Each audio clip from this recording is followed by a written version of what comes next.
The Legend of the Condor Heroes Chapter 16. Scriptures of the Nine Yin.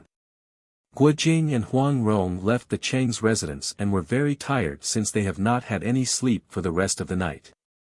They had wanted to go back to the inn to rest, but suddenly heard the sound of hoof beats came galloping fast from the south heading north. The sound was coming near, but suddenly it stopped. Huang Rong's curiosity was piqued. There must be something unusual happening. Sounds interesting. Utilizing her lightness kung fu, she immediately went to take a look. Guo Jing followed closely. To their surprise, what they saw was Yang Kong standing on the roadside, holding a horse's rein and talking to Ouyang Ku. Guo and Huang did not want to come any closer because they did not want to be detected. They hid themselves quite a distance away. Moreover, those two spoke in low voice.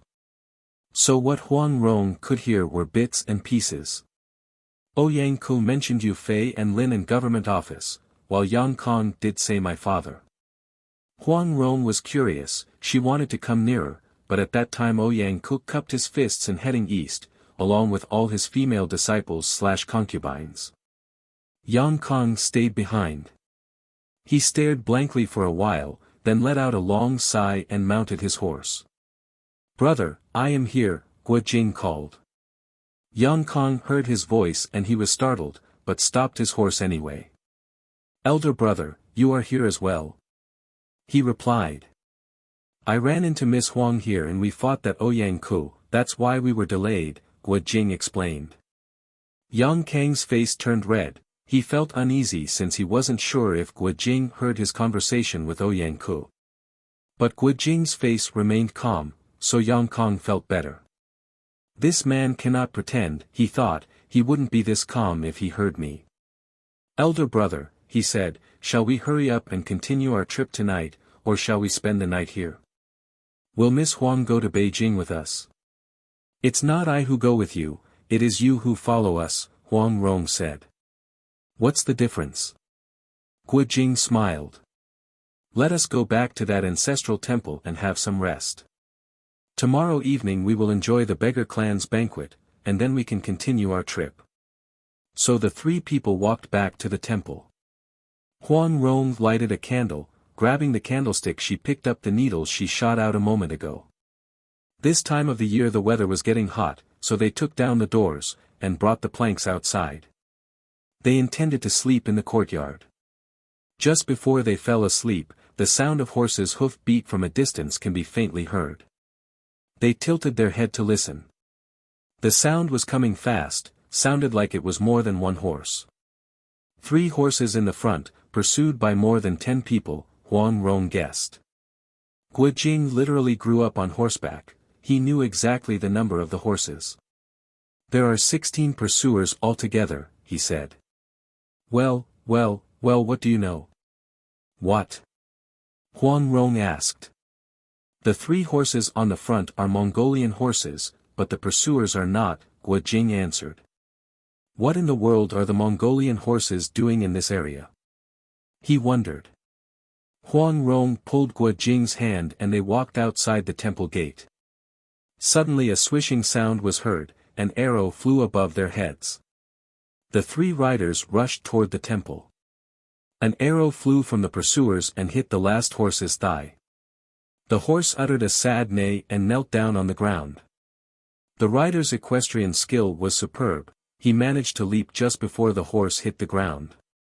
Looked like the rider did not know any lightness kung fu, his step was heavy. The other 2 riders stopped their horse and turned back. "I am all right," shouted the one who fell down. "Quickly, go. They'll try to block the enemy." "I will help you block the enemy." "Fourth Prince, you go ahead," shouted one of the other 2. "How can you do that?" asked the 4th Prince. Those 3 were speaking Mongolians. Guo Jing, who was listening, thought he knew those voices. They sounded like Tule, Jebei, and Burchu. He was really surprised. What are they doing here? He thought. He wanted to come nearer, but the pursuers had already surrounded the 3 riders. The 3 Mongolians were experts in shooting arrows, so the pursuers did not dare to come too close, they only shot their own arrows from a distance. "Let's go up," one of the Mongolians shouted, his hand pointing to a flagpole. 3 people scurried to the flagpole and climbed up. They were trying to gain a better position. The pursuers dismounted their horses and surrounded the flagpole on all directions. Somebody shouted an order and 4 soldiers lifted high their shields, came near the flagpole and tried to chop it down with their swords. "You are wrong," Huang Rong whispered, "there are only 15 pursuers." "No, I can't be wrong," Guo Jing countered. "Maybe one of them was shot dead." He just closed his mouth when a horse came wandering, there was a rider on it, but he was dead, his foot was stuck on the stirrup so the horse was dragging him along, an arrow sticking out from his chest. Guo Jing crawled toward that corpse. He drew the arrow out. As soon as he traced his fingers on the arrow, he could feel that it was made of wrought iron, and had an engraving of a leopard head. It was the arrow used by the master archer Jebei, heavier than average arrows. His suspicion was gone, he called out, on the flagpole, "Are you Master Jebei, Brother Tule and Master Burchu?" "This is Guo Jing." The 3 people were delighted. "How can you be here?" they asked. "Who pursued you?" Guo Jing asked. "The Jin soldiers." Tule answered. Guo Jing took the dead Jin soldier's body, lifted it up and rushed forward. He threw the corpse toward the soldiers at the foot of the flagpole. The corpse did knock down 2 soldiers that the other 2 was scared and ran away. Out of the blue 2 white shadows swooped down to Guo Jing. He recognized those were his 2 condors, which together Huazheng and he raised back in Mongolia. Those 2 birds also recognized their master amidst the dark night, so they uttered a loud cry and came down on Guo Jing's shoulder. Huang Rong had heard Guo Jing's story on how he had shot down an eagle, and how he raised a pair of condors as his playmates, and now suddenly saw the white condors. She ignored the surrounding soldiers. She came running toward Guo Jing and called out, "Let me play with them." She held out her hand to stroke the condor's feather. But the condor did not know Huang Rong, so it moved its head to hit Huang Rong's hand with its beak. Luckily Huang Rong was quick, if not, the back of her hand would be injured. Guo Jing hurriedly pulled the birds away. Huang Rong sulked, "Your pet birds are bad." But actually she was happy, she leaned her head to take a closer look at the birds.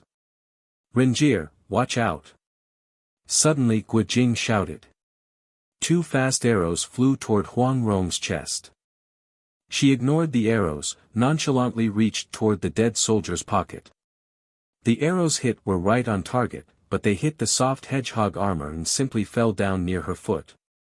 Huang Rong continued groping the pocket until she found some dried meat and fed them to the birds. "Renjir, play with the condors, I am going to kill some Jin soldiers," Guo Jing said. He jumped to strike an arrow flying toward him, stretched his left palm and with a cracking sound broke a nearby Jin soldier's arm. "Where did the dog that creates trouble in here come from?" Suddenly a voice called out in the dark. Surprisingly, he was speaking Chinese. Guo Jing was startled, "This voice sounds familiar," he thought. At that time a couple of metal came flashing down his way, 2 short hatchets came chopping down on him, one slashing his chest, the other slashing toward his lower abdomen. Guo Jing saw the incoming force was fierce, he knew the attacker was not an ordinary officer. Immediately he shot his palm using the divine dragon swings its tail. His palm hit that man on the shoulder, broke the shoulder blade into pieces and sent the man flying backward a few feet. The man cried out pitifully. Suddenly Guo Jing remembered, this is one of the Huang He Si Gui, 4 demons of the Yellow River, the Sang Men Fu, deadly gate hatchet, Qian Qingjian. Guo Jing knew that his martial arts skill had improved tremendously these past several months. Of course he was in an entirely different league compared to when he fought the 4 demons of the Yellow River in Mongolia a while back, but to be able to strike the enemy more than 10 feet away with only one palm. He was blown away. While he was still amazed by it, a couple more metal objects came down flashing toward him. This time it was a saber and a spear. Guo Jing guessed they must be Duan Hu Dao, severing soul blade, Shen Qinggang and Zhui Ming Chang, pursuing life spear, Wu Qinglai. His right hand forming a hook and caught the spear near its head and pulled it hard. Wu Qinglai tried to resist, but he was pulled along and fell face down in front of Guo Jing. Right at that moment Guo Jing was stepping back to elude the chopping saber, that Shen Qinggang's blade was hacking toward his martial brother's skull. Guo Jing's leg flew up, kicked Shen Qinggang's right wrist. A streak of blue light flashed in the dark night, his saber flew up from his hand, Wu Qinglai's life was saved. Guo Jing then picked up Wu Qinglai from his back and whirled him against his martial brother. With a bang sound 2 brothers collided and passed out immediately. Among the 4 demons of the Yellow River, only 3 left, since Duo Pabian, soul-snatching whip, Ma Qingxiong was killed by Lu Guanying when he was trying to penetrate the robber gang of Lake Tai. These 3 people were the elite fighters of the Jin soldiers who pursued Tulei and his company. The rest of the Jin soldiers were not aware that their leaders had fallen due to the dark. They were still engaging Tulei, Jebei and Burchu in shooting battle. "You are not running away, do all of you want to die here?" Guo Jing roared. He rushed toward the enemy soldiers, hit here and grabbed there, throwing bodies everywhere. Very soon the soldiers panicked and scattered in all directions. Shen Qinggang and Wu Qinglai slowly came out to their senses, each with a splitting headache. They were seeing things, but realizing that their company scattered they also ran away without hesitation. Accidentally they stumbled upon Qian Qingjian and woke him up. He mumbled indistinctly, but seeing the rest of the soldiers scattered away, he ignored his pain and ran different direction. Jebei and Burchu were skilled archers, they kept shooting their arrows and managed to kill 3 more Jin soldiers. Tulei looked down and saw his sworn brothers had scattered the enemy, he was delighted and called out, "Anda," Mongolian term for sworn brother. "How are you?" Holding the flagpole he slid down to the ground. Guo Jing and Tulei held each other's hand, they were very happy that they were speechless for a while. A moment later Jebei and Burchu joined them. "Those 3 Han people holding shields to block our arrows, prevented us from shooting them," Jebei said. "If Jing'er did not come and rescue us, we won't be able to drink Onan River's clear water anymore." Guo Jing pulled Huang Rong's hand and have her meet Tulei and company. "This is my sworn sister," he introduced her. "Will you give me these 2 white condors?" Huang Rong asked, smiling. Tulei did not understand Chinese, his translator ran away when they were being attacked by the Jin soldiers. He only noticed that Huang Rong's voice was clear and sounded pleasant to his ears, but actually he had no idea what she was saying. Guo Jing ignored Huang Rong's request. "Anda, why did you bring the condors here?" he asked. "Father sent me to see the Song Emperor, to make a bilateral agreement between the North and South, so that we can dispatch troops together and attack the Jins from both directions," Tulei explained. "My sister thought I might meet you here, so she sent these condors to you." "She guessed right, didn't I meet you here?" Guo Jing heard him mentioning Huazheng, his heart was saddened. He had fallen in love with Huang Rong, but occasionally Huazheng came into his mind. Not that he had any romantic feeling toward her, but actually he did not know how to sort this thing out. Sometimes he chased that thought away, but now hearing Tulei he was at a loss. His only thought was, within a month I am going to the Peach Blossom Island where Renjier's father might kill me. How could I attend to her? Therefore, he turned toward Huang Rong and told her, "These 2 birds are mine. You can have them to play with." Huang Rong was delighted, she found more dried meat to feed the condors. Tulei proceeded by telling how his father, Genghis Khan had gained victory over the Jins on several fronts, but the Jin army was strong in numbers.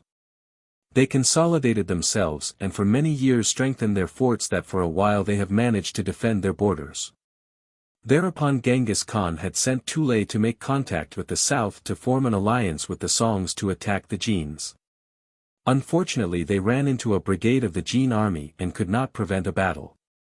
Their company perished and only 3 of them managed to escape and ran away there.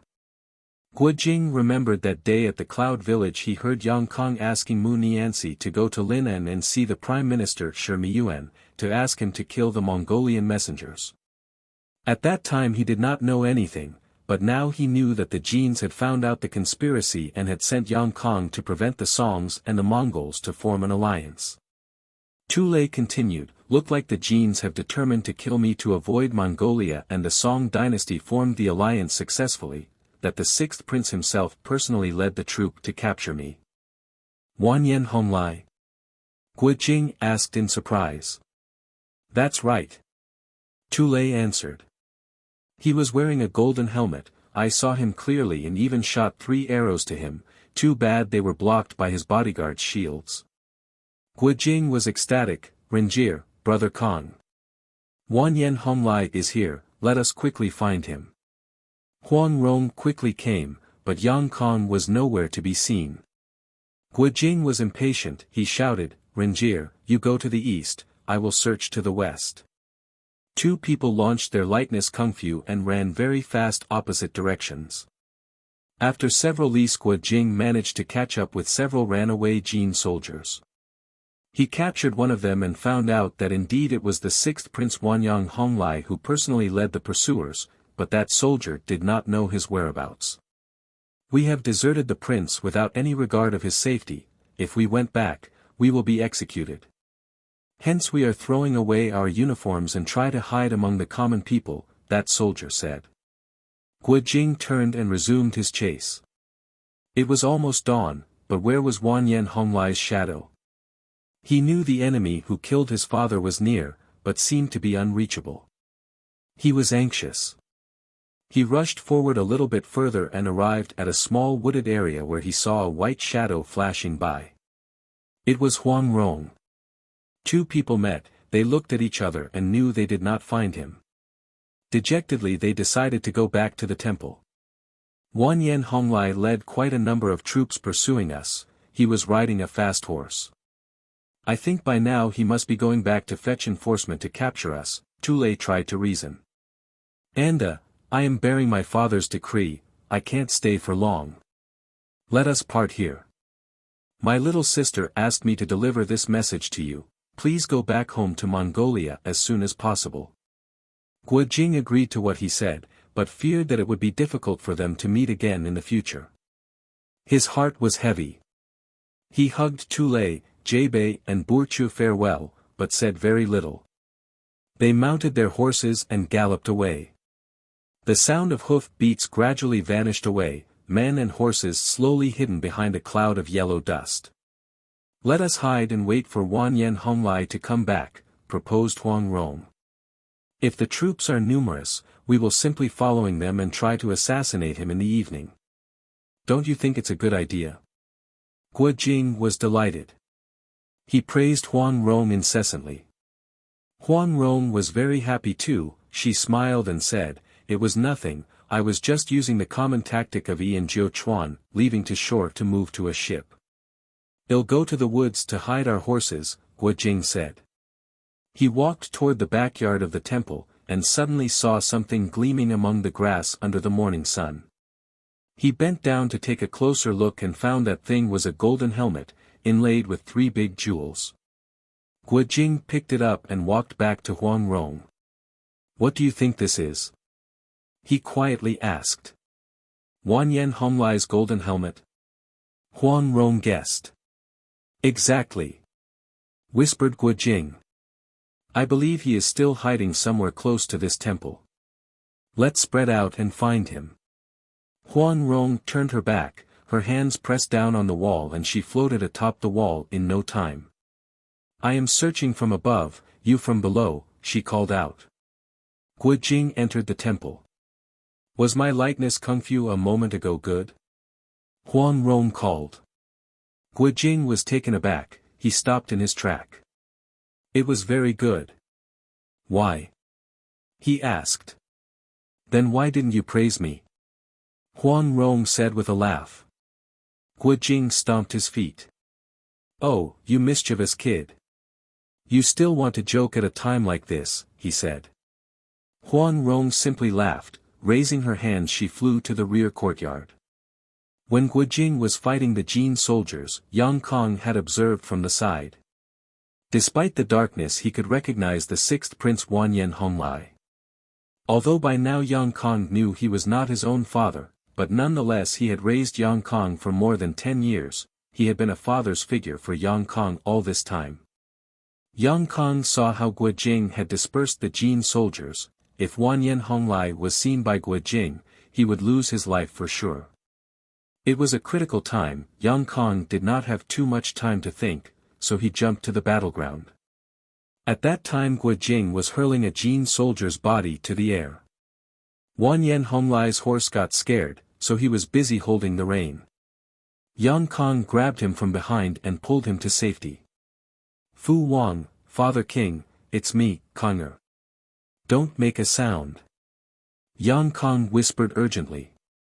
Guojing was still fighting, and Huang Rong's attention was occupied by the condors.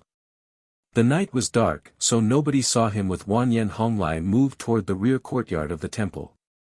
Yang Kong quietly pushed open the door to the west wing, and equally quietly two people hid themselves there. Their ears could still hear the battle cry outside, then the noise of Jin soldiers scampered away. Finally they heard the mumbling sound of the three Mongolians talking to Guojing. Wanyan Honglai thought he was dreaming. Konger, he whispered, what brought you here? It was a fortunate coincidence, Yang Kong replied. Ah, but that man surnamed Guo meant you harm. By that time Wanyan Honglai heard Guojing and Huang Rong were going separate ways to look for him. He also saw a moment ago how Guojing had defeated the three ghosts of the Yellow River, and how fiercely and swiftly Guojing had beaten and killed numerous Jin soldiers. If he were discovered by those two, what would happen? He shuddered involuntarily. Father King, if we exit now, I am afraid we'll run into them. Let's just hide in here, they will eventually leave. Wait till they are far away, then we can slowly come out, Yang Kong said. That's not a bad idea, Wanyan Honglai said. He paused, then said, Konger, why did you call me Fu Wang, Father King, and not Father? Yang Kong was silent. He remembered his late mother's fate, his heart was filled with turbulent emotions. Wanyan Honglai slowly said, you were thinking of your mother, were you not? He stretched his arm to hold Yang Kang's hand, that hand was icy cold, Yang Kang's cold sweat. Yang Kong gently pulled his hand away. He changed the subject, this Guojing's martial art is high. He is seeking vengeance for his father, he is determined to find and kill you. He also has befriended many experts in martial art, it will be impossible for you to guard against him. I think it will be to your benefit that you do not go back to Beijing in the next 6 months or so. Wanyan Honglai recalled what happened at the Ox village of Lin 19 years ago. He was saddened, yet there was a tinge of guilty feeling in him, so he was silent for quite a while. Very well, he finally said, I'll avoid Beijing for a while. Have you gone to Linen yet? What did the Prime Minister Shi say? I haven't been there, Yang Kong coldly replied. Wanyan Honglai heard the tone of his voice, he could guess that Yang Kong had probably found out about his own life story, but why did Yang Kong save him? Could he have another plan in mind? Those two men had lived together for 18 years as father and son, they loved each other dearly. But now that they were together in that small room, suddenly Yang Kong thought there was a deep hatred between them. There was a raging battle inside his heart, with just a whack of my palm I will avenge my father and mother, but how can I do that? That young Tixin fellow was my biological father, but what did he give me?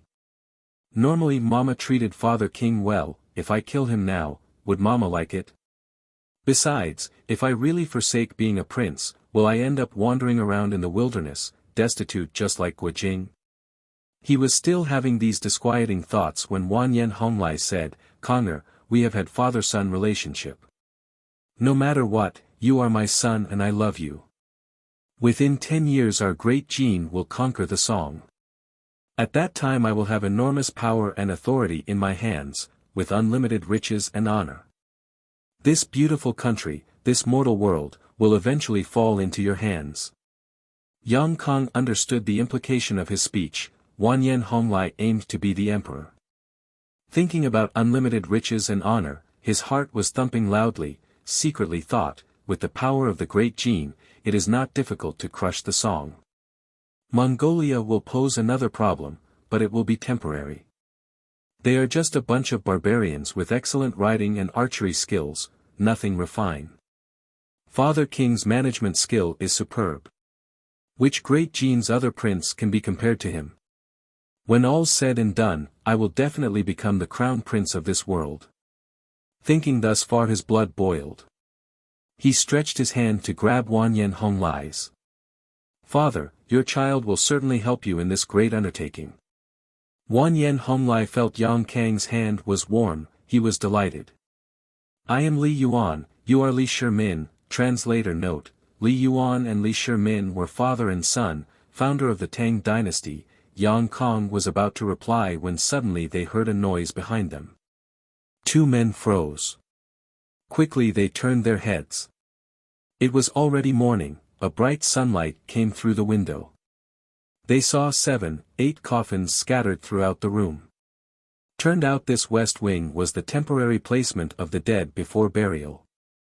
They listened carefully, the noise sounded like it came from one of the coffin. What was that? Wanyan Honglai asked. Probably a mouse, Yang Kong replied.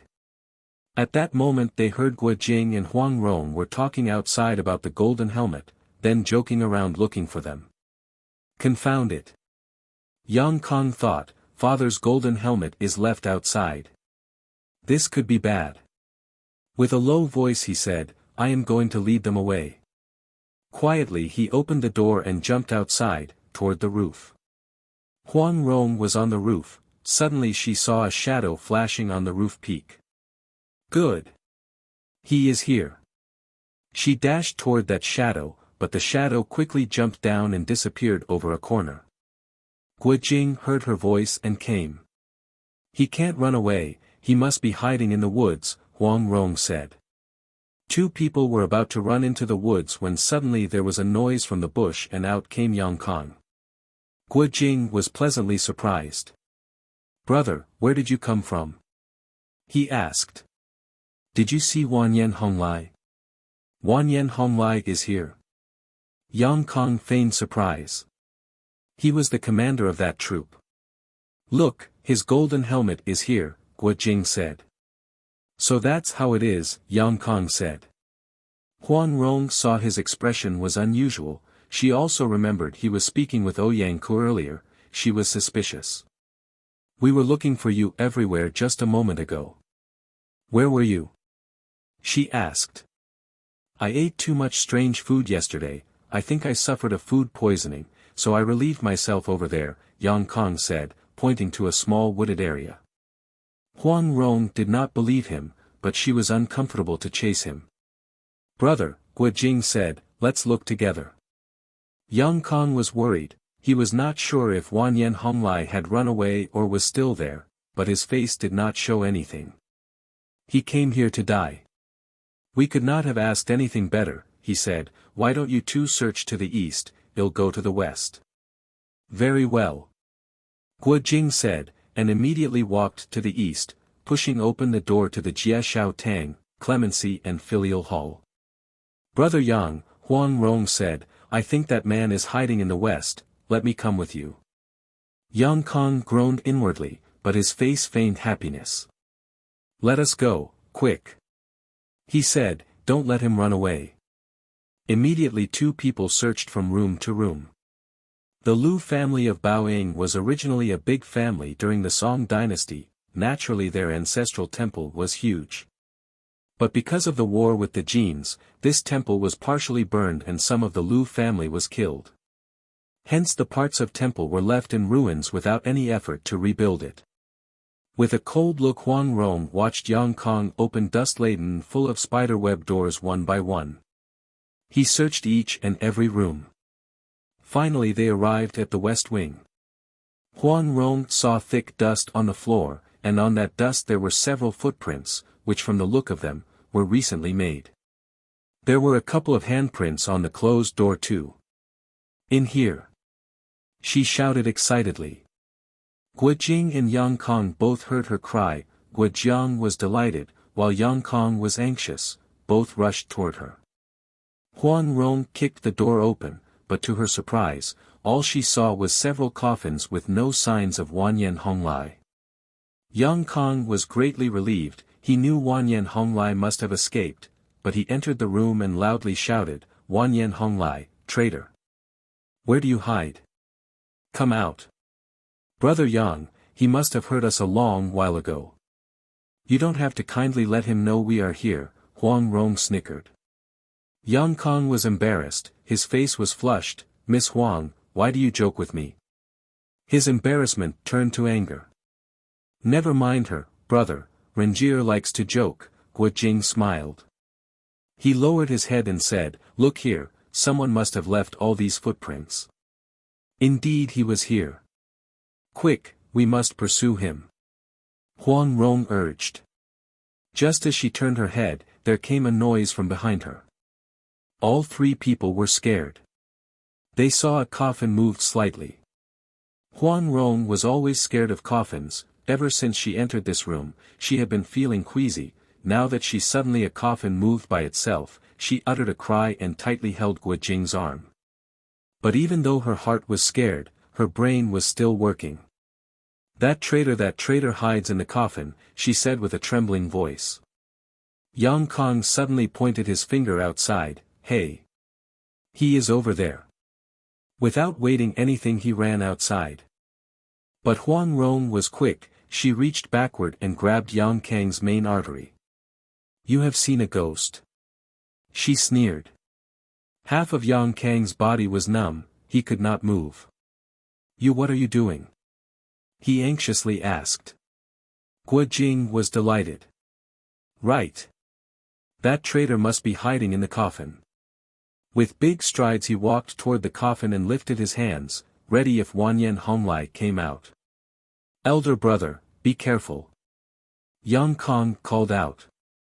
"There could be a zombie inside." Huang Rong twisted Yang Kang's hand that he fell to the ground. "You still want to scare me?" she angrily asked.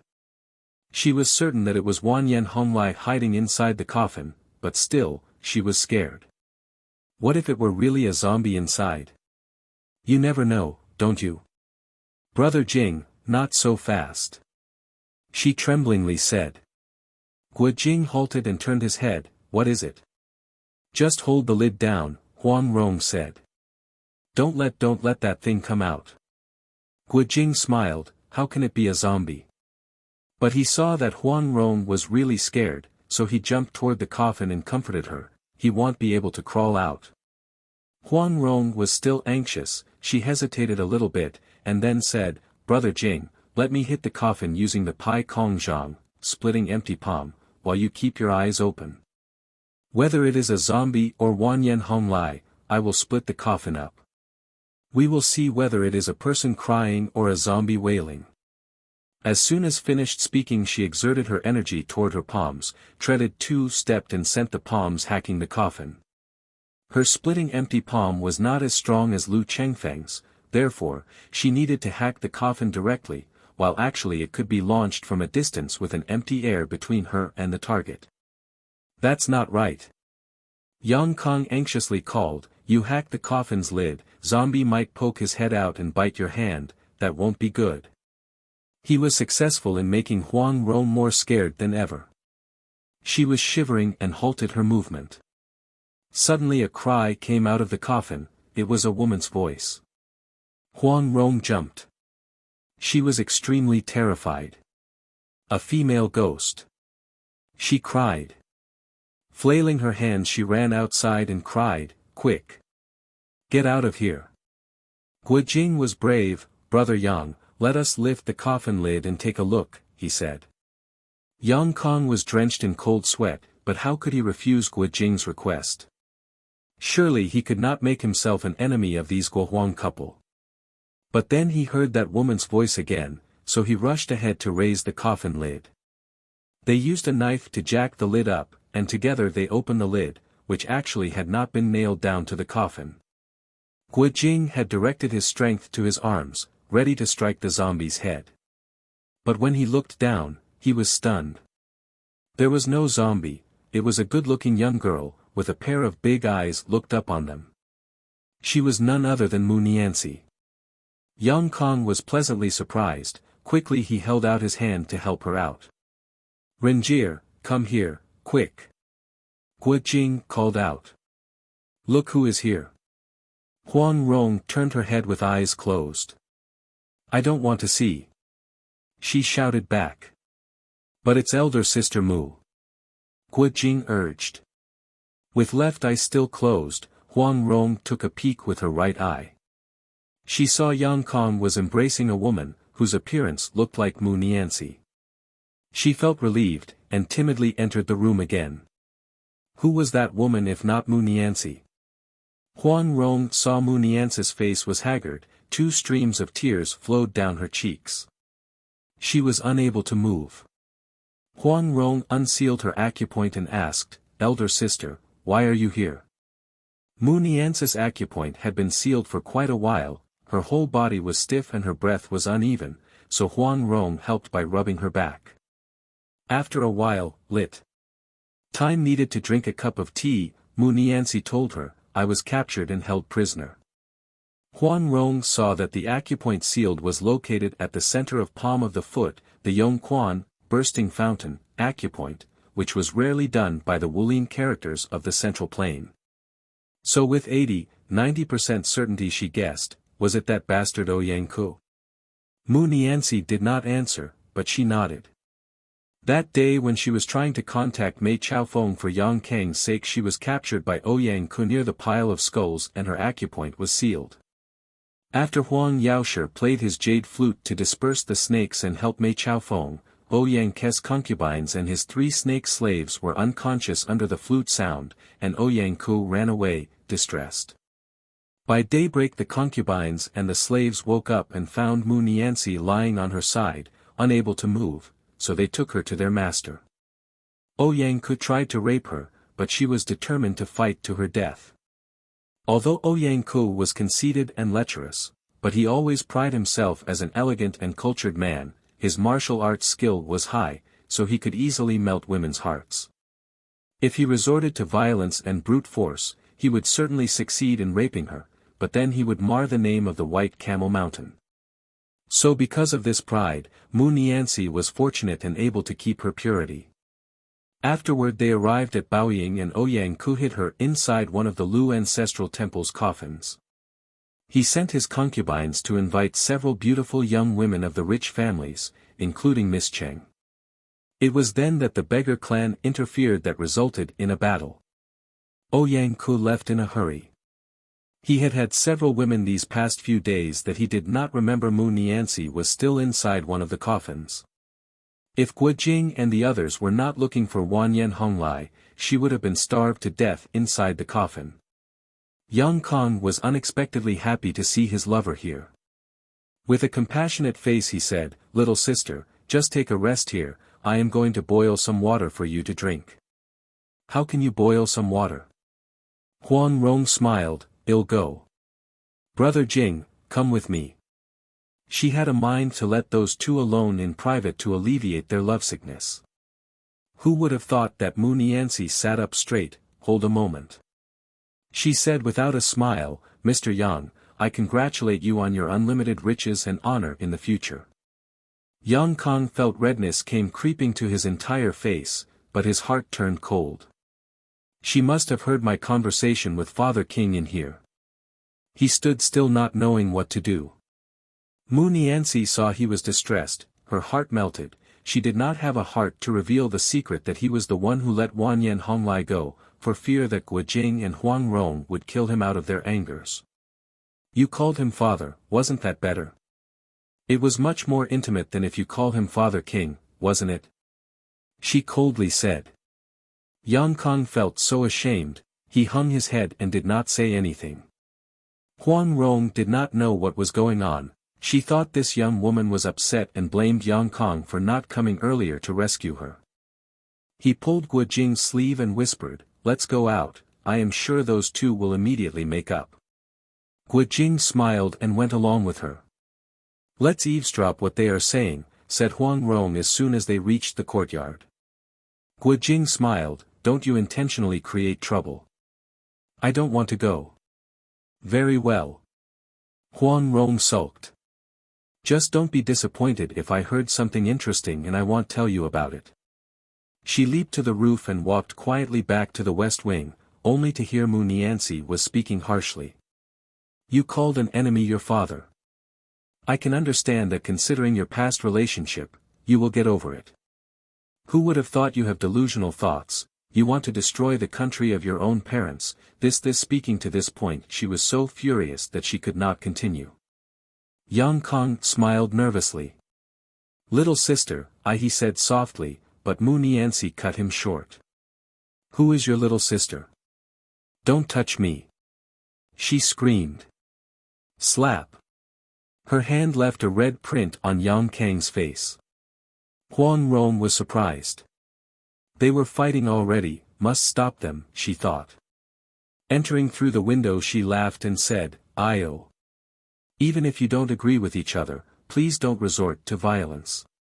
But she stopped dead on her track seeing Mu Nianzi's cheeks were fiery red while Yang Kong was very pale. She was about to open her mouth again when Yang Kong suddenly shouted, "Good. You have met the new one and abandoned the old. Your heart is already occupied by another that you treated me like this." "You what did you say?" Mu Nianzi stammered. Yang Kong snickered, "You and that fellow surnamed Ouyang. His martial art is 10 times better than mine, of course you would immediately brush me off from your heart." Mu Nianzi was so angry that her hands and feet were icy cold, she nearly passed out. Huang Rong interrupted, "Brother Yang, you must not speak nonsense, if Sister Mu liked him, how could that bastard seal her acupoint and let her starving inside the coffin?" By this time out of shame Yang Kong became indignant.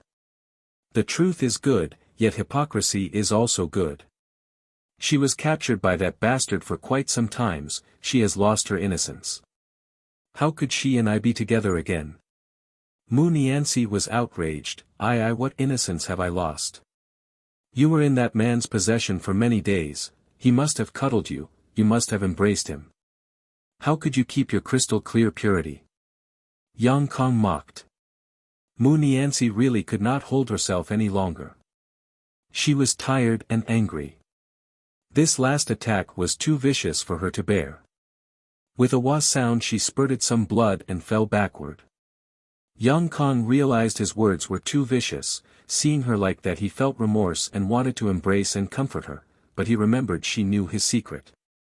Huang Rong had voiced her suspicion earlier, if Mu Nianzi should open her mouth, his life would be in danger. Moreover, he was worried about his father king, so without saying anything he turned around, rushed outside and leaped over the wall. Huang Rong had to massage Mu Nianzi's chest for quite a while before she finally came to. She was unusually composed, did not even cry at all. "Little sister," she calmly said, "let me borrow the dagger I gave you earlier." "Brother Jing." Huang Rong loudly called out, "Can you come over, please?" Guo Jing quickly came. "Please give the dagger that belongs to Brother Yang to elder sister Mu," Huang Rong said. "Certainly," Guo Jing complied.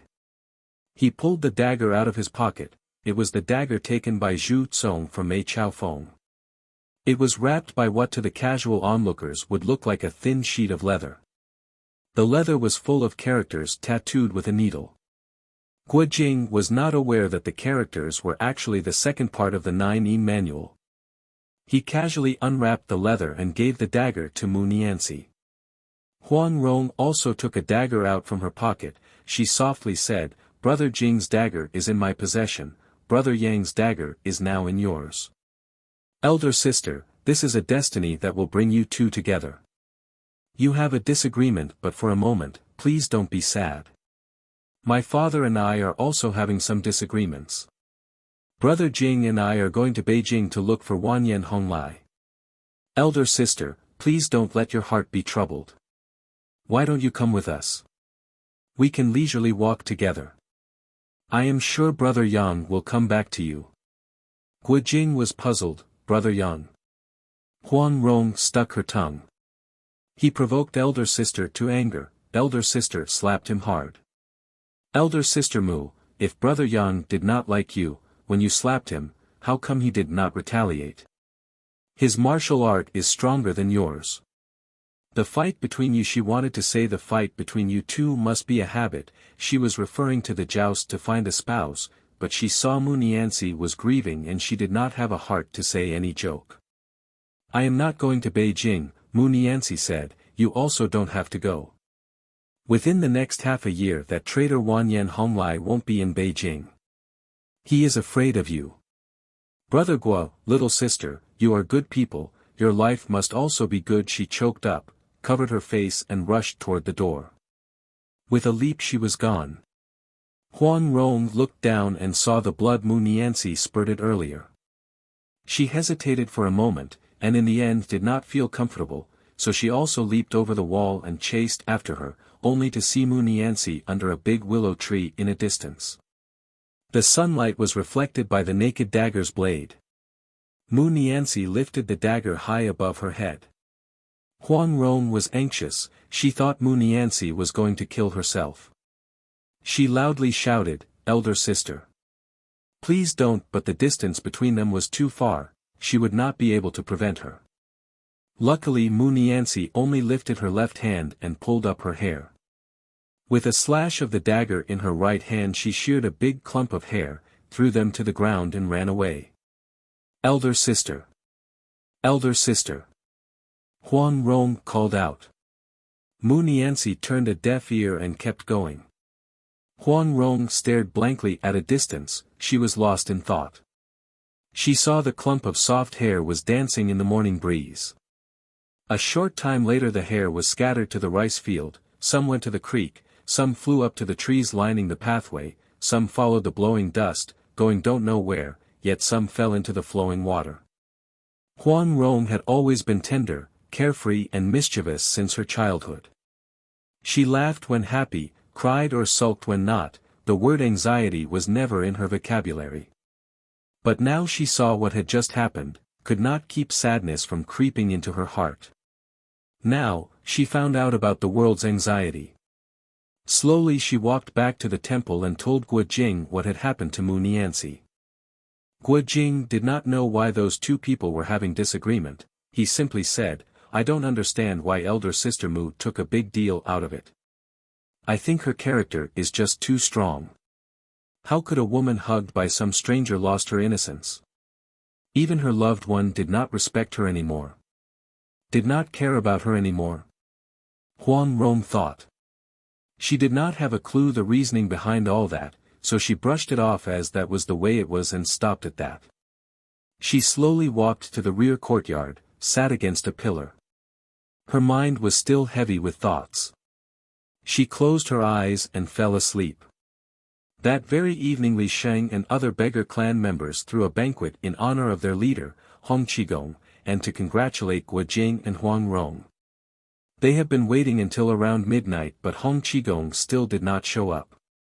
Li Sheng knew his leader's unusual habit so he did not give any thought, he kept serving wine to Guo Jing and Huang Rong and they drank to their heart's content. The beggar clan people had a high respect toward these two people, so their conversation was congenial. Miss Cheng had personally prepared some food and 4 big pots of good quality wine and delivered everything via her servants. After the banquet was over Guo Jing and Huang Rong discussed what to do next. Wanyan Honglai would not be in Beijing, so it must be difficult to find him in a short period of time. The Peach Blossom Island appointment was drawing near. Guo Jing needed to go back to Jiaxing immediately and consulted his 6 masters on what action they would take. Huang Rong nodded her head in agreement. I think it is best for your 6 masters not to go to the Peach Blossom Island, she added. You fought with him and received quite a few beatings, for him to hit a few more heads is no big deal, is it? If you don't agree with me, let me hit you a few times in the head. If your 6 masters meet my father, what good will it bring? You are right, Guo Jing said. But you don't need to hit my head. Early the next morning 2 people rode south. It was the beginning of the 6th month, the weather was burning hot. Natives of Jiangnan had a saying, the 6th of the 6th month, a duck egg cooked by the sun. Traveling under the hot sun they were very miserable. So they would hurry along early in the mornings and later in the evenings, and took some rest at noon. A few days later they arrived at Jiaxing. Since it was earlier than the appointed time, the 6 freaks were not there yet. So Guojing wrote a letter and left the letter with the innkeeper of the Drunken Immortal Tavern, asking him to deliver the letter in person to the 6 freaks of Jiangnan when they arrived on the beginning of the 7th month. In the letter he explained that he had met Huang Rong and was going to the Peach Blossom Island to fulfill his promise, that with Huang Yaoxi's favored daughter's company, he should not come across any problem, so he asked his 6 masters to not be anxious, and they did not need to accompany him, and so on. Even though he said that, actually he was scared since Huang Yaoshi was very peculiar. He was afraid he would more likely meet misfortune than good fortune. He was afraid Huang Rong would feel anxious for his sake, so he did not tell her anything.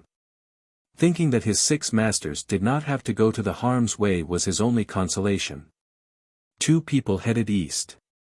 After Zhoushan, they hired a boat and continued by sea. Huang Rong knew that local sailors were afraid of the Peach Blossom Island, like people scared of the vipers or scorpions. Nobody dared to sail within 40 lis of the island.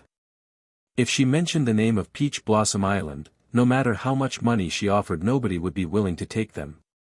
So she said they were going shrimp fishing to a nearby island. It was only after they were quite a distance from the shore did she tell the boatman to change course to the north. The boatman was terrified, but Huang Rong wielded a dagger in front of his chest, cold and bright sparkle emanated from the blade. He had no choice but to comply with their request. As the boat was nearing the island, Guojing smelled flowery fragrance amidst the salty smell of the sea. He threw his gaze toward the island. It was green and lush with colorful trees and shrubs. Some were green, some red, some yellow, and some purple. The island looked like a massive flower garden. Huang Rong smiled. "Isn't it beautiful?" she asked.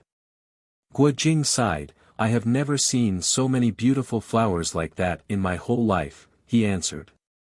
Huang Rong was very pleased. She smiled and explained, "Come the 3rd month, the peach blossom is in full bloom. Now, that is really beautiful. Master did not want to admit that my father's martial art is number 1 in the world, but he cannot deny the fact that my father's gardening skill is unrivaled. Too bad he is only interested in food and drink, he didn't even know what a good flower or plant is. Such an uncouth person." "You are talking about master behind his back," Guojing scolded, "not a good habit." Huang Rong stuck her tongue and made a face. They waited until the boat was closer before they leaped ashore. Guojing's red horse also jumped to the shore. The boatman had heard many horror stories about the island. It was said that the master of Peach Blossom Island would kill without batting an eye, that he liked to dig people's hearts, lungs, livers, and intestines out. So as soon as his passengers disembarked, he turned the rudder, wanting to leave the island as soon as possible. Huang Rong took out a silver ingot worth 10 liang and tossed it to the boat. With a clanking noise it landed on the bow. The boatman did not expect such a generous recompense. He looked ashore delighted, but still did not dare to stop on that island much longer. Being on her home again, Huang Rong's joy was unspeakable. "Father! Father! Renjir is back!" She loudly shouted, beckoned to Guojing, then dashed forward. Guojing saw her turning east and dodging west among the flowers and very soon disappear from his sight. He hastily chased her, but after several zhang he had already lost track of her. He saw there were trails heading east, south, west and north, but did not know which one he should take. When he arbitrarily took a path and walked for a while he seemed to be returning to where he started. He recalled the pathways of the Cloud Village. Huang Rong had said that although that village was wonderfully arranged it was still pale in comparison with the Peach Blossom Island, which was designed based on yin-yang and open-close elements. If he forced himself to walk in this wonderful, almost magical place he would end up wasting his strength in vain. So he decided to just sit underneath a peach tree and waited for Huang Rong to fetch him up.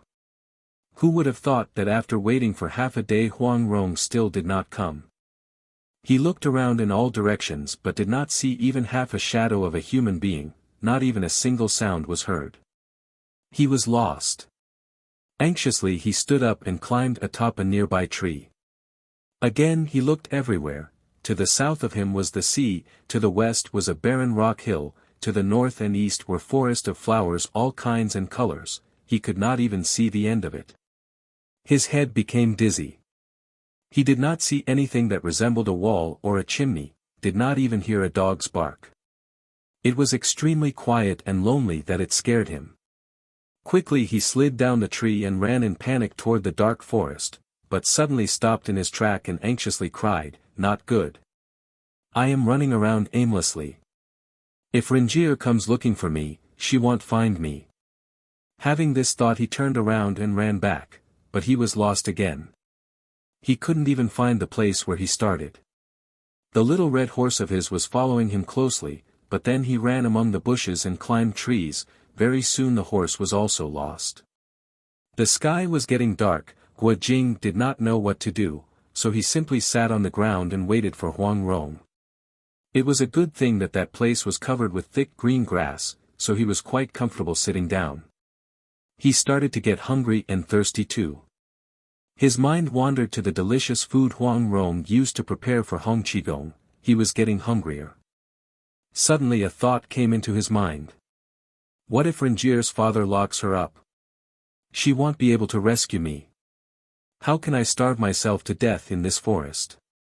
He recalled he still had to sort the enmity with Huang Rong's father, also remembered he had not paid back his master's kindness. Then his mind wandered to his mother in a faraway land of Mongolia. If he died here, who would take care of her? With these heavy thoughts he got tired and fell asleep. It was deep into the night when he dreamt he was on a trip with Huang Rong. They visited a lake near Beijing. They got to a beautiful spot and Huang Rong was singing a tune in a soft voice. Out of the blue there came another sound singing along, it was a bamboo flute. He woke up, startled. The flute sound was still lingering in the air. Guo Jing got up and looked around. The moon shone brightly in the sky, and the sweet fragrance of the flower was thickening by the dark night. The flute sound came from a distance, he was not dreaming. Guo Jing was delighted. He walked toward the flute sound following the path in front of him. It was a winding path, and sometimes there was no path in front of him, but the flute sound was still coming from the front. He remembered the pathways of the cloud village, so he ignored the winding path and just went straight to the sound. If a tree or shrubs were in front of him, he simply climbed or jumped over them. The flute sound was getting clearer. Guo Jing walked faster. Rounding a bend, he arrived at an area of white flowering shrubs.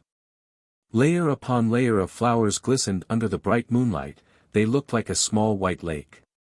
In the middle of these white flowers he saw something big and tall, looked massive. Here the sound of the flute suddenly changed. Sometimes high, sometimes low, sometimes the sound came from his front, sometimes it moved to his back. He thought the sound was coming from the east, but when he rushed to the east, the sound moved to the west, when he chased to the north, the sound swiftly moved to the south. It sounded like more than 10 people were playing flutes around him. This flute sound really drove him crazy.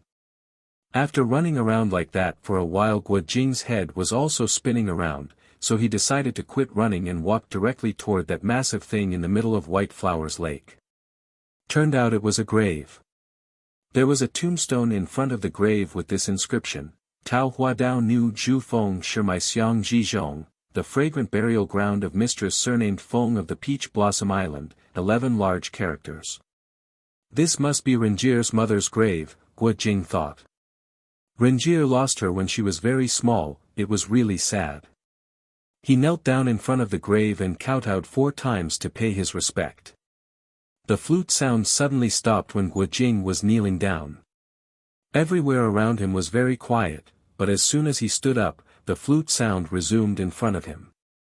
I don't care if it will bring luck or misfortune, I will follow the sound, Guo Jing thought. Again he walked among the vegetation following the flute. And again sound of the flute changed its personality. First it sounded like laughter, but suddenly changed into anger, it affected his feelings to no end. Guo Jing's pulse quickened, how come this tune is so pleasant to my ears? He was fascinated. The tune increased its tempo, urging him to get up and dance. Guo Jing felt the urge, his face blushed, and he felt his blood was blowing even faster through his hundreds of arteries. Immediately he sat on the ground and meditated as Ma Yu had taught him, circulating his internal energy around. At first his heart was shaken, several times he felt the urge to stood up and dance to the tune. After breathing in and out several times, his heart calmed down, his mind became clear. No matter how the flute was changing, he heard it like the sound of the waves of the sea, or like a breeze of wind on the tree tops. He felt his Dan Tian was bursting with energy, his whole body felt comfortable. No longer he felt hunger or thirst. He knew that as he reached this state, external elements would not be able to affect him anymore, so he slowly opened his eyes only to see in the darkness, about 2 zhangs ahead a pair of bright eyes was looking straight at him. He was startled, what kind of beast is that?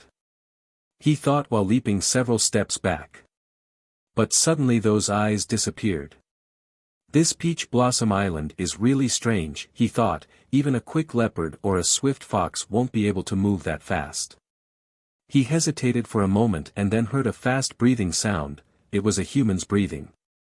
So he realized, it is a human being. Those sparkling eyes were his. I didn't see them anymore because he shut his eyes, but actually he is still here. Having this thought he laughed at his own foolishness, but it was unclear to him whether that person was a friend or a foe, so he did not dare to make a sound and just open his own eyes wide to observe quietly. At that time the flute floating carrying a passionate, seducing feeling, resembled a woman sighing and groaning, sometimes murmuring softly but at other times raging wild with desire. Guo Jing was still young, but he had trained martial arts since his childhood, hence did not know much about sexual relationship. He felt the flute was affecting his emotion, the melody was enchanting to the soul, but he did not give too much thought of it. But not so with the other man, he was gasping for breath, groaning softly. It sounded like he was struggling with all his strength just to resist the enticement that came from the flute. Guo Jing's heart was moved with compassion toward this man, slowly he came to him. The trees on that place were dense, the moon was bright, but the moonlight could not penetrate the thick branches and leaves. Guo Jing walked closer and only then he could vaguely see the man's appearance. He was sitting cross-legged, his hair was long, almost touching the ground. His eyebrows, mustache and beard were long, covering his mouth and nose. His left hand was on his chest, his right hand on his back. Guo Jing knew that was one of the positions to train/cultivate internal energy the Dan Yang Zi, son of Cinnabar, Ma Yu had taught him atop that barren hill in the Mongolian desert. It was the technique to close one's heart and mind. Whenever someone has mastered it to perfection, even if thunder rumbles and the lightning flashes, or water gushes and creates landslides, it would not bother him a bit. This man looked like he knew this advanced skill of internal energy cultivation, but why couldn't he control himself and was afraid of the flute sound? The flute sound quickened, that man's body swaying and twitching. Several times he jumped a few feet off the ground, finally after struggling with all his might he was able to sit down. Guo Jing saw this cycle happen several times, he would be calmed for a moment then agitated before calming down himself again, but the cycle was getting shorter and shorter. Guo Jing knew that man was fighting a losing battle, so he started to worry for him. The flute played 2 intricate melodies softly. Suddenly that man shouted, "All right. All right." He was about to jump up. Guo Jing realized the time was critical, without thinking he rushed forward and stretched his hands pushing down on that man's shoulder, his right hand tapped the Dezhui Shui, big spine acupoint, on his neck. He remembered when he was training on that Mongolian cliff, whenever his mind was troubled and could not achieve tranquility, Ma Yu would gently stroke him on his de joie acupoint and that helped him to be calm. His internal strength was not as strong as Ma Yes, he could not help this man to overcome the flute sound, but because he struck the right spot that long-haired old man was able to calm himself. That man closed his eyes and seemed like he was under control. Guo Jing was secretly happy, but then someone scolded him, "Little beast. You ruined my big effort." The flute suddenly stopped. Guo Jing turned his head but did not see anybody. That voice sounded like Huang Yaoshi. He became anxious and regretted his action. I don't know if this long-haired old man is good or bad. I carelessly helped him, surely increased Rengier's father's anger. If this old man were a monster or evil witch, didn't I just commit a big mistake? He heard the old man's breathing was slowing down to an even breathing. Guo Jing refrained himself from asking that old man question. He simply sat quietly opposite him, closed his eyes and used that time to meditate. Soon he was able to calm himself and achieve the state of emptiness. He lost track of time and opened his eyes when the morning star began to dim by the dawn sunlight. The morning light shone through the trees and flowers above, illuminating the old man's face. Guo Jing could see clearly now. His hair and beard were not entirely white but God knows how many years a shaving knife had not touched his head. He looked like a caveman. Suddenly that old man's eyes opened. His eyes were bright and twinkling. He smiled faintly and asked, "Which one of the Quanzhen 7 masters is your master?" Guo Jing saw his countenance was kind, he was put at ease. He stood up and bowed respectfully, "Disciple Guo Jing pays his respect to senior. I am the disciple of the 7 heroes of Jiangnan." That old man seemed surprised. 7 heroes of Jiangnan? Is that Kuzheni and the others? How could they teach you the internal energy cultivation of Quanzhen sect? He asked. Actually, Venerable Dan Yang, Taoist priest Ma had spent 2 years teaching disciple, but he had not included me inside the Quanzhen sect's gate and wall, Guo Jing answered. That old man laughed heartily and then made faces. He looked so funny, like a child playing jokes. So that's how it is, he said. How did you come to the Peach Blossom Island? Master Huang told me to come, replied Guo Jing. The old man's face suddenly changed. What for? He asked. Disciple had offended Master Huang, Guo Jing answered. I come here to accept my fate. Are you telling the truth? The old man asked. Disciple does not dare to lie, answered Guo Jing. The old man nodded, very good. Sit down. He commanded. Guo Jing sat on a big rock. Now he could see clearly that the old man was sitting inside a cave on the rock wall. Other than your masters who had taught you martial arts? The old man asked again. The 9-fingered divine beggar, benevolent master Hong, Guo Jing said. The old man's face changed again, it was so weird, like he was going to smile but restrained himself. Hong Qigong also taught you martial art? He interrupted. Yes, replied Guo Jing. Benevolent master Hong taught me the 18 dragon subduing palms. The old man's face showed happiness and envy at the same time. You know 18 dragon subduing palms? This martial art is so amazing. How about teaching me that? I will take you as my master. But then he shook his head and said, won't do. Won't do. As the old Hong's disciple your energy must not that strong. Did old beggar Hong teach you internal energy? He did not, answered Guo Jing truthfully. The old man looked up and thought aloud, he looks so young. Even if he cultivated his internal energy inside his mother's womb, that would at most 18, 19 years worth of internal energy. How could he resist the flute sound, while I could not? He was deep in thought for a moment, then he looked at Guo Jing from top to bottom and again from bottom to top. He stretched his right palm and said, push my palm, I want to test your martial art. Guo Jing complied, he extended his right palm and pushed. The old man said, Qi at your Dan Tian, push hard. Guo Jing exerted his strength. The old man pulled his palm slightly then pushed hard while cried out, "Be careful." Guo Jing sensed a powerful force pushing him. He could not hold it, so he used his left hand to enforce his right palm. Who would have thought that old man flipped his palm and pushed Guo Jing's wrist with his 4 fingers. The power of these fingers was enough to send Guo Jing flew backward 7, 8 steps until his back hit a tree. Only then did Guo Jing manage to stand. His martial art is not bad, but nothing extraordinary either, the old man muttered, but how could he resist the old heretic Huang's by Hai Chao Xing Chu, jade-colored tidal wave song? Guo Jing felt his chest tightened. He was astonished. This man's martial art is about the same level as benevolent Master Hong's and Master Huang's.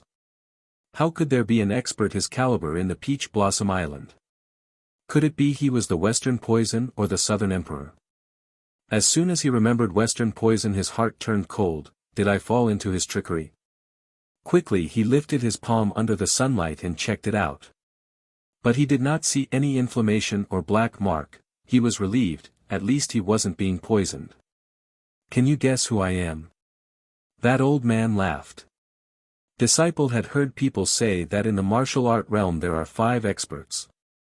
The Quanzhen's founder Venerable Wang had passed away. Disciples have met the 9-fingered divine beggar benevolent Master Hong and the master of Peach Blossom Island. Could Senior be Senior Ouyang or Emperor Duan? You thought my martial art is comparable to the Eastern heretic and Northern beggar, didn't you? The old man smiled. Disciple's martial art is mediocre, my experience shallow, I do not dare to speak nonsense. But when Senior pushed me a moment ago, I can say with confidence that other than benevolent Master Hong and Master Huang, I have never experienced such force, Guo Jing said. That old man was delighted with Guo Jing's praise, his face looked like a child's happy face. I am neither the Western Poison Ouyang Feng, nor the Emperor Duan, he smiled broadly. Guess again. Guo Jing hesitated.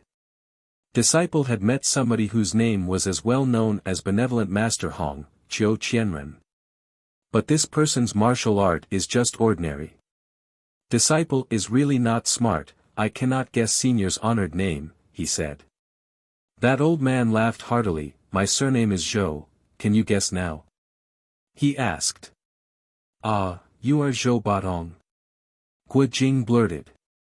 As the words came out of his mouth Guo Jing froze. Mentioning someone's name, especially a senior, could be considered disrespectful. He quickly bowed and apologized, disciple had shown disrespect, would Senior Zhou please forgive me? The old man laughed, you are right. I am precisely Zhou Batong. My name is Zhou Batong, and you called me Zhou Batong, when did you show me disrespect? The Quanzhen sect's founder Wang Chongyang was my martial brother, Ma Yu, Qiu Chuji and the others are my martial nephews. You are not a Quanzhen disciple, you don't have to call me Senior this or Senior that, just call me Zhou Batong. How would disciple dare? Guo Jing asked. Zhou Batong had lived in the Peach Blossom Island for a long time, he was bored, but suddenly Guo Jing came along. Talking with him he found relief, he was thrilled. Suddenly a strange thought came into his mind. Little friend, what do you say you and I become sworn brothers? He asked. No matter how strange his words were, this was the weirdest of all. Guo Jing's jaw dropped, he looked at Zhou Batong in disbelief, he thought Zhou was joking.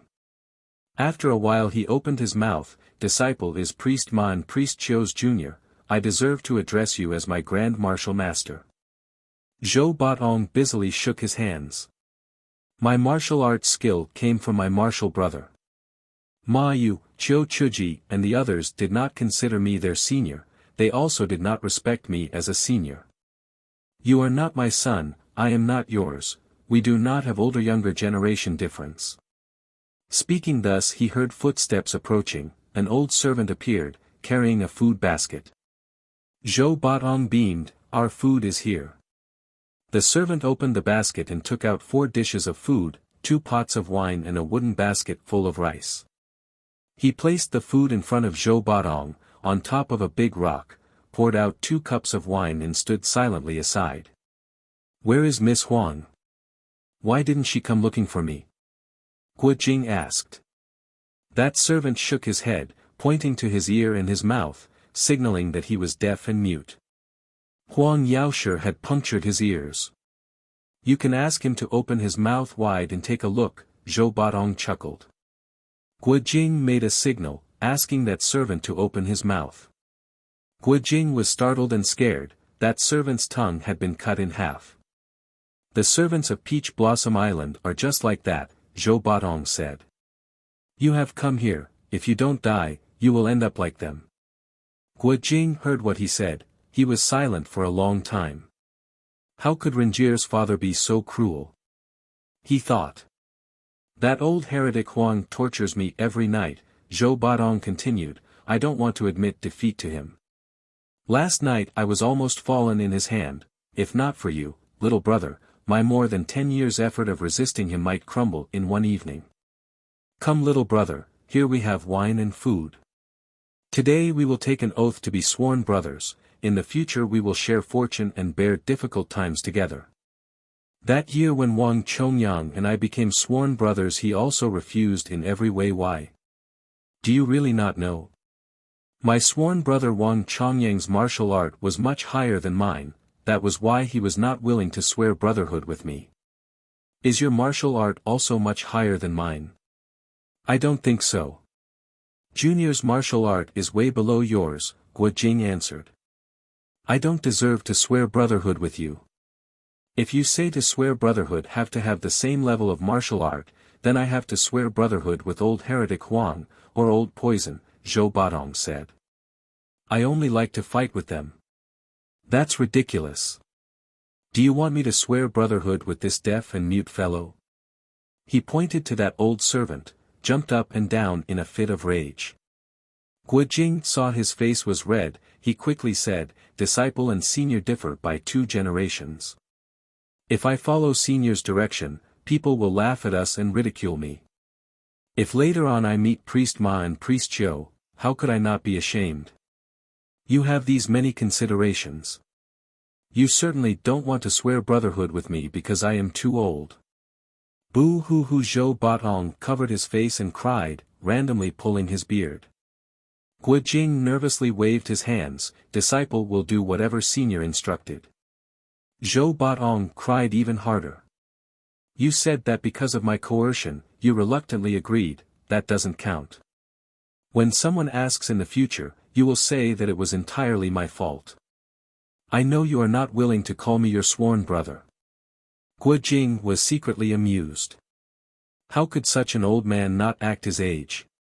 He saw him taking up a dish and tossed it outside, did not want to eat anymore. The old servant promptly picked it up. He didn't know what was going on and he was terrified. Guo Jing had no choice. Suppressing his laugh he said, since elder brother had shown kindness, how could little brother not accept? Let us use the earth in place of incense, we become sworn brothers. Zhou Batong smiled through his tears. I have sworn to old heretic Huang that as long as I cannot defeat him, I will never leave this hole except for bowel movement or urinating. I kowtow inside, you kowtow outside, he said. If you fight Master Huang all your life, then you will live in this hole all your life. Guo Jing thought, but he did not say anything, simply knelt down on the ground. Zhou Batong knelt alongside. With a clear voice he said, today the old urchin Zhou Batong and Guo Jing are tying a brotherhood, lit. Jin Lan Golden Orchid.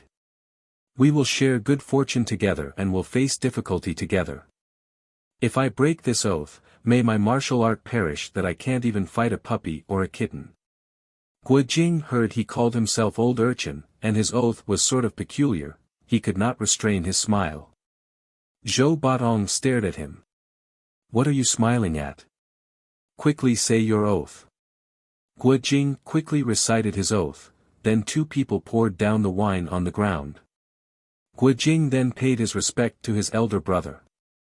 Zhou Batong laughed heartily and loudly shouted, that's enough. That's enough. He poured some more wine and drank. The old heretic Huang is very stingy, he served me only insipid wine. One day a little miss came and brought me some good wine, it's a pity she never came back. Guojing remembered Huang Rong told him she stole some wine and brought it to Zhou Baodong, and because of that she was scolded by her father, which caused her to leave the island in anger. It looked like Zhou Baodong was not aware of it. Guojing had been hungry for the whole day, he did not want to drink any wine, but he ate 5 big bowls of plain rice. Now at least he was full. As soon as 2 people finished eating, the old servant cleaned up and took the leftovers back. "Brother," Zhou Baodong asked, "how did you offend the old heretic Huang? Tell your big brother." Guojing then narrated how he accidentally killed Chen Xianfeng in his childhood, how at the Cloud Village he had fought and defeated Mei Chaofeng, how Huang Yaoshi made things difficult for the 6 freaks of Jiangnan, how because of that he had made a promise to come to the Peach Blossom Island within a month to die. He told Zhou everything. Zhou Baodong loved to listen to stories, he leaned his head and narrowed his eyes to focus, he listened with enthusiasm. When Guojing only recounted something briefly he would ask every detail of it. Every time Guojing paused even for the slightest time he urged him, "Then what happened?" "Then I arrived here," Guojing finally said. Zhou Baodong hesitated a moment. Turned out that pretty little girl is the old heretic Huang's daughter. She is good to you. Why did she disappear soon after arriving at the island? Must have a reason, maybe old heretic Huang lock her up. Guojing's anxiety showed on his face, disciple also has this thought. What did you say? Zhou Baodong snapped, his face changed color. Guojing knew he made a mistake, quickly said, "Little brother made an indiscreet remark, please don't mind me, big brother." Zhou Baodong smiled. "The way you address me cannot be wrong. If you call me any name, then you'd better call me wifey, or mommy, or daughter." "No, can't make a mistake," he said. Guojing agreed. Zhou Baodong leaned his head and asked, "Could you guess how I ended up being here?" "Brother is just about to ask," Guojing said. "It's a long story, I will tell you leisurely," Zhou Baodong said. "Do you know when the Eastern Heretic, Western Poison, Southern Emperor, Northern Beggar and the Central Divinity, the 5 experts were having a sword meet on Mount Hua?" Guojing nodded, "I've heard people say that." "It was the dead of wintertime at Mount Hua," Zhou Baodong continued. "The peak was covered with heavy snow. 5 people were having a meeting there, their hands contended in martial arts straight for 7 whole days and nights. In the end the Eastern Heretic, Western Poison, Southern Emperor, and the Northern Beggar admitted that my martial brother, Wang Congyang's martial art was #1 in the world. Do you know why those 5 people were having that sword meeting at Mount Hua?" "This, brother had not heard," Guojing replied. "It was because of a scripture," Zhou Baodong said. "The 9 Yin Manual." Guojing exclaimed. "That's right." Zhou Baodong said. "Brother, you are young, but your knowledge of Wulin matters is not shallow. Do you know the origin of the 9 Yin Manual, then?" "That I actually do not know," Guojing replied. Zhou Baodong playfully pulled his ears and long hair and his face showed that he was very pleased with himself. "A moment ago you told me a very interesting story, now what I told you was not a story, that was really happening to me," Guojing interrupted. "What is the difference?" "As long as it is good to listen to," Zhou Baodong said. "Some people spend their lives eating, sleeping, urinating and defecating. If those people tell me every single details of their life, the old urchin will die of suffocation." Guojing nodded his head. "That's true," he said. "Then why doesn't Big Brother tell the story of the 9 Yin Manual for Little Brother to hear?" The Emperor Huizong in the year of Zheng he wanted to compile Taoist books and scriptures from all over the world. He wanted to publish the work, which consisted of 5,481 chapters altogether. They were called the Wan Shou Dao Zong, the Everlasting Life Taoist Canon. The Emperor commissioned someone to do the work, he was called Huang Shang, he was also surnamed Huang. Guojing asked. "Bah! What's so special about the family name Huang?" Zhou Baodong spat. This person had nothing to do with the old heretic Huang Yaoshe. Don't you have any wrong ideas? There are numerous people surnamed Huang in this world, that Huang, yellow, dog or yellow cat also surnamed Huang. Guo Jing thought that yellow dog and yellow cat did not necessarily have Huang as their surnames, but he did not want to debate him, so he let him continue with his story. This old heretic Huang is not as smart as that Huang Shang. He was extremely intelligent. Zhou Batong continued. Guo Jing wanted to say, it turned out he was also an extremely intelligent person, but that thought stopped at his mouth. This Huang Shang was very afraid he might make any mistake in the writing of the canon, because if the emperor found out later, he would surely lose his head. Therefore, he read and reread each volume to make sure his work was error-free.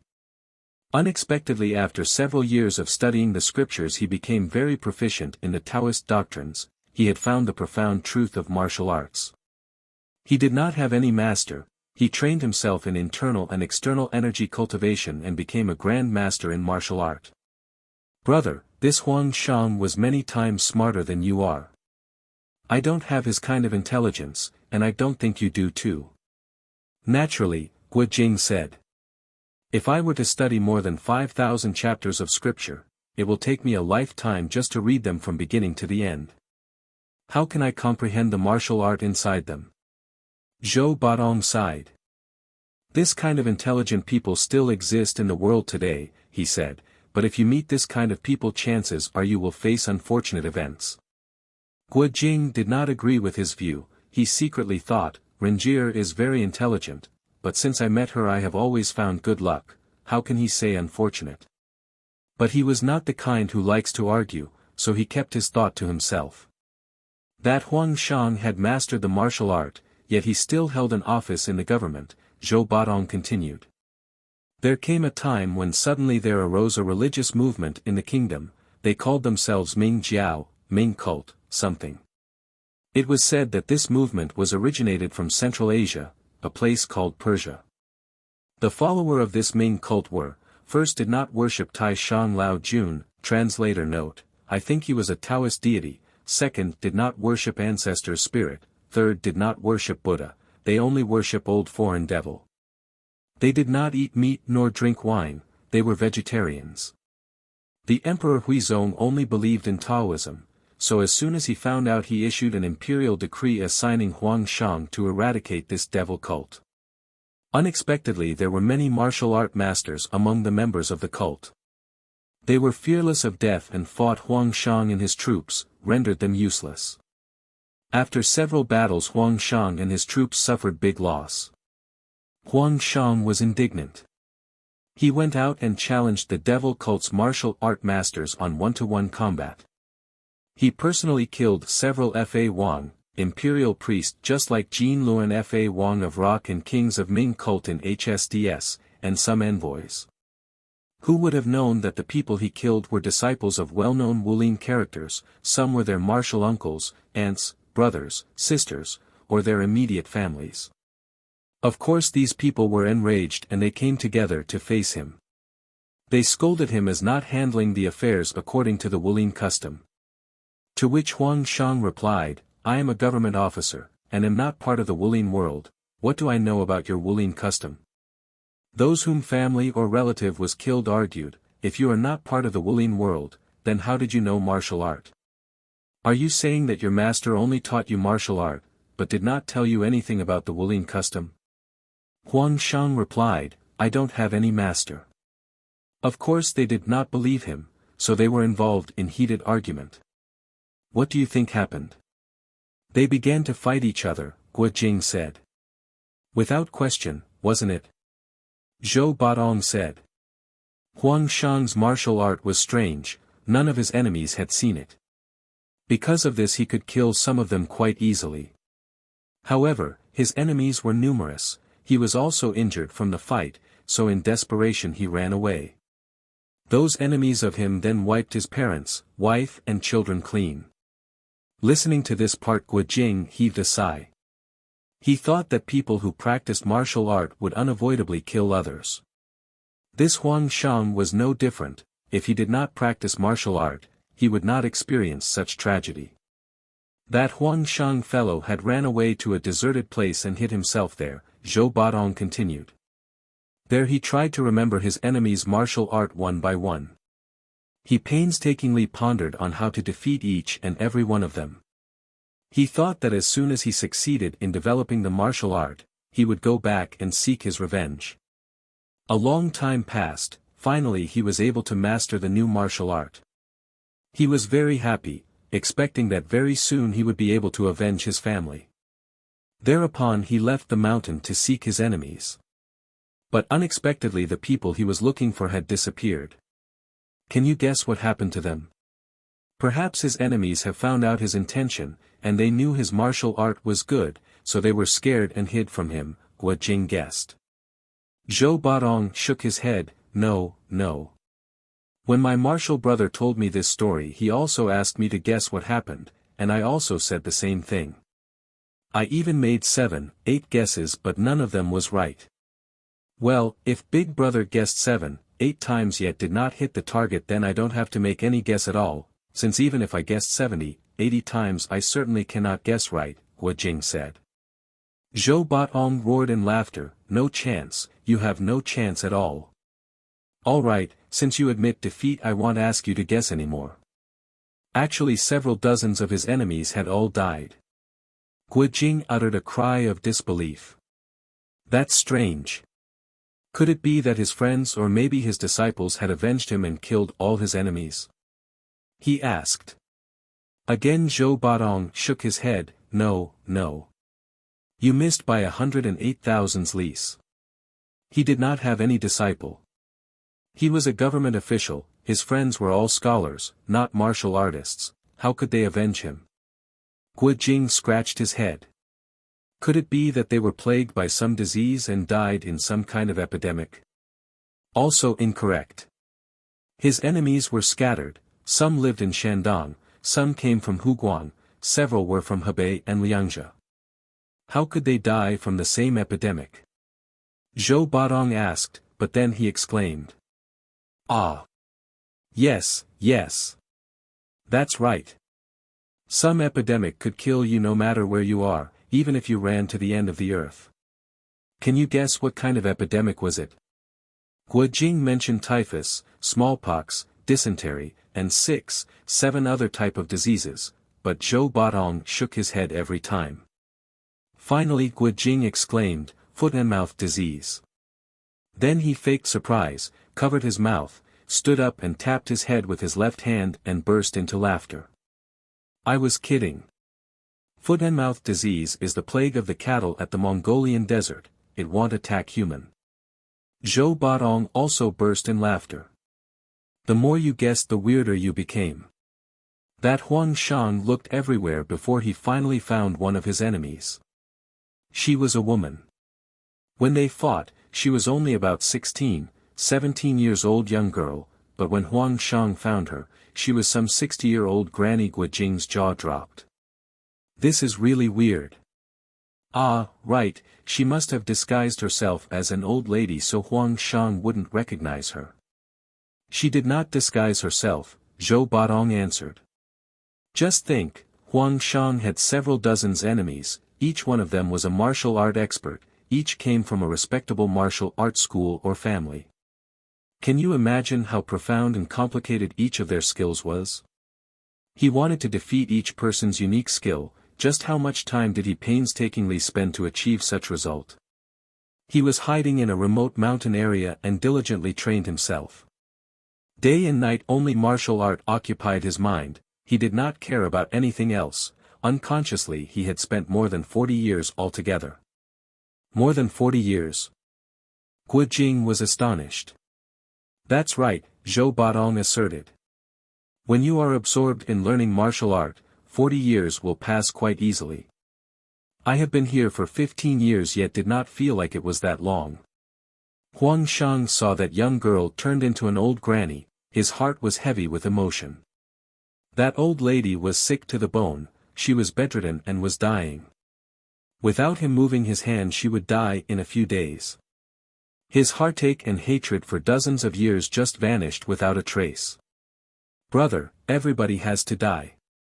The epidemic I was asking you earlier was death.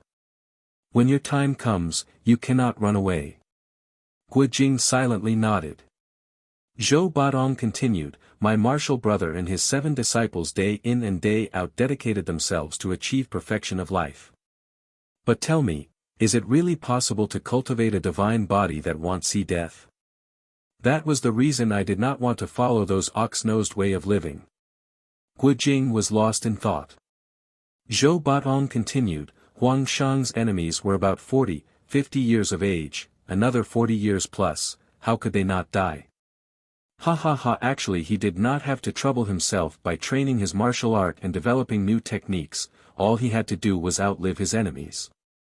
40 plus years and the heaven would take care of his personal enemies for him. Guo Jing nodded. Well then, should I look for Wanyan Honglai to avenge my father, or should I not? He wondered in his heart. Zhou Badong again said, however, learning martial art diligently could bring endless pleasure to one's life. If one did not practice martial art, what other interesting thing worth doing? There are endless toys and gadgets in the world, but after playing for a while you will get bored eventually. Only martial art, the more you play, the more interesting it becomes. Brother, don't you agree? Guo Jing only made him sound non-committally, showing neither his approval nor disapproval. He admitted that knowing martial art could be fun, but it was also hard work. He had trained martial arts since he was very young and he could not say the training was fun. He had to work and suffer hard, without a single leisure day. Zhou Badong saw him did not show enthusiasm. Why didn't you ask me what happened next? He asked. Guo Jing hastily said, right. What happened next? Zhou Badong was sulking, if you don't prompt me every now and then I will lose my eagerness in telling you the story. Yes, big brother, what happened next? Guo Jing prompted. That Huang Shang thought, I realize I am old now, but do not have too many years of good works. He had taken these several dozens years in pain to master the martial art technique of almost every martial art schools in the world. But after all this years who would enjoy his works? How could he let his long lives work wasted just like that? Therefore, he decided to compile the techniques he had mastered into a 2-volume book. What would that be? What is it? Guo Jing asked. Don't tell me you cannot guess this one, Zhou Badong said. Guo Jing thought for a moment, then asked, is it the 9E manual? We have talked for half a day about the origin of the 9E manual, why did you still ask? Scolded Zhou Badong. Guo Jing smiled, well, little brother was afraid to make another incorrect guess. Zhou Badong continued, after compiling the 9E manual, Huang Shang wrote it disguised as a literary book, my martial brother later found out. Huang Shang had hidden the book in a very secret place that for dozens of years nobody knew its existence. For some reasons later this book appeared and the Wulin world was troubled. Everybody wanted to get hold of the book. It was a dog-eat-dog situation. My martial brother said that the heroes who fought over this book and lost their lives came from all sides of the Wulin world, the number was over 100 people. Every time someone got hold of it, before one could practice for half a year or a year, somebody else would find that person and snatch the book away. This cycle had repeated don't know how many times, don't know how many lives. The one who got it would try to avoid others, but the pursuers were so many and in the end they would always find that person. Sometimes they used force, sometimes used trickery, but I don't know how many times the book had changed hands. If that's the case, then this book is actually the most damn thing for mankind, Guo Jing said. If Qin Xianfeng did not have this book he would be able to live peacefully with Mei Chaofeng in some remote village, Island Master Huang would not look for him. If Mei Chaofeng did not have this book, she would not be in her wretched condition today. Brother, why do you have such a negative feeling toward the book? Zhou Badong asked. The martial arts contained inside the 9E manual are very profound and divinely wonderful. If someone is able to learn even a little bit of it, how could that someone's life not changed? Even though it had created a disaster, what does it have to do with it? Didn't I say that not everybody was dead because of it? Big brother, Guo Jing said, that was because you are so fascinated with martial art. That goes without saying, Zhou Baodong smiled. Those who practice martial art have an endless pleasure. Common people are just so foolish, some loves to study to become government officials, some love gold or exquisite jewels, some loves beautiful women, but those who find pleasure in martial arts, wouldn't those people be able to do much more in time of emergency? Little brother has practiced a little bit of shallow martial art, but I have not yet learned to have an endless pleasure from it, Guo Jing said. Zhou Baodong sighed. Silly kid, then why did you practice martial art? He asked. Masters wanted me to practice, I practiced, Guo Jing replied. Zhou Baodong shook his head. You are really dumb, he said. I am telling you, a man may not like to eat his food, he may not love his own life, but he cannot not practice martial art. Guo Jing replied while thinking in his heart, this brother of mine is really addicted to martial arts that he acted this crazy, he said. I noticed the twin killers of the Dark Wind practiced the martial art of 9-in manual, it was completely evil. That one is absolutely cannot be practiced. Zhou Baodong shook his head. Those twin killers of the Dark Wind did not train correctly. The 9-in manual is upright and honest, how could it be evil? Guo Jing had seen Mei Chaifeng's martial art with his own eyes, so he did not believe what he heard. Zhou Baodong asked, where were we on the story?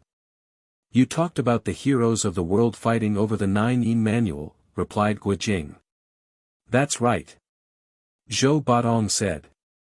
Afterwards the trouble getting bigger and more complicated that the like of Quan Zhen sect leader, Peach Blossom Island master Old Heretic Huang and Beggar Clan's clan leader Hong had to intervene. These 5 people agreed to meet at Mount Hua and have a contest. Whoever possessed the highest martial arts skill would get the book. And the book fell into your martial brother's hand, Guo Jing said. Zhou Baodong's eyes were lit. That's right. My martial brother Wang and I were good friends, he had not become a priest when we became good friends, later on he taught me martial art. He said I practiced martial art like crazy and too determined, did not go well with the Taoism way to seek peace and perfection. That was the reason although my martial art is from Quan Zhen, but my martial brother did not let me to become a Taoist priest. That was precisely what I expected. Among my martial brother's disciples, Qiu Chuji was the one with the highest martial art skill. My martial brother did not like it, he said Qiu devoted too much time practicing martial art and neglected to cultivate the Taoist faith. He said that whoever wanted to practice martial art must do so diligently, while those who entered Taoist way must do so with a simple heart. Those two did not go together very well. Ma Yu had inherited my martial brother's Taoist faith, but his martial art is actually inferior to Qiu Chuji and Wang Qi. That Quan Zhen sect's master Wang, how did he become both a Taoist saint and a martial art master? Guo Jing asked. His natural talent was so incredible. He was able to master martial art quite easily, while I had to practice hard and diligently. Zhou Baodong answered. Where were we on the story? Why did you divert my attention with your question? Guo Jing smiled. You were talking about your martial brother obtained the 9-in manual. That's right, Zhou Baodong said. After he had the book in his possession, he did not learn anything from it. He put the book inside a stone box and buried it underneath the flagstone where he sat daily meditating. I felt strange and asked him what was going on. He smiled but did not say anything. I became anxious, but he simply told me to go and think about it. Go ahead and try to guess, why did he do that? Was he afraid somebody might come and steal it from him? Guo Jing said. Zhou Baodong repeatedly shook his head, no. Who would dare to steal Quan Zhen sect master's belonging unless that person was bored of his own life? Guo Jing pondered for a long time. Suddenly he jumped up and exclaimed, that's right. That book should be hidden away really well, better yet, it should have been burned. Zhou Baodong was astonished, he stared hard at Guo Jing. My martial brother at that time had said the same thing, but every time he was going to do that, he hesitated at the last moment. Brother, you are not that smart, how did you guess so correctly? He asked. Guo Jing blushed. I thought that Venerable Wang's martial art was already number one in the world, even if he trained from the manual himself, he would still be number one. I also thought that his intention in the sword meeting on Mount Hua was not to be the number one but for this 9E manual.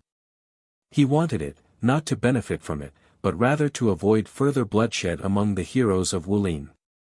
Zhou Batong raised his head and looked up to the sky, he looked like one whose spirit had left him. He was silent for half a day. Guo Jing became anxious, he was afraid he had said something wrong and had offended this brother of his with a strange temperament.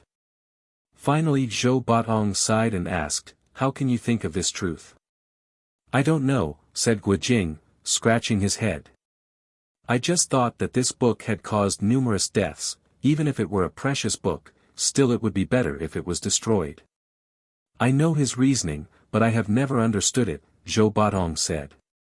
My martial brother oftentimes said that I am smart and have a natural talent to learn martial art, also I have the determination to achieve success, but, he said, first of all I am too fascinated with it, second, I do not have a caring heart toward other people. Even if I have a lifetime to train myself hard, I still will never achieve perfection. At that time I listened to him, but did not believe him, thinking what does training myself moving my fist or kick or a blade have anything to do with the state of my heart? These past 10 years or so I have been pondering about it and I cannot not believe it any longer. Brother, your heart is upright, your mind is broad. It's a pity that my martial brother is dead, otherwise I am sure he would like what he saw in you, I am sure he would bestow his unparalleled martial art to you. If only he didn't die. Remembering his late brother, suddenly he bent over a rock and wept bitterly. Guo Jing did not really understand what he was saying, but seeing his brother cried miserably could not help but feeling grief in his heart. After a while suddenly Zhou Batong raised his head and said, Ah! Our story is not finished yet, let us finish it, then we can cry some more. Where were we? Why didn't you persuade me not to cry? Guo Jing smiled and said, you were telling me about how Venerable Wang had hidden the 9E manual underneath a flagstone. Zhou Batong slapped his thigh and said, that's right. He had hidden the book underneath a flagstone. I asked him if I could take a look at it, but he scolded me to my face, afterward I did not dare to ask him again. The Wulin world was again enjoying peace and quiet for some time. But then martial brother died, and at the time of his death there was quite a disturbance in the martial art world. Guo Jing heard the tone of his voice, he became anxious, knowing that the disturbance must not be small. He opened his ears wide and listened attentively. Zhou Batong continued, martial brother was aware that he could not avoid the imminent death, therefore, he arranged for us to take care of his unfinished business. He even asked me to take the 9E manual out and brought it to him. He prepared a fire and was about to burn the book down.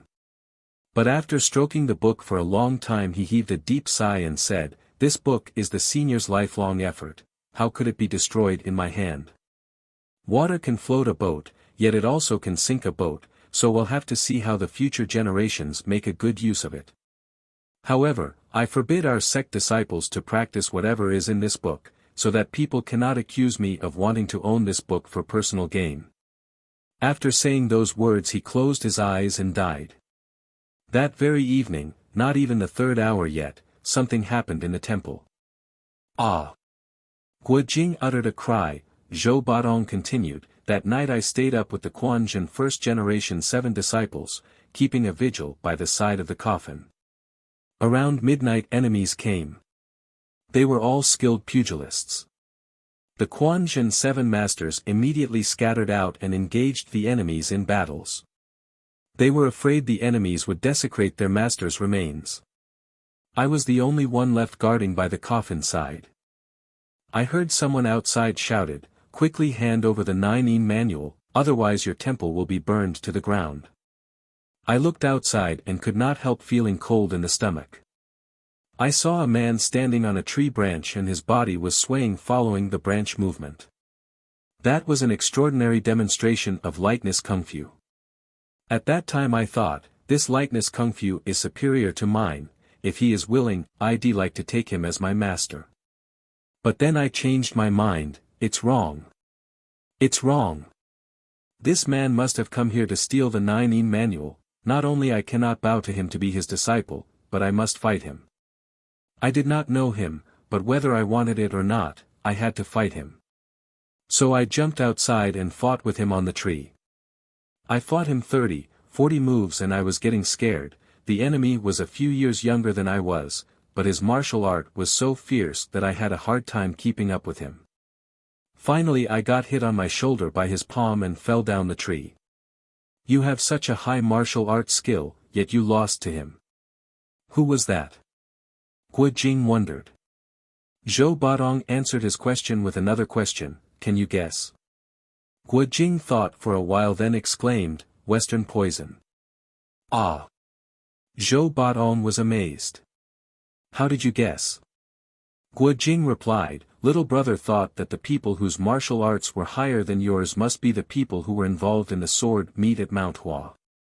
Benevolent Master Hong is straightforward and honest. The Emperor Duan is an emperor, he would not stoop so low to steal someone else's possession.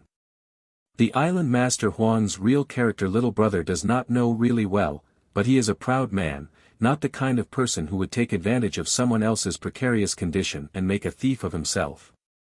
From the flower shrubs outside suddenly came a shout, clear and loud, little animal still has a good judgment. Guo Jing leaped toward that voice, but that person's movement was so swift. Guo Jing could not even see his shadow anymore, only the trees were still swaying and the flower petals fell down to the ground in abundance. Brother, come back. Zhou Badong called out. That was the old heretic Huang. He's already far away. Guo Jing returned to the front of the cave, while Zhou Badong commented, old heretic Huang is proficient in amazing weird 5-element techniques. He had arranged these vegetation according to the lost art of garden arrangement based on Zhuge Liang's law of 8-wave diagram of the past. Zhuge Liang's law. Guo Jing was amazed. Zhou Badong sighed, that's right. Old heretic Huang is well versed in music, chess, calligraphy and painting, medical, divination and astronomy, as well as farming and irrigation, economics and military strategy. Nothing is hidden from him, nothing that he is not proficient in. It's too bad he likes to give the old urchin a hard time and when we fight, I will not necessarily win. Once he flies east and west among this vegetation nobody will be able to catch him. Guo Jing was silent for half a day. He was thinking about how amazing Huang Yaoshi was, and was unable to restrain feeling captivated. After a while he remembered the story and asked, Big brother, you were hit by the western poison and fell down the tree. What happened next? Zhou Badong slapped his thigh. Right. This time you did not forget to remind me with the story, he exclaimed. I was hit by Ouyang Feng's palm, the pain entered my heart and lungs, I wasn't able to move for half a day. I saw him rushing into the morning hall, but I couldn't do anything, I was badly injured. But I gritted my teeth and risking my own life I chased him. I saw him standing in front of my martial brother's coffin. He stretched his hand to take the book from the table in front of the coffin. I was secretly groaning, I was not his match, while my martial nephews have not come back from fighting the enemies outside. In this critical moment suddenly there was a loud cracking sound, the coffin wooden lid burst open and flew, leaving a gaping hole on the coffin. Did Ouyang Feng use his palm to destroy Venerable Wang's coffin? Guo Jing asked. No, no. Zhou Badong replied. It was my own martial brother who used his palm strength to break open the lid. Listening to this strange and absurd tale Guo Jing's eyes opened wide and his jaw dropped. He was speechless. The Legend of the Condor Heroes Chapter 17. Ambidextrous Fighting. Original translation by Sunny Snow. Did you think my martial brother had become a ghost? Asked Zhou Badong, or did you think he came back to life again? No, not at all. He was faking dead. Ah. Guo Jing gasped. Faking dead? Yes, Zhou Badong answered. A few days before he died, my martial brother found out that the Western poison had been lurking around the temple, waiting for him to die so he could steal the book away. Therefore, my martial brother stopped his breathing by using his excellent internal energy and feigned death. He knew if he told his disciples they would not grieve convincingly. Western poison is so crafty, he would see through the disguise straight away. That was the reason nobody knew martial brother's plan. Anyway, my martial brother flew out from the coffin and struck Western poison with Yi Yang Ji, solitary young finger. Ouyang Feng clearly saw me when looking from outside the window. I was beside my martial brother's dead bed. He obviously saw us placing the body inside the coffin. But now suddenly my martial brother jumped out of the coffin. He was so shocked that blood drained from his body. He was completely scared by my martial brother that he did not move. My martial brother's solitary young finger hit him on the eyebrow and broke his many years of training of the Hama Gong, the toad stance. Ouyang Feng then escaped back to the west and I've never heard him returning back to the Central Plains. My martial brother laughed long and hard. He sat cross-legged on the table. I knew launching the solitary young finger consumed a lot of his energy, so he needed to meditate and restore his strength, so I did not bother him. I ran outside and helping my martial nephews getting rid of the attacking enemies. My nephews heard that their master was not dead, their happiness was unspeakable. We rushed back into the temple but then we stopped dead on our track. What happened? Guo Jing asked nervously. I saw my martial brother's body skewed to one side, his face looked strange, Zhou Badong said. I rushed and checked his pulse, his body was cold as ice. He was really dead this time. Martial brother's last words were for us to divide the 9-yin manual into 2 parts, top and bottom, so that if somebody should steal it, not the whole book would be lost. I took the top part with the intention of hiding it later on, and brought the bottom part to south to hide it on a mountain peak somewhere. On my way south I came across the old heretic Huang. Ah! Guo Jing exclaimed. Even though old heretic Huang's behavior is queer and he is very arrogant, he is unlike the Western poison who knew no shame, dared to come and tried to steal the book away, Zhou Badong said. Old Huang happened to be with a lady who turned out to be his wife. That must be Renjier's mother, Guo Jing thought. I wonder if she knew that her mother is involved in this matter. I saw them so happy together, he heard Zhou Badong continued. He said they were just married. I thought old heretic Huang was smart, what good does a wife for him? So I teased him about the marriage. Old heretic Huang did not get angry, he even invited me to have a drink. I told him about how my martial brother played dead and wounded Ouyang Feng. Old heretic Huang's wife was listening to my story. She asked me if she could take a look at the book. She told me she did not understand any martial art, she was merely curious on what kind of book had caused the death of numerous masters of the Wulin world. Naturally I did not let her. Now the old heretic Huang loved his young wife very much, he wanted to make her happy, so he said to me, Badong, this woman does not know martial art at all. She is still young and loves to see amusing thing. What's the problem in letting her take a look? If I, Huang Yaoshi, cast a single glance toward your book, I will immediately gauge my eyeball and give it to you. Old heretic Huang is a man who can be ranked among the best in the present age, his words without doubt carry a lot of weight. But to let somebody see the book is a grave matter, so I shook my head. Old heretic Huang was not happy. He said, how can it be that I didn't understand your difficulty? If you agree to let my wife take a look, there will be time when this old Huang repay Quan Zhen's sex kindness. But if you don't agree, that is entirely up to you. Who said that I have to have your friendship? I don't even know any of your Quan Zhen disciples. I understood very well his meaning. This man will do what he says. He felt uncomfortable giving me a hard time, but he could make things difficult for Mayu, Qiu Chuji, and the others. His martial arts skill is too high, it was not a good idea to provoke his anger. That's true, said Guojing. Priest Ma, Priest Qiu, and the others are not his match. Zhou Badong continued, that time I said to him, Old heretic Huang, if you are angry come and find me, the old urchin. Why do you have to look for my martial nephews?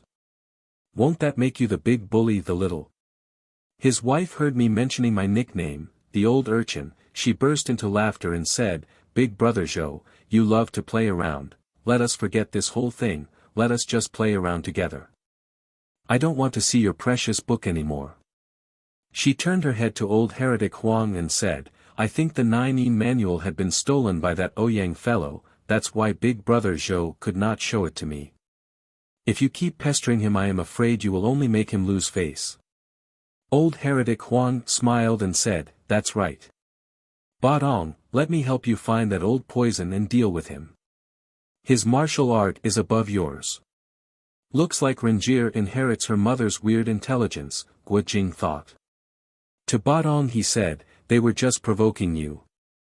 I know that. Said Zhou Badong, but I don't want to lose to them. So I said, the book is in my possession, and I have no problem letting sister-in-law taking a look. But you said the old urchin cannot defend the book, you have to prove it to me. The old heretic Huang smiled, if we fight, we might injure our friendship. You are the old urchin, let us just play like little kids.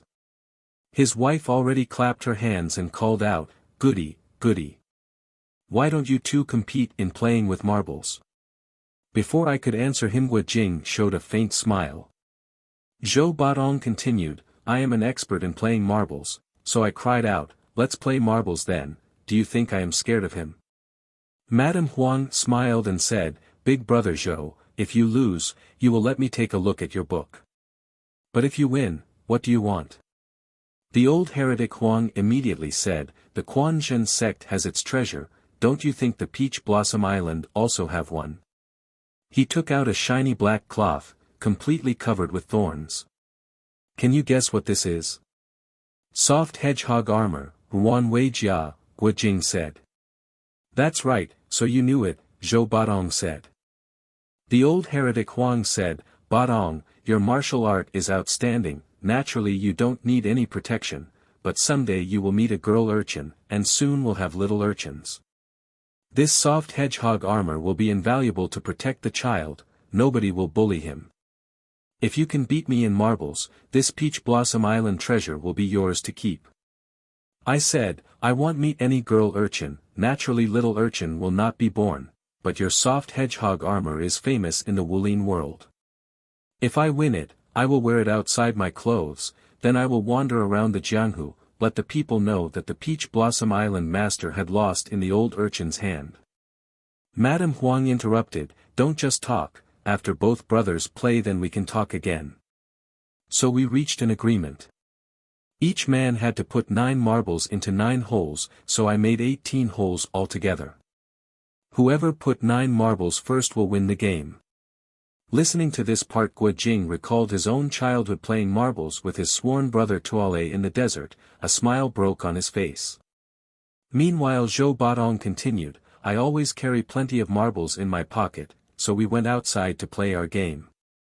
I paid close attention to Madame Huang's movement, and I found out she really did not know any martial art. I went down and made some holes on the ground. I let old heretic Huang to choose his marbles first, and he did. Then we started our game. His special skill in the secret projectile, the Tan Jishan Tong, divine flicking finger, is still well known throughout the world.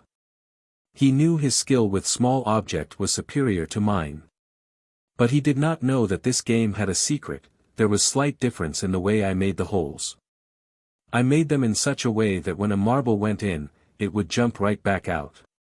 You have to hit the marble with a perfect amount of strength, it had to be just right with a little bit of pulling force behind it, so the marble will stay in the hole.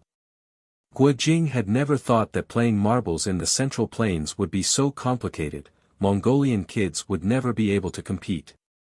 He heard Zhou Badong proudly continued, the old heretic Huang had launched 3 marbles, all were right on target.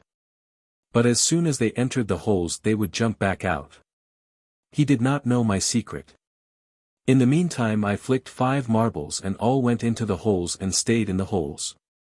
His secret projectile skill was very good. He tried hard to catch me by flicking 3 more marbles, while I put another marble in the hole. I was already in the lead, how could I let him catch up? He was having a hard time with the marbles. Secretly I was smug, thinking that his defeat was imminent, even the heaven wouldn't be able to help him. Who knew that the old heretic Huang would use a dirty trick to gain victory? Can you guess what he did? He hurt your hand using his superior martial art. Guo Jing guessed. No, Zhou Badong said. The old heretic Huang is bad, but he is not stupid, he wouldn't use such a foolish method. He knew he was going to lose, so he sent his energy into the marbles. He flicked 3 marbles and hit my last 3. Mine were smashed while his marbles stayed intact. Ah! Then you don't have any marble left. Guo Jing exclaimed. I have to helplessly watch him put his marbles one by one into the holes. Thus, I lost. Zhou Badong said. But that didn't count. Guo Jing said. That was what I said, Zhou Badong answered. But old heretic Huang said, Badong, we have agreed that whoever got all 9 marbles inside the holes, he wins. Blame your own inadequacy. It was your own fault that you don't have enough marbles to put into the holes. Therefore, you lost. I still think he was being deceitful, but I had to admit I didn't expect his move. Also, even if I wanted to destroy his marbles I couldn't do what he did. I can't hit a marble without smashing my own. So secretly I admired his ability. I said, Sister-in-law Huang, I will let you see the book, but I want it back by the sundown. I said that because I was afraid they would say, we didn't say how long we might borrow the book, we haven't finished looking at it, why are you taking it back? When that happens, the book would be in their hands for 10, even 100 years. Guo Jing nodded his approval. Right. Luckily Big Brother is smart and could foresee this. If it were me, I would fall into their scheme. Zhou Badong shook his head, speaking of smartness, who on earth can be compared to the old heretic Huang? I don't know how he did it, but he managed to find a wife who was as smart as he is. That time sister-in-law Huang only showed a faint smile. She said, Big Brother Zhou, you are known as the old urchin, but you are smart. You are afraid it would turn out like Liu Bei borrowed the city of Jingzhou forever, aren't you? Don't you worry, I will sit right here and have a look in front of your eyes, I won't hide in a secret place. If you are feeling uneasy, you can stay by my side and stand guard. I listened to her said such, I took the book from my pocket and handed it over to her. Sister-in-law Huang took it and walked to a tree, sat on an upturned rock. The old heretic Huang saw I still had some trepidation on my face. He said, Old urchin, in this present age, how many people can defeat us, 2 people in martial arts? I replied, nobody can necessarily defeat you, but to defeat me, including you there are 4, 5 people. Old heretic Huang smiled, you flattered me. Eastern heretic, Western poison, Southern emperor and Northern beggar 4 people, each one has his own strength, nobody could defeat anyone else. Ouyang Feng's toad stance had already been broken by your martial brother, within 10 years he won't be able to compete with us. There is iron palm floating over the water, Qiu Qianren, I heard his martial art is good, but he did not attend the Hua Shan Luan Jian, sword meet of Mount Hua, so I am not sure, but not necessarily his martial art is so superb. Old urchin, I believe other than these people, you are number 1 in terms of martial art. If we unite our hands, nobody can beat us. I said, naturally. Old heretic Huang then asked, why then, are you so anxious? With both of us standing right here, who in the world could come and steal your precious book away? I heard he was very reasonable, so I felt better. I saw Madame Huang flipped one page after another, she read attentively from the beginning, her lips slightly moved which I thought a little funny. The 9-ine manual contains high-level secret of martial arts, even if she is well versed in literature, I am afraid she wouldn't comprehend even half a word. She read slowly from the beginning to the end, taking her time. I became impatient waiting, until at last she flipped the last page.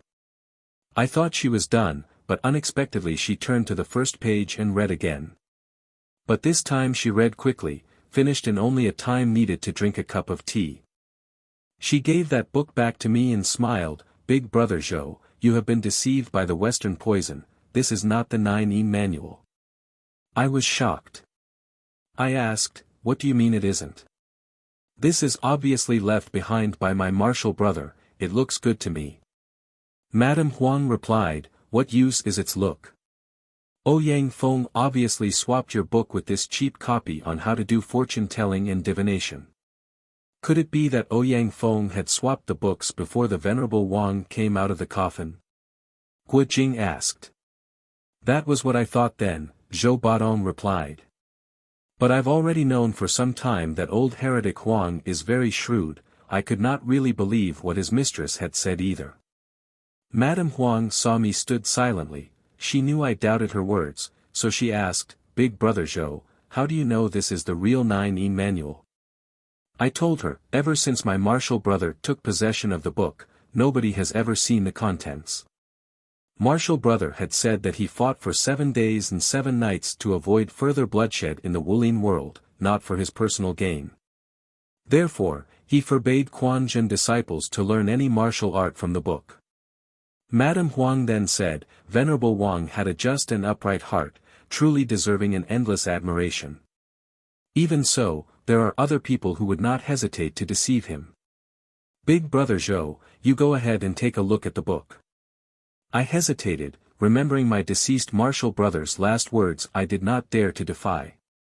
Madame Huang continued, this is a book of divination that is available anywhere in Jiangnan, not worth half a yuan, currency, not sure the value.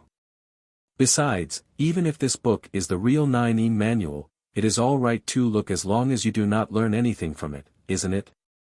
So I opened the book and looked at the first page. To me the book seemed to be describing methods and techniques to practice martial arts, where was fortune-telling and divination stuff.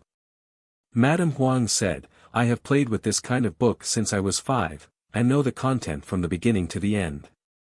We the Jiangnan kids, 9 out of 10 are familiar with it. If you don't believe me, just listen to this. Having said that, words started flowing like water from her mouth, she recited the book from the beginning to the end. I looked at the book to see if she really was reciting it from memory. Indeed, not a single word was wrong. My body turned cold, like I was plunged into a hole full of ice. Madame Huang also said, no matter which page you want me to recite, as long as you read the beginning, I can recite the rest for you. I have read this kind of book since I was little, I won't forget its content. I pulled out several sections just as she said, and she did recite them without hesitation. The old heretic Huang burst in laughter. I was really angry, I ripped the book to pieces and then burned it to ashes. Old heretic Huang suddenly said, Old urchin, you don't need to lose your urchin's temper. Let me give you this soft hedgehog armor. I didn't know I fell into his scheme, I thought I looked so sorry to him that he wanted to ease my feeling. I was still upset, besides, how could I take the treasure of Peach Blossom Island? So I only thanked him without taking his gift. I went back to my hometown and closed the door. I wanted to practice my martial art. I knew at that time that I was not Ouyang Feng's match, so I determined to train hard for 5 years. I thought I would go the west to take the book back from the Western poison. My martial brother left me the book and the old urchin could not keep it safe. How could I face martial brother in the underworld? The Western poison is so crafty, I know you must deal with him, but wouldn't it be a lot better if you take Priest Ma, Priest Chiu and the others to come with you? Guo Jing asked. I can only blame my own arrogance, Zhou Badong said, after suffering from humiliation I did not want to talk to Ma Yu and the others. If I did they would certainly see something was amiss. Several years later there arose a rumor among the Jianghu people that the Peach Blossom Island disciples, the twin killers of the Dark Wind had gotten hold of the 9E manual, they had mastered several kinds of exquisite martial arts from the book, and had created havoc everywhere. At first I did not believe it, but the rumor was getting stronger. A year later, Chiu Chuji came to my home. His visit was in connection with the 9-yin manual affair. He said that the book had really fallen into the Peach Blossom Island disciples' hands. I was fuming mad and said, "Old heretic Huang is not worthy to be my friend." Chiu Chuji was taken aback. "Martial uncle, why did you say Huang Yaoshe was not worthy to be your friend?" I told him, "He went to get the book back from Western Poison without consulting me, and did not give the book back to me.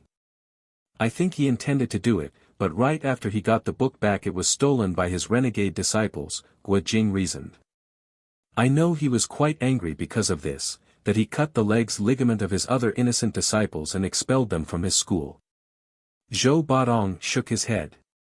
"You are as naive as I was. If this affair happened to you, you would surely be bullied without knowing it," he said.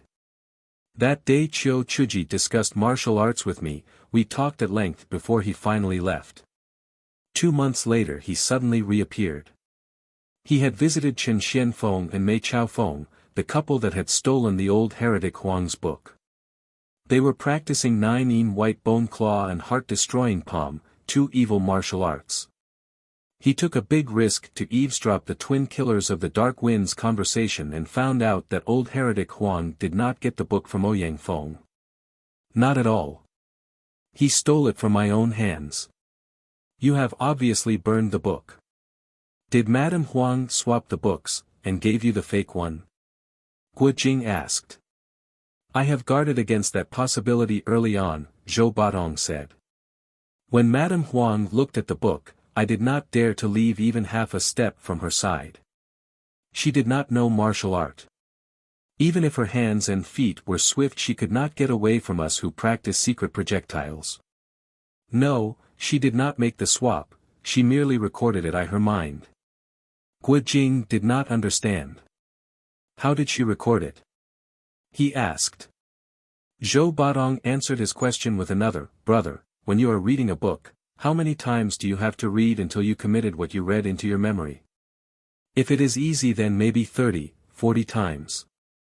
If it is difficult or long, probably 70, 80 times, even 100 times. Even after I read it for more than 100 times, I still cannot guarantee its accuracy, Guo Jing replied. Speaking of brain power, I am afraid you cannot be considered smart, Zhou Badong said. Your brother is dumb by nature, Guo Jing admitted. Doesn't matter whether I am studying literature or martial art, I am always very slow. Zhou Badong sighed. Let's not talk about studying literature, he said. Just talk about practicing martial arts. When you learned a fist or palm technique, didn't your masters have to teach you dozens of times before you could understand it? Guo Jing's face was red from shame. That's true, he said. Sometimes I knew it, but couldn't remember, sometimes I remembered it, but could not apply. But there are people in the world who by simply watching other people do a stance will be able to remember it forever, Zhou Badong said. Totally correct. Guo Jing exclaimed. Island Master Huang's daughter is just like that. When benevolent Master Hong taught her martial art, at most you would teach her twice, very seldom he had to repeat the lesson 3 times. This girl is so smart, Zhou Badong slowly said, let's just hope she won't share her mother's short life. That day when Madame Huang borrowed my book she only read twice, yet she did not miss a single word. After we bade farewell she wrote down everything for her husband to see. Guo Jing could not restrain his amazement, he was silent for a while only to say, Madame Huang did not understand what she was reading, yet she was able to memorize the whole thing. How can there be such an intelligent person on the earth? I am afraid your little friend that Huang girl is also capable of doing that, Zhou Badong said. Anyway, after listening to Chiu Chuji I was ashamed. Immediately I summoned the Quan Zhen sect's 7 first-generation disciples to discuss this matter over. Everybody agreed we should deal with the twin killers of the Dark Wind to get the book back from them. Chiu Chuji said, those twin killers of the Dark Wind's martial arts skills may be high, but they won't necessarily be victorious over Quan Jin Sek's disciples. They are your junior, martial uncle does not need to go into action personally, otherwise the heroes of Jianghu would say that the older generation bullied the younger one. I thought he was right, so I assigned one or two of them to find the twin killers of the Dark Wind, while the rest shadowed from the side to guard against the twin killers escaping. Guo Jing nodded his head in agreement. If all the Quan Jin 7 masters went into action, the twin killers of the Dark Wind wouldn't have any chance. His mind wandered to the time priest Ma Yu along with his 6 masters masquerading as the Quan Jin 7 masters atop the Mongolian barren hill. They pursued the twin killers as far as Hunan. When unexpectedly those 2 disappeared, Zhou Badong continued. The Quan Jin 7 tried to find information. Turned out another disciple of old heretic Huang, Lu Qingfeng had gathered dozens of heroes and valiant people of the Central Plains to fight those 2 with the intention of capturing them and send them back to the Peach Blossom Island and hand them over to the old heretic Huang. Nevertheless, they were still able to escape and vanished without a trace. No wonder village master Lu hated his martial brother and martial sister so much. He was expelled innocently from his school, Guo Jing said. Since I couldn't find the twin killers of the Dark Wind, naturally I looked for old heretic Huang. I carried along the first volume of the 9-yin manual, because I was afraid I might lose this one as well. Upon arrival at the Peach Blossom Island I scolded the old heretic Huang, but he said, Badong, Huang Yaoshi always meant what he says. I had said I wouldn't cast a glance at your book. When did I look at your book? The 9-yin manual that I saw was the one recorded by my wife, certainly not your book. His words sounded reasonable, but I was furious, so I spoke harsh words to him and asked to talk to his wife. He smiled bitterly, and led me to the main hall. As soon as we were there I was shocked. Turned out Madame Huang had passed away. There in the main hall was her memorial tablet. I was going to pay my respect to her spirit, but old heretic Huang sneered and said, Old urchin. You don't have to be pretentious on my face. If not because of your damned Go Pai Jin Jing, dog fart manual, my wife wouldn't have left me. I was startled. What? I asked. He didn't answer, only looking at me with angry eyes, but then tears started rolling down his cheeks. After a long while, he started to tell me what really happened. Initially Madame Huang recorded the book for the first time for her husband's sake. Huang Yaoshi then found out that the book in his hands was the second volume, which was harmful to train without knowing the first volume. So he decided to set the book aside while he was trying to get hold of the first volume. Who would have thought that the book would be stolen by Qin Xianfeng and Mei Chaofeng? Madame Huang wanted to comfort her husband, so she quietly determined to rewrite the whole book. First of all, she did not understand the meaning of what she wrote, she merely memorized the words. Secondly, it had been several years since she wrote it for the first time, how could she remember everything? At that time she was entering the 8th month of her pregnancy. After painstakingly thinking hard she was able to rewrite about 7,000-8,000 words, but not every word was accurate. Her heart and mind were exhausted, and because of that she gave birth to a baby girl prematurely. The baby was healthy, but her condition was like a lantern ran out of oil. Even though Huang Yaoshi's skill was peerless, in the end, he was not able to save his beloved wife's life. Old heretic Huang always loves to vent his anger and blame others. During this time his wife had passed away, he was like a madman, talked incoherently to me. I knew his was grieving badly, so I did not want to argue with him.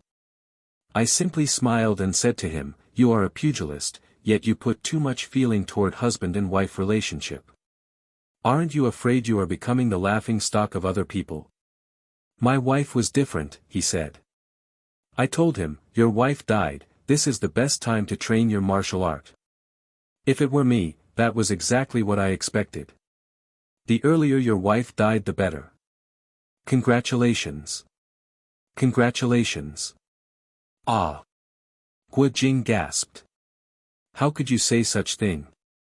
Zhou Badong eyes rolled. I said what I was thinking, what's wrong with that? He snapped. But that old heretic Huang got angry, without saying anything he struck me with his palm and we fought.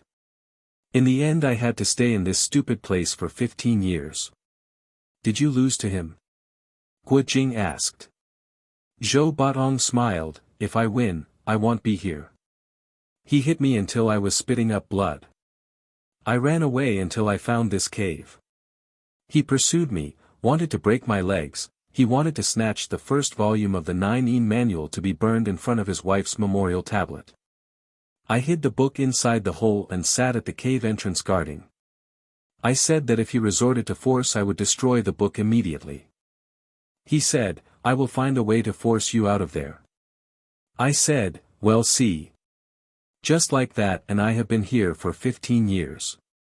This man is arrogant, and he is not desperate yet, so I am sure he won't put poison in my food.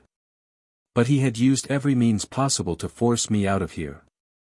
I leave the cave only to urinate and defecate, he won't have any opportunity to sneak in. Only I have to live with this stench. Sometimes I pretend to have a bowel movement. His heart itches to lay his fingers in, but he ended up enjoying the smelly thing. He ended his narration by laughing heartily. Listening to his story, Guo Jing was fascinated. He found this big brother of his to be smart and witty. Zhou Batong continued, after 15 years he started to attack my heart and mind, but so far I was able to defend myself. Only last night I was almost fallen, fortunately ghost or angel has brought you here and helped me.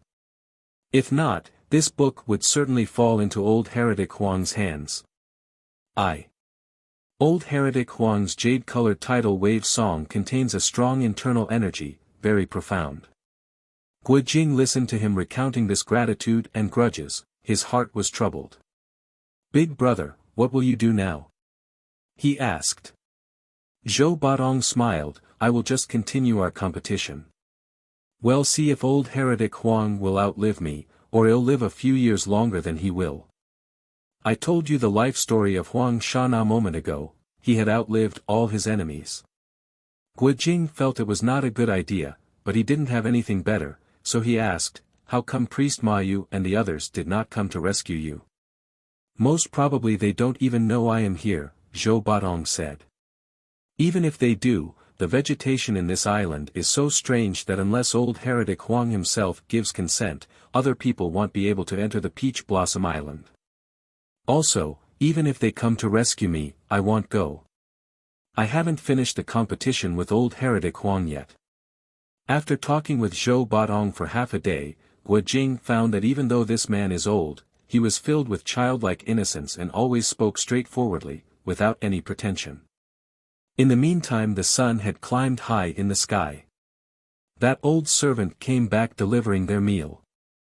After done eating, Zhou Batong continued, I have stayed on the Peach Blossom Island for 15 years, yet my time did not totally go to waste.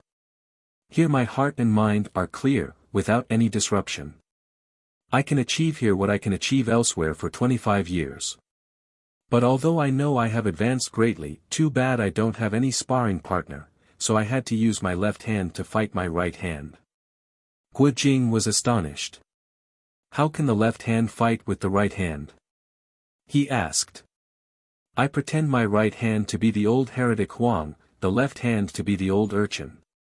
The right hand attacks, the left hand neutralizes that attack and launches a counterattack, like this, Zhou Batong said, then moved his hands to battle each other. At first Guo Jing thought it was very funny, but after several moves he realized that the stances were mysteriously wonderful, he couldn't help but feeling great admiration. People who practice martial arts, regardless of whether they are barehanded or wielding a saber or thrusting a spear, will always use both hands either to attack or to defend, but Zhou Batong was different. He used one hand to attack and the other to defend, each attack was fierce and always aimed vital points, while the defending hand would parry and counterattack with no less fierceness, truly like two people fighting each other.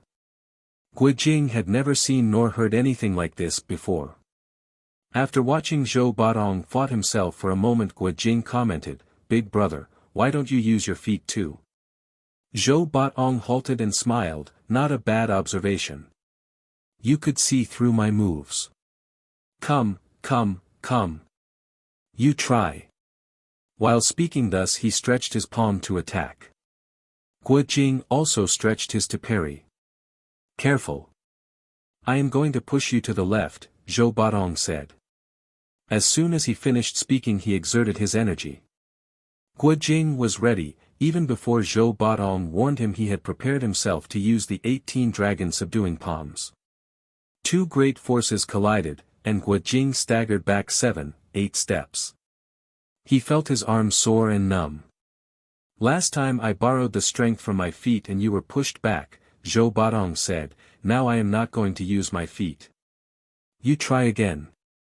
Guo Jing followed his bidding to attack again, but suddenly he felt a pushing and pulling force. He was unable to stand steadily, he fell forward, his forehead hit the ground.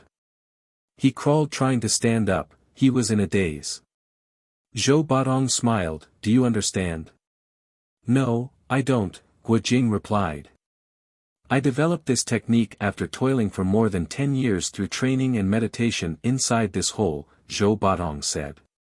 My martial brother had told me once about a technique of using emptiness to gain victory. That time my understanding of Taoist principles was still shallow. I heard him but I didn't understand. About 5 years ago I was moving my two hands when it suddenly dawned on me that I can develop palm technique using that principle. I was still unsure about it since it was only a theory, I have never tried it in a real combat. Brother, come and fight me again. Please don't fear the pain. I am going to make you fall some more times. He saw Guo Jing was hesitant, so he persuaded again, good brother, I have been here for 15 years, and always longed for someone to come over and train with me. Several months ago old heretic Huang's daughter came and talked with me to chase my boredom. I was thinking of training with her, but she did not return the next day. Good brother, I certainly am not going to hit you too hard. Guo Jing saw his both hands were itching to move, his face showing eagerness that was hard to resist, so he complied and said, what is falling some more times? He launched his palm and fought a few stances, but he felt Zhou Batong's palm was sometimes void of strength. He was about to fall again when suddenly Zhou Batong's left hand hit his shoulder from below. His body was sent somersaulting in the air and he fell hard to the ground. His shoulder was hurting very bad. Zhou Batong's face showed regret, he said, good brother, I can't let you fall for nothing. Hear me out, I am going to teach you this technique. Guo Jing endured the pain, crawling up and came near. Zhou Batong said, in the Lao Zis, Taoist founder, Tao De Jing, Taoist holy scripture I don't know the correct English translation, there is a saying, a clay utensil is useful because it is empty, a room is useful because it is empty. Do you understand this saying? Guo Jing's literary knowledge was limited, naturally he did not understand the saying. He smiled sheepishly and shook his head. Zhou Batong took the rice bowl they used earlier. This bowl is empty inside, that's why we can fill it with rice. If it is a solid clay clump, how can we put food inside? He asked. Guo Jing nodded, he thought, it is a very simple truth, but I've never thought about it. Likewise a house can be occupied by people because it has 4 walls and windows and doors on those walls, Zhou Batong added. What good it is if the building is made of solid bricks without windows and doors? Guo Jing nodded again, his heart was more open to this truth. Zhou Batong continued, our Quan Zhen sect's highest martial art is based on Gong, empty, and Ruo, soft, these two characters. It was so called because lacking accomplishment does not necessarily mean weak, lacking fullness does not necessarily mean empty. Following these deep and profound thinking Guo Jing listened attentively and pondered deeply. Zhou Batong added, in terms of energy exertion, your master Hong Qigong's martial art is on the external side of the spectrum. Even though I know Quan Zhen sect's martial art, I am not his match. But I am afraid once you reach certain level of the external type of martial art you cannot go much higher. Not so with the internal type of martial art, the type that my martial brother practiced. That time when my martial brother won the title #1 in the martial art world he was not just being lucky. If he were still alive today, with the additional of more than 10 years of training, if he again fights Eastern Heretic, Western Poison and the others, I believe he would probably need only half a day, not 7 whole days and nights to subdue them. Venerable Wang's martial art was truly amazing. Brother is unfortunate not to make his acquaintance, Guo Jing said. Benevolent Master Hong's 18 dragon subduing palms is the pinnacle of the hard type of martial art, but a moment ago Big Brother had made me fall to the ground using the world's softest type of martial art, isn't that so? Zhou Baodong laughed. That's true, he said. Although the soft can subdue the hard, I wouldn't be able to push you that easy if your 18 dragon subduing palms was as fierce as Hong Qigong's. It all depends on the depth of your comprehension. Do you remember the move I used to push you down just a moment ago? Try to remember it well. And then he carefully recounted how to move the hand and how to exert the energy. He knew Guo Jing's comprehension was slow, so he took his time explaining everything. Guo Jing tried the move dozens of times. Fortunately he had a good foundation of profound internal energy technique from Quanzhen sect, so he had a good grasp albeit slowly. Zhou Baodong was elated, he said, brother, if your pain has lessened, let me make you fall one more time. Guo Jing laughed. Pain is nothing, he said, but I am afraid I won't be able to remember your lesson. While speaking he was still trying hard to memorize everything. Zhou Baodong had a childlike enthusiasm. He kept urging, is it enough? Have you memorized it? Come on, quick. But actually his nagging was disturbing Guo Jing's mind. After some time was he finally able to memorize the move. So again he charged toward Zhou Baodong, and again he fell down. Day and night those two people trained together. Guo Jing was a young man, he did not need too much sleep, but even when he did, Zhou Baodong wouldn't let him to. He kept urging him to train. Guo Jing fell down 700 times. His body was swollen and hurt all over, full of purple bruises. Fortunately he was strong, so he just gritted his teeth and doggedly learned and finally mastered Zhou Baodong's special skill which he created during his 15 years inside the cave, the 72-move Kong Ming Quan, lit. Empty and clear fist technique, the vacant fist. Two people were so engrossed in training martial arts that they did not know how many days had passed. Guo Jing was thinking about Huang Rong all day, but since he was unable to seek her, he had to be content in waiting painstakingly. Several times he wanted to go with the mute servant who delivers their meals to find her, but every time, Zhou Baodong called him back. One day right after lunch Zhou Baodong said, you have mastered the entire vacant fist. After this I won't be able to make you fall easily, so we have to change the way we play. Very well. How should we play? Guo Jing laughed and asked. We play as 4 people fighting each other, Zhou Baodong replied. 4 people. Guo Jing was perplexed. Absolutely. Zhou Baodong said. 4 people. My left hand is one person, my right the other. Your pair of hands are 2 other people. For separate individuals, nobody helps anybody else. 4 people in a tangled battle. That should be more interesting. Guo Jing's interest was piqued. It certainly is interesting, too bad I cannot separate my left and right hands, he smiled and said. I meant to teach you later, Zhou Baodong said. For now, let us just have a 3-way fight. His pair of hands made 2 people and attacked Guo Jing immediately. He separated himself into 2 different entities, each hand launched different stance, they did not complement each other, totally different from one person using 2 hands. When his left hand was giving Guo Jing a hard time, his right hand would come to Guo Jing's rescue. Likewise when his right was gaining an upper hand, his left would fight his right. When Guo Jing gained an upper hand, his both hands would fight together like 2 people facing one opponent. In short, it was like 3 separate individuals fighting each other. After fighting for a while they stopped for a rest. Guo Jing thought this way of playing was so amusing, he could not help but remembering Huang Rong. He thought if she were there, 3 people would be able to fight as 6 individuals.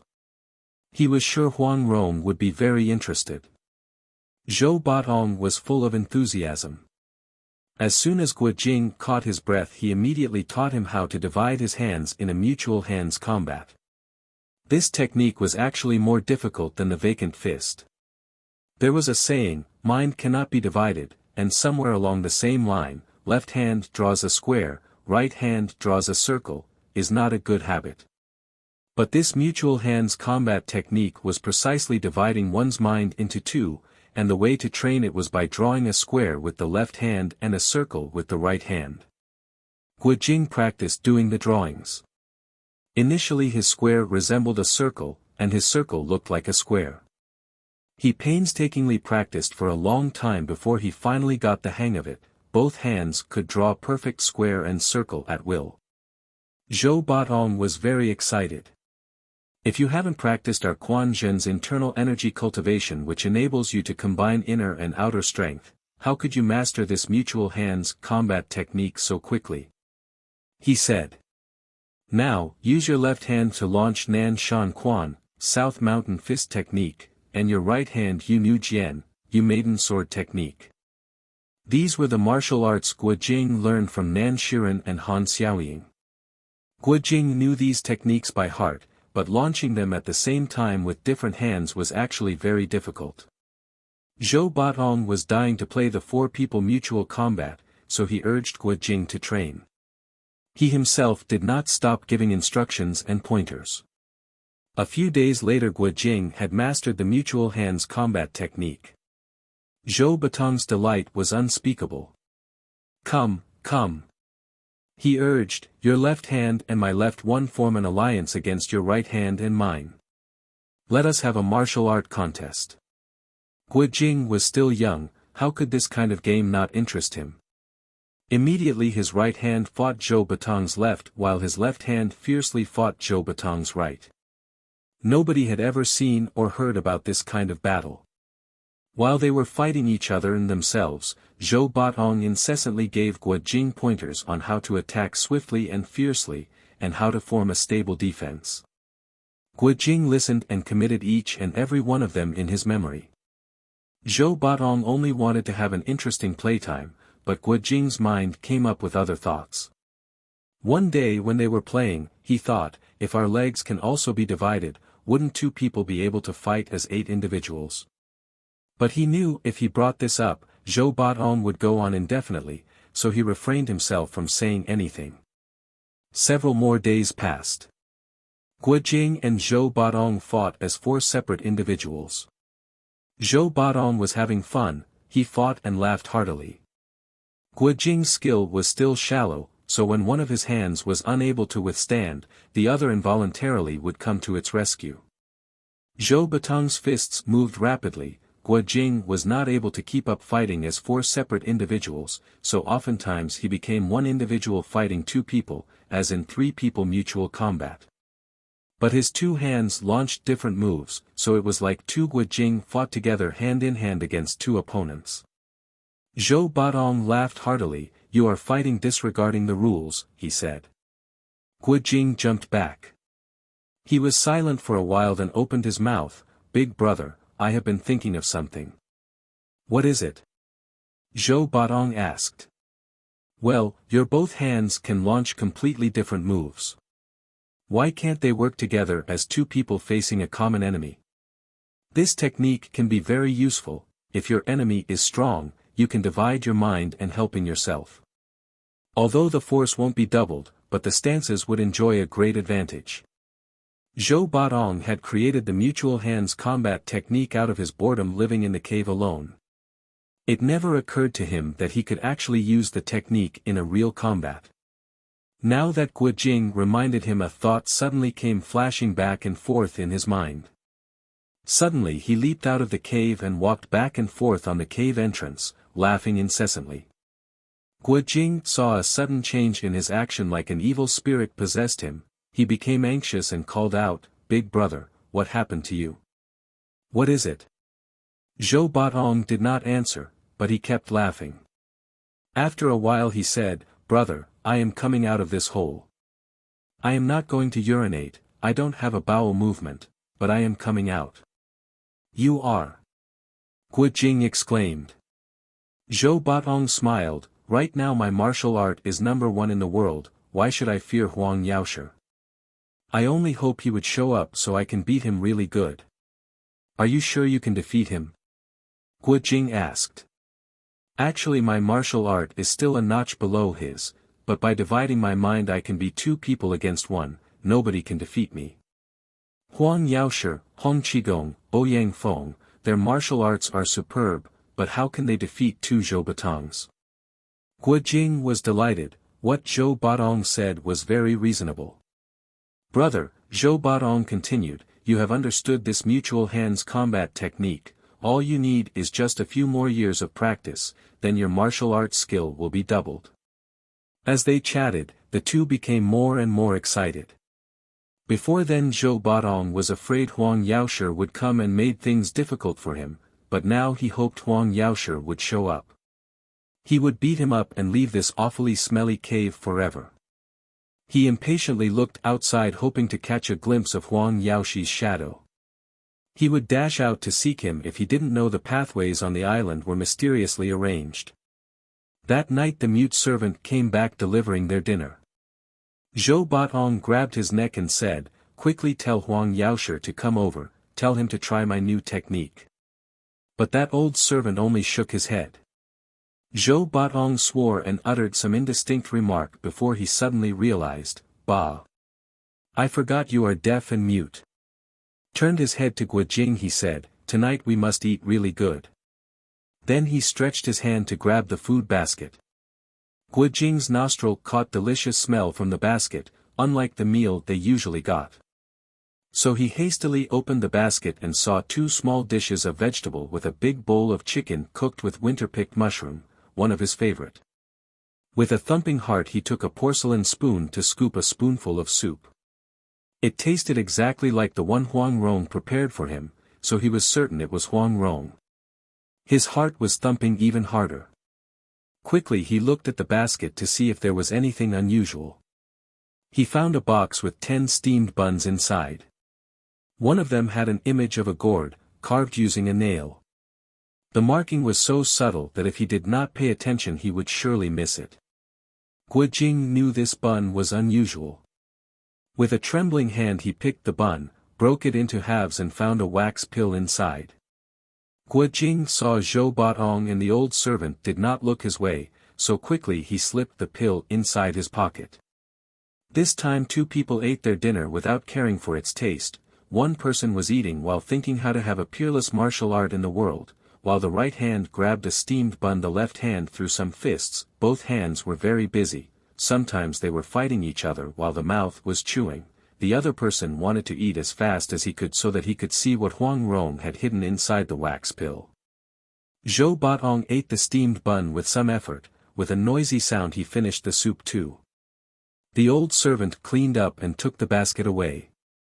Guo Jing hurriedly pulled out the wax pill, crushed it and took the paper hidden inside. It was indeed Huang Rong's handwriting. It said, Brother Jing, please do not worry. Father and I are reconciled.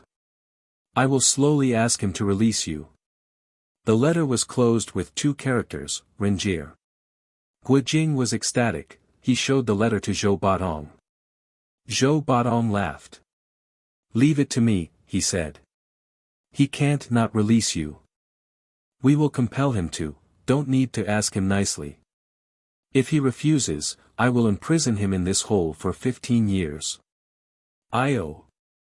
That's not right. What if in 15 years he found the secret of mutual hands combat? The sky was gradually turning dark.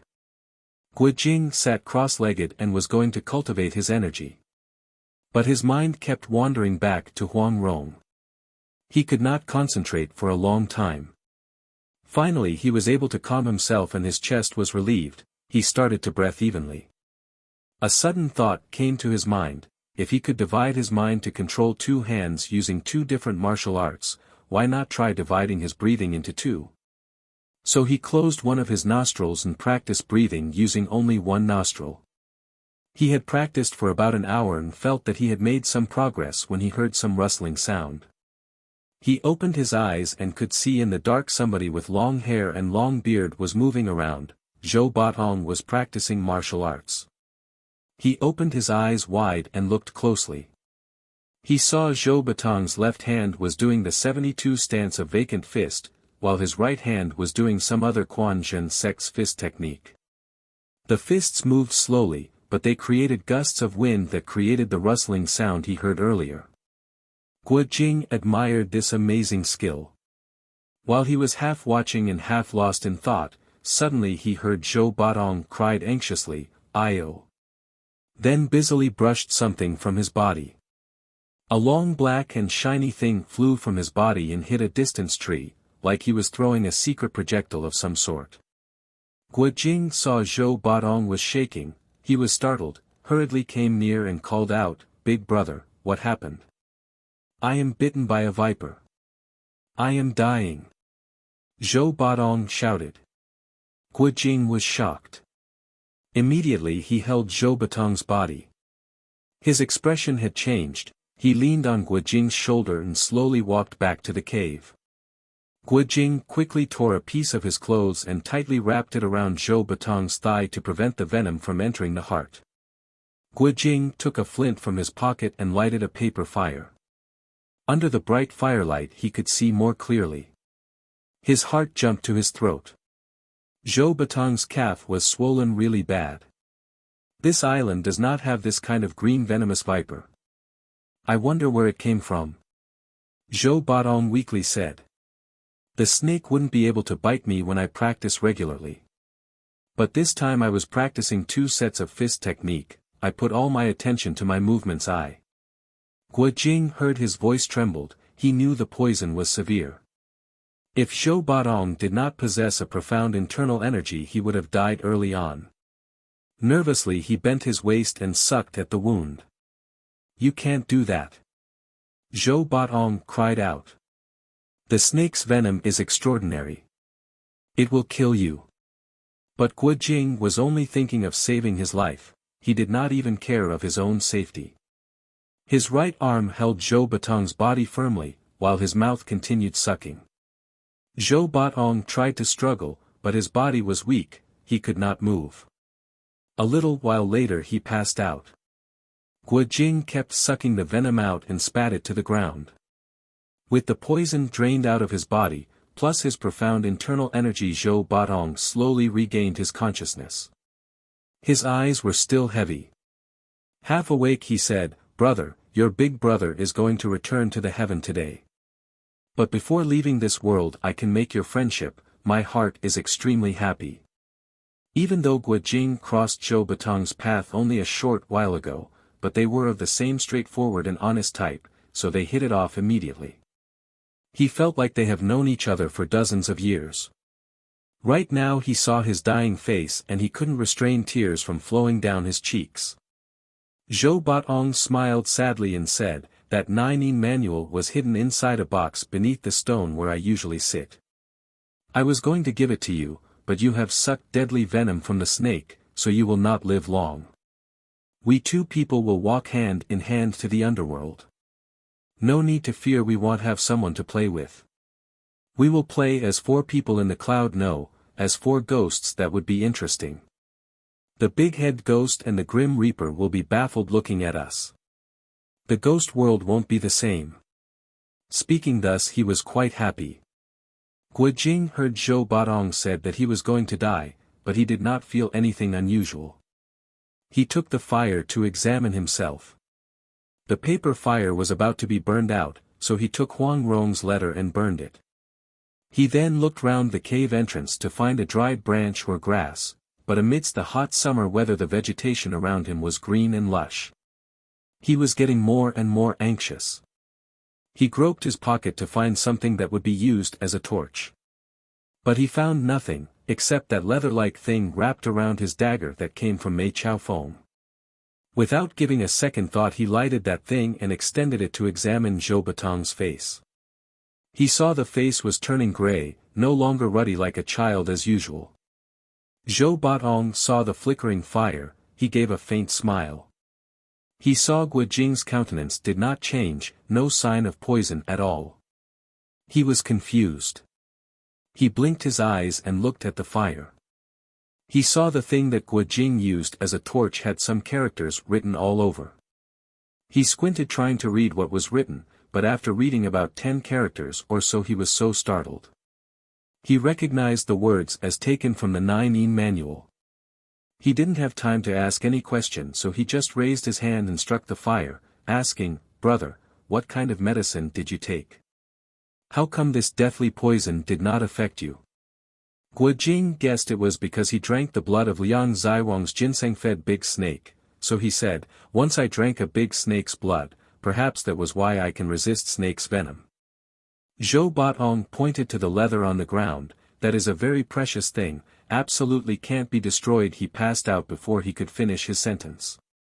At this time Guo Jing did not care about any precious object. He was busy sealing Zhou Batong's Gonghua, Palace Crossing, acupoint, but it did not help.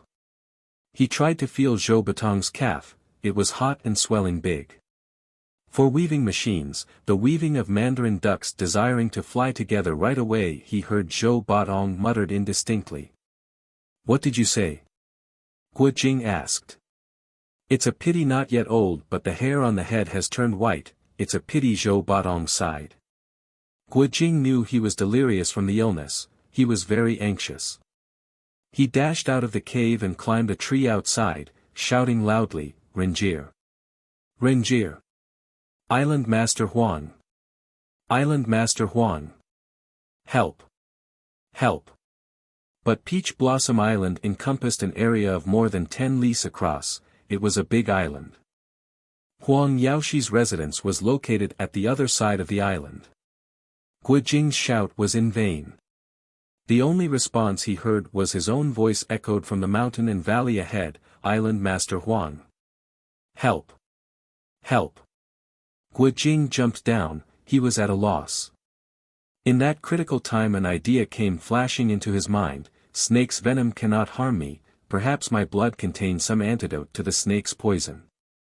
Without wasting another second he fumbled about the ground, looking for the big green bowl that Zhou Batong used to drink tea every day. He took his dagger and without hesitation sliced his own left arm and let his blood drip into the bowl until the drip stopped by itself. He made another cut and again filled the bowl, then he propped Zhou Batong up on his knee.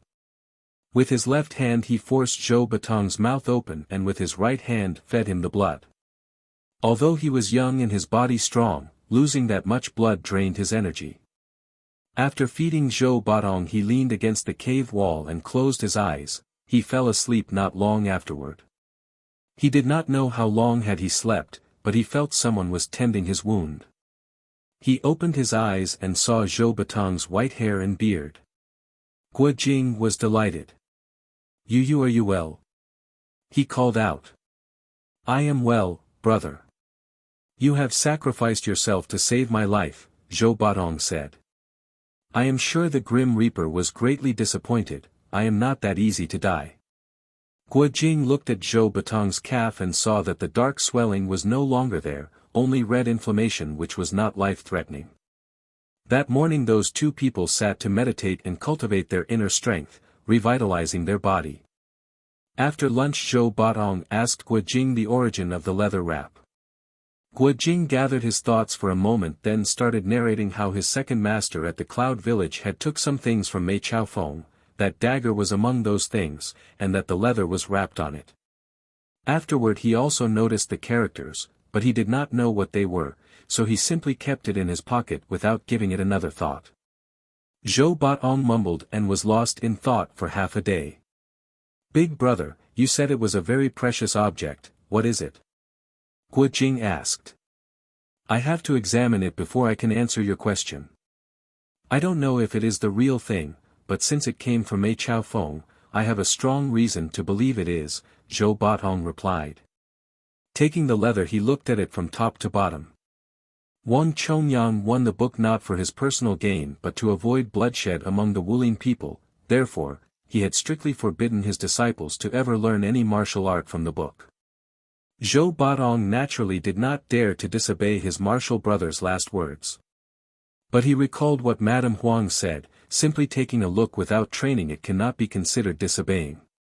He had spent 15 years in the cave without anything to do, so out of his boredom he had read the first volume of 9-in manual in his possession. However, the first volume only contained the method to cultivate internal energy, as well as the basic of swordsmanship. There was no real profound martial art to defeat opponent. It was useless if one did not train the second volume. For these past 10 years or so, Zhou Baodong had read the first volume over and over again. He even made some guesses as to what the second volume contained. Therefore, as soon as he read the leather wrap, he immediately knew it was related to what he had already memorized. Zhou Baodong lifted his eyes to the distant hill and was deep in thought. He loved martial art, he was obsessed with it. Now he had in his hand the world's greatest and most profound martial arts manual. In all honesty, he wanted very much to train what was in the book, not to build up his own reputation, not to seek vengeance, also not to show off his prowess or to rule the world. He was simply and purely curious to see how profound the martial arts in the book were. He recalled his martial brother's story on Huang Shang compiling the 5,481 chapters on the everlasting life Taoist canon. Then later on he spent 40 years painstakingly studied various exquisite martial arts from various schools. It really was not a small matter. The twin killers of the Dark Wind only got hold of the second volume, and they only managed to learn 2 techniques among so many, yet they were able to create havoc in the Jianghu. What if they were able to learn the entire second volume? The result would be inconceivable. But Martial Brothers' last words could not be disobeyed. Zhou Baodong pondered these things in his heart. He heaved a heavy sigh, put the leather inside his pocket, closed his eyes and fell asleep. After taking a good rest he took a tree branch to dig a hole in which he intended to bury both volumes together. He was digging and sighing at the same time. But suddenly an idea came to his mind. He exploded in laughter and cheers. That's right. That's right. This way I can have both ways. He was so ecstatic that Guojing was startled. Big brother, what both ways? But Zhou Baodong merely laughed without saying anything. It looked like he came out with a really great idea. Brother Gua is not my Quan Zhen sect's disciple. I will teach him and let him train, then I will see the result, he thought. This way I can satisfy my curiosity and following Martial Brother's dying wish at the same time. He was going to tell this idea to Guojing when suddenly he had another thought. From the way he speaks I gathered he detests the 9-in manual. He thinks it was an evil martial art, but that was because the twin killers of the Dark Wind only looked at the second volume. They did not train the first volume, which would tell them how to cultivate the inner energy and build a foundation for the subsequent techniques. They only took the fiercest martial arts they could find, which resulted in monstrosity of their martial arts. I'd better not tell him anything. He'll let him practice and let him know afterwards. That time he will have mastered the martial arts. Even if he wants to get rid of it he won't be able to do anything. Won't that be interesting? By nature he was mischievous. Others scold him or get mad at him, he did not care. Others love him or show favor to him, he did not give it any thought. As long as he could play or make practical jokes and have fun, he would be happy. Now that he had thought this idea he maintained his composure and with a straight face he told Guojing, Xian Dai, worthy brother, during my 15 years inside this cave I have created not only the vacant fist and the mutual hands combat techniques, but also some other techniques. Now that we don't have anything to do, what do you say I teach you some more to pass the time away? There is nothing better, Guojing said, but Renjir said she is thinking of a way to get us out of here. Has she found a way out for us? Zhou Baodong asked. Not yet, Guojing replied. Then what's wrong with learning new things while waiting for her? Zhou Baodong suggested. Guojing happily complied, that will work. Big brother's martial arts must be marvelous. Zhou Baodong secretly laughed. Don't you be happy yet, he thought, you have fallen into my scheme. So he immediately passed on the essence of the 9-in manual, a little part at a time from his memory. Naturally Guojing did not understand it immediately, but Zhou Baodong was very patient. He would repeat the lesson as many times as needed.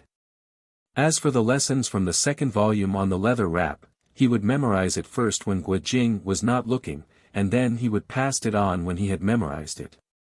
The 9-in manual contained various martial art techniques which were different from each other. Zhou Batong taught the theory but did not give any example on how to do it. He let Guojing to ponder and find out on his own. Afterward he would test the newly learned technique against his Quanzhen sect's martial art. After several days he started to see the marvelous martial arts of the 9-in manual which Guojing gradually mastered. However, Guojing was still completely unaware that he had learned the 9-in manual. Zhou Batong was very happy, he would often smile in his sleep. In the meantime Huang Rong kept preparing food for Guojing although she did not show up personally. So Guojing's heart became content and he managed to achieve quicker advancement. One day Zhou Batong was teaching the Jiu Yin Shenhua, 9-in Divine Claw. He instructed Guojing to use his 10 fingers to practice against the stone wall. Guojing had practiced several times when suddenly he realized something. "Big brother," he said, "I think Mei Chaofeng also trained this kind of martial art, only she practiced against human. She would insert her 5 fingers inside somebody's skull. It was very cruel." Zhou Batong was startled. That's true, he thought, Mei Chaofeng did not know the first volume, so she followed the instruction literally. The second volume only mentioned concentrate the energy on the 5 fingers, firmly attack the enemy's head. She did not know that the enemy's head means the enemy's vital point, not literally insert 5 fingers on the enemy's skull. No wonder she thought she had to train using real skulls. This 9-in manual contains lessons of spiritual purity, to chase evil spirits away. How could it teach anybody to practice this cruel and ferocious martial art? That old hag had strayed too far from the truth. Brother Guojing is already suspicious, so I'd better not teach him that kind of martial art. Thereupon he smiled and said, Mei Chaofeng practiced demonical type of martial art, how can she be compared with our true orthodox school of martial arts? All right, we won't train this divine claw martial art for the time being, I will teach you some more of our heritage martial art. Speaking thus he hatched another good idea, I will teach him the first volume until he really comprehended everything. Then I will continue with the second volume. He will see the logical connection between the first and the second, so he won't raise any suspicions anymore. So he started to recite the theory from the first volume and told Guojing to memorize it. The lessons in the manual were very deep and profound. How could Guojing comprehend everything? Zhou Batong realized Guojing was slow, so he told him to recite it aloud. After dozens of time Guojing was able to memorize almost everything. Some of it he did not understand the meaning, but he memorized it anyway. Several days passed, Zhou Batong had passed most of the book, so he told Guojing to start practicing his internal energy cultivation. Guojing thought the internal energy cultivation method was similar to the one he learned from Ma Yu, only this one was deeper and more difficult, but he credited that to the fact that Zhou Batong was Ma Ye's martial uncle, so naturally his way of cultivating internal energy would be more profound than Ma Ye's. He also recalled when Mei Chaofeng sat on his shoulder battling the enemies in the Zhao Palace, she asked him some questions about internal energy cultivation which he was able to answer, so he did not suspect anything at all. Although he frequently noticed Zhou Batong's funny expression, like he was amused by something funny, he thought it was Zhou Batong's natural disposition that loved to play jokes. Maybe he was thinking of some other amusing things. The manual contained more than 1,000 gibberish characters without any clear meaning. These past several years Zhou Batong had repeatedly pondered about those words in the cave, but he still did not have any clue on what they mean. Nevertheless he passed them on to Guojing anyway. And when Guojing asked what they mean, Zhou Batong simply said, this secret can't be divulged right now, you will understand it when the time comes. Memorizing these 1,000 or so words without understanding what they say was 100 times more difficult than memorizing a regular book. It may not be too difficult for a sharp person, but although Guojing was slow, he had a strong determination.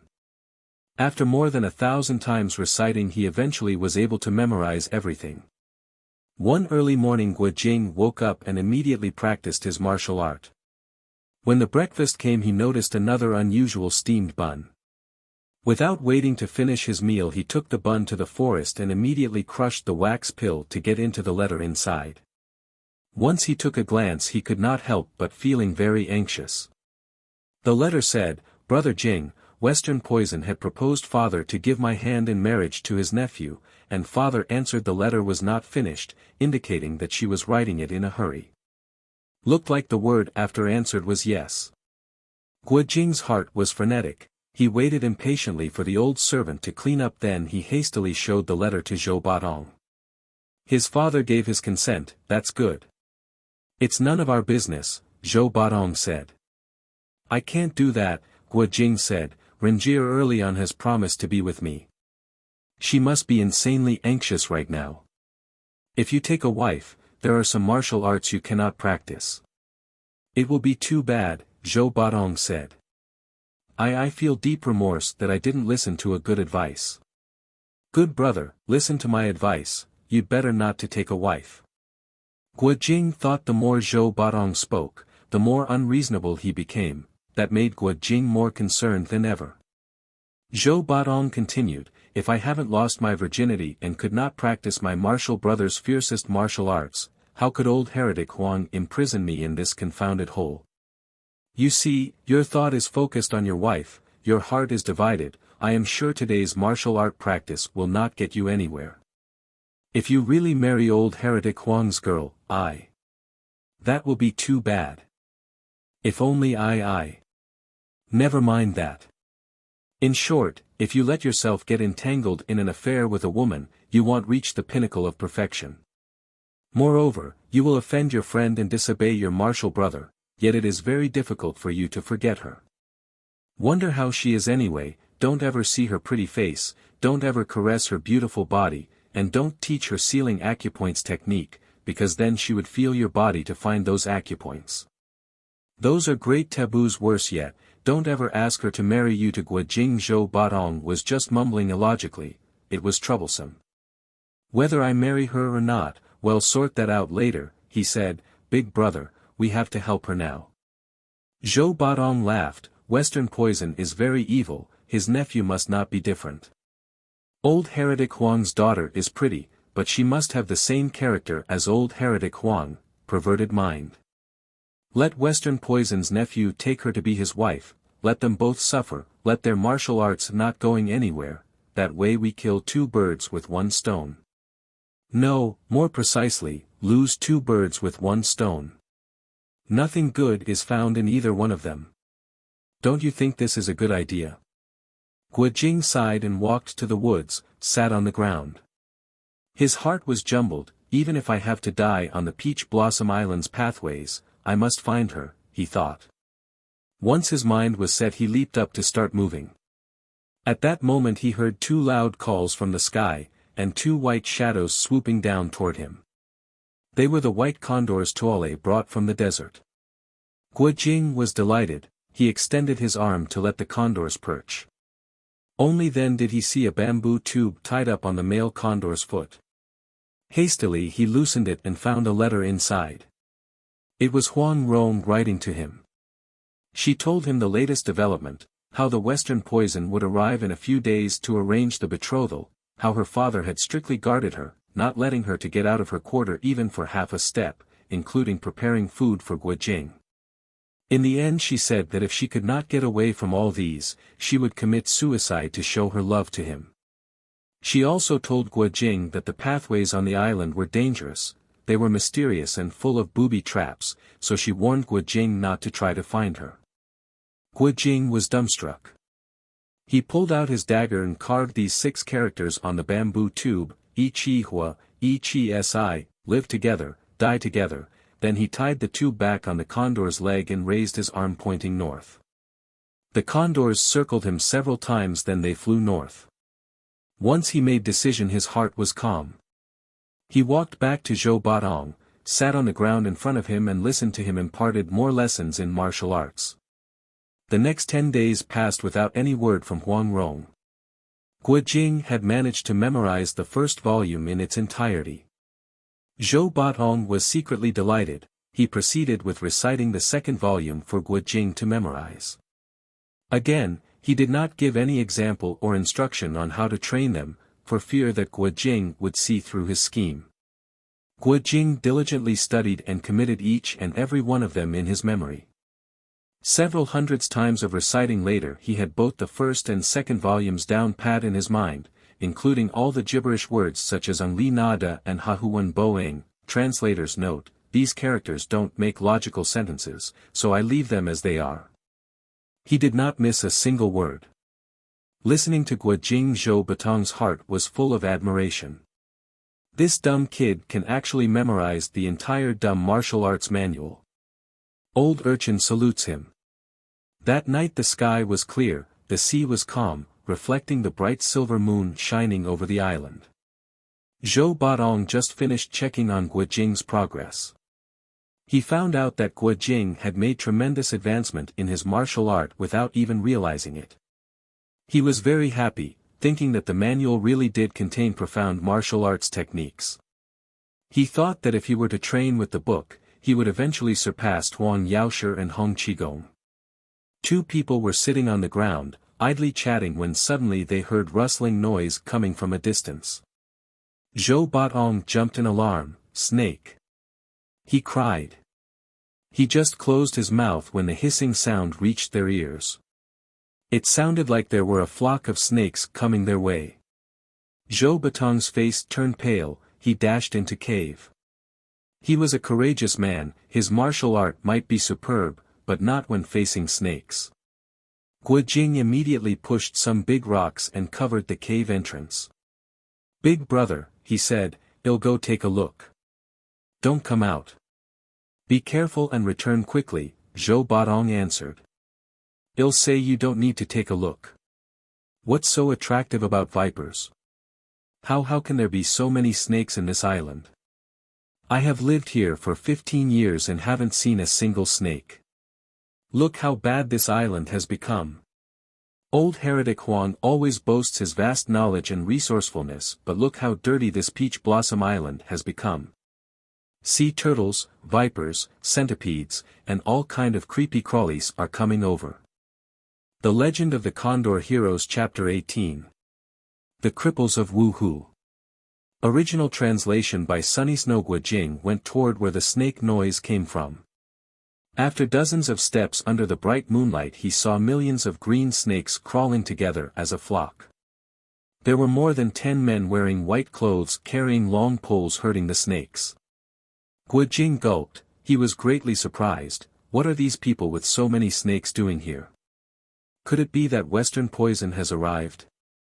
Without regard to his own safety he came nearer, sneaked behind trees and followed them heading north.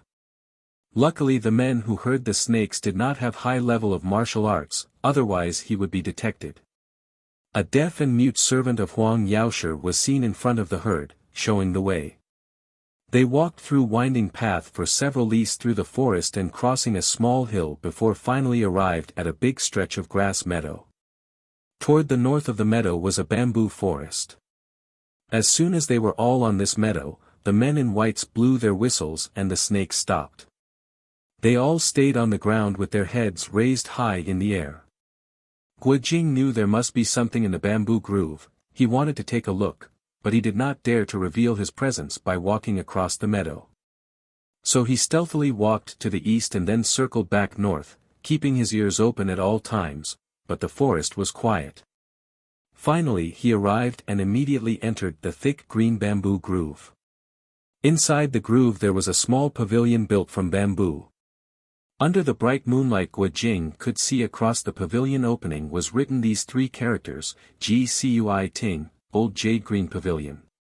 While on the either sides hung 2 couplets, Tao Hua Ing Li Fei Shen Jian, under the shadow of Peach Blossom Divine Sword Flew, and by Hai Chao Xing and Yu Shao, with the jade-colored ocean tide jade flute arose. Several bamboo chairs were placed inside the pavilion. The chairs looked rustic and old. Under the bright moonlight the bamboo looked longer green but smooth and shiny yellow. The pavilion was built in between 2 big pine trees. Their trunks and branches spread out looked like dragons lurking in the dark. The trees were several hundreds years old. The dark green bamboo surrounding, the bamboo pavilion, the trees, all gave a feeling of serenity and beauty. Guo Jing looked back and saw the snakes were still staying in row after row on the meadow. Only now did he realize that the snakes were not only green snakes, but other types of snakes as well. There were rattlesnakes, golden-scaled snakes, black snakes, all kinds of venomous snakes. The snakes kept moving their heads, which made the meadow rippled like ocean waves. The snakes' tongues flicked in and out their mouths, looked like tiny flames dancing chaotically. The snakes' shepherds divided the flock to open up a pathway right in the middle. Dozens of females dressed in white walking by carrying red lanterns. Several zhangs, one zhang is approximately 10 feet/3 meters, behind them 2 men were walking slowly.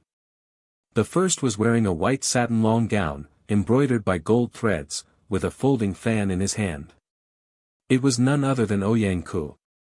Arriving at the bamboo grove, he said in a loud and clear voice, "Mr. Ouyang from the western region pays a visit to the Peach Blossom Island Master Huang." It really is western poison, Guo Jing thought, no wonder all these pomp and fanfares. He turned his eyes to the man beside Ouyang Ku. He was big and tall, also wearing white clothes, but because the light was coming from behind him, Guo Jing could not see his face clearly. Those 2 people stood there waiting. Out from the bamboo grove came out 2 people. Guo Jing's heart leaped to his throat, he almost cried out in alarm. They were none other than Huang Yaoshi holding Huang Rong's hand to welcome the guests. Ouyang Feng rushed forward and raised his hands to salute. Huang Yaoshi reciprocated by cupping his fists. Ouyang Ku actually knelt down where he was, kowtowed 4 times and said, "Son-in-law kowtow to the honorable father-in-law, wishes honorable father-in-law's peace and prosperity." "Enough," Huang Yaoshi said, extending his hand to raise him up. Guo Jing could hear clearly what these 2 people were saying, his heart was tumultuous, he didn't know what to do. Ouyang Ku had anticipated that Huang Yaoshi would certainly test his martial art, so he had been prepared early on, even when kowtowing he was fully alert. But suddenly he felt his own right hand move toward his left hand and pushed him upward. He stumbled and almost fell down face to the ground, only by exerting his energy was he finally able to stay standing, but his body was still staggering. "Io!" he cried out. Ouyang Feng immediately stretched the staff in his hand and tapped gently on his nephew's back. Ouyang Ku took advantage of this force and steadied himself. Ouyang Feng smiled. "Good," he said. "Yao Xiong, brother Yao," translator's note, different character from Huang Rong's brother Jing Gij, "was that your way of greeting your son-in-law in your first meeting, by making him do somersault?" Huang Yaoshi sneered. "Once he helped others bullying my blind disciple, other time he scared her with his snakes. I want to see what ability he possesses." Ouyang Feng laughed. "That was children's small misunderstanding, Yao Xiong, please don't mind him. This child of mine, is he worthy enough to be your precious daughter's match?" He turned toward Huang Rong to check her out, clucking his tongue in admiration he continued, "Elder brother," translator's note, this time he used Lao Ji old elder brother, Huang, "by having this beautiful young lady, your life is lacking nothing." He groped his pocket and produced a small embroidered box. He opened the box and showed a pigeon egg-sized sphere. The sphere shone brightly in the dark, dazzling to the eyes. He turned to Huang Rong and smiled, "This is the rhinoceros dragon pill, western region's rare animal. I further refined it with some other medicinal substances. When you wear it, you won't be affected by hundreds types of poison. It is one of its kinds in the whole wide world. Later on you will become my nephew's wife, you won't be afraid of your uncle's venomous snakes and insects. This dragon pill's usefulness is not small, but it cannot be regarded as the most precious treasure in the world. Your father has traversed the world, what kind of treasure he has not seen? This is only a countryman from a remote area's first meeting's gift. I am afraid he would laugh at it." Then he presented the box to Huang Rong. Ouyang Feng was an expert in using poison. By giving this precious poison repellent as a dowry he showed his sincerity and was hoping to win Huang Yaoxi's heart. Gu Jing saw everything. Renjie has always been good to me, she won't change her mind. Surely she doesn't want first meeting gift of yours, he thought. But unexpectedly he heard Huang Rong said with a smile, many thanks to you. And extended her hand to receive it. As soon as Ouyang Ku saw Huang Rong's snow-white skin and face as pretty as a flower his soul had already been sold, now that she was smiling at him his whole body melted, he thought, since her father had given her hand in marriage to me, naturally her attitude toward me is not the same as it was before. He felt smug. But suddenly some metal flashed toward him. Not good. He cried, and immediately bent his body backward using Tai Ban Xiao, Iron Bridge, stance. What are you doing? Huang Yaoshi scolded his daughter. His left sleeve flicked and struck down the steel needle shot from Huang Rong's hand, while with the back of his right hand he pushed her shoulder back. Wah! Huang Rong bawled. Father, you'd better kill me, she cried.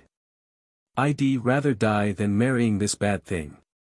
Ouyang Feng thrust the dragon pill into Huang Rong's hand while his other hand gently fended off Huang Yaoxi's palm.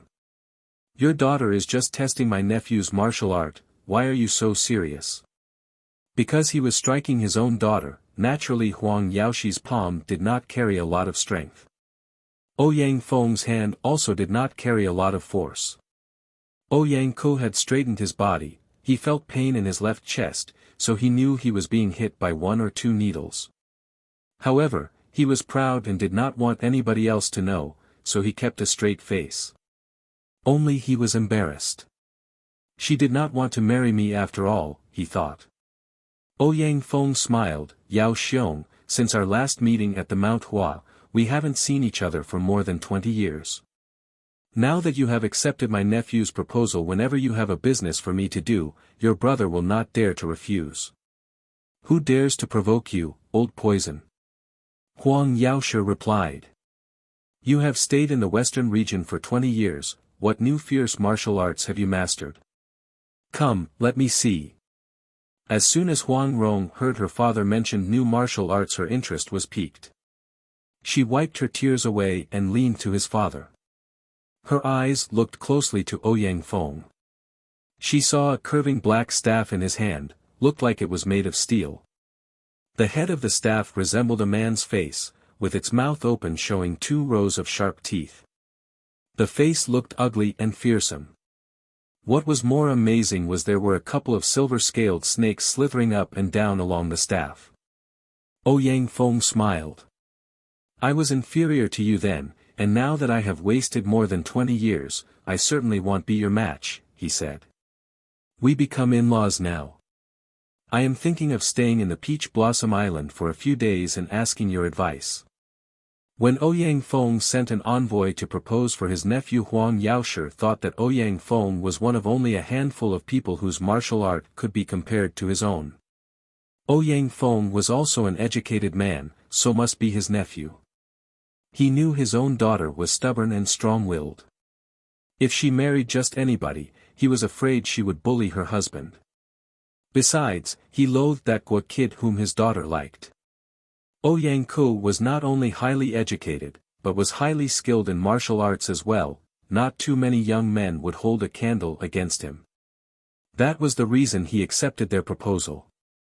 But now he listened to Ouyang Feng's sweet mouth, he could not help but feel suspicious. He knew Ouyang Feng was crafty and sly, Ouyang Feng would not easily admit defeat to others in terms of martial arts.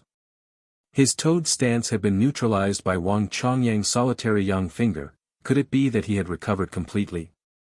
So Huang Yaoshi took out his jade flute and said, "Honored guests come from afar, little brother is going to play a tune to entertain you. Please sit down and leisurely listen to this song."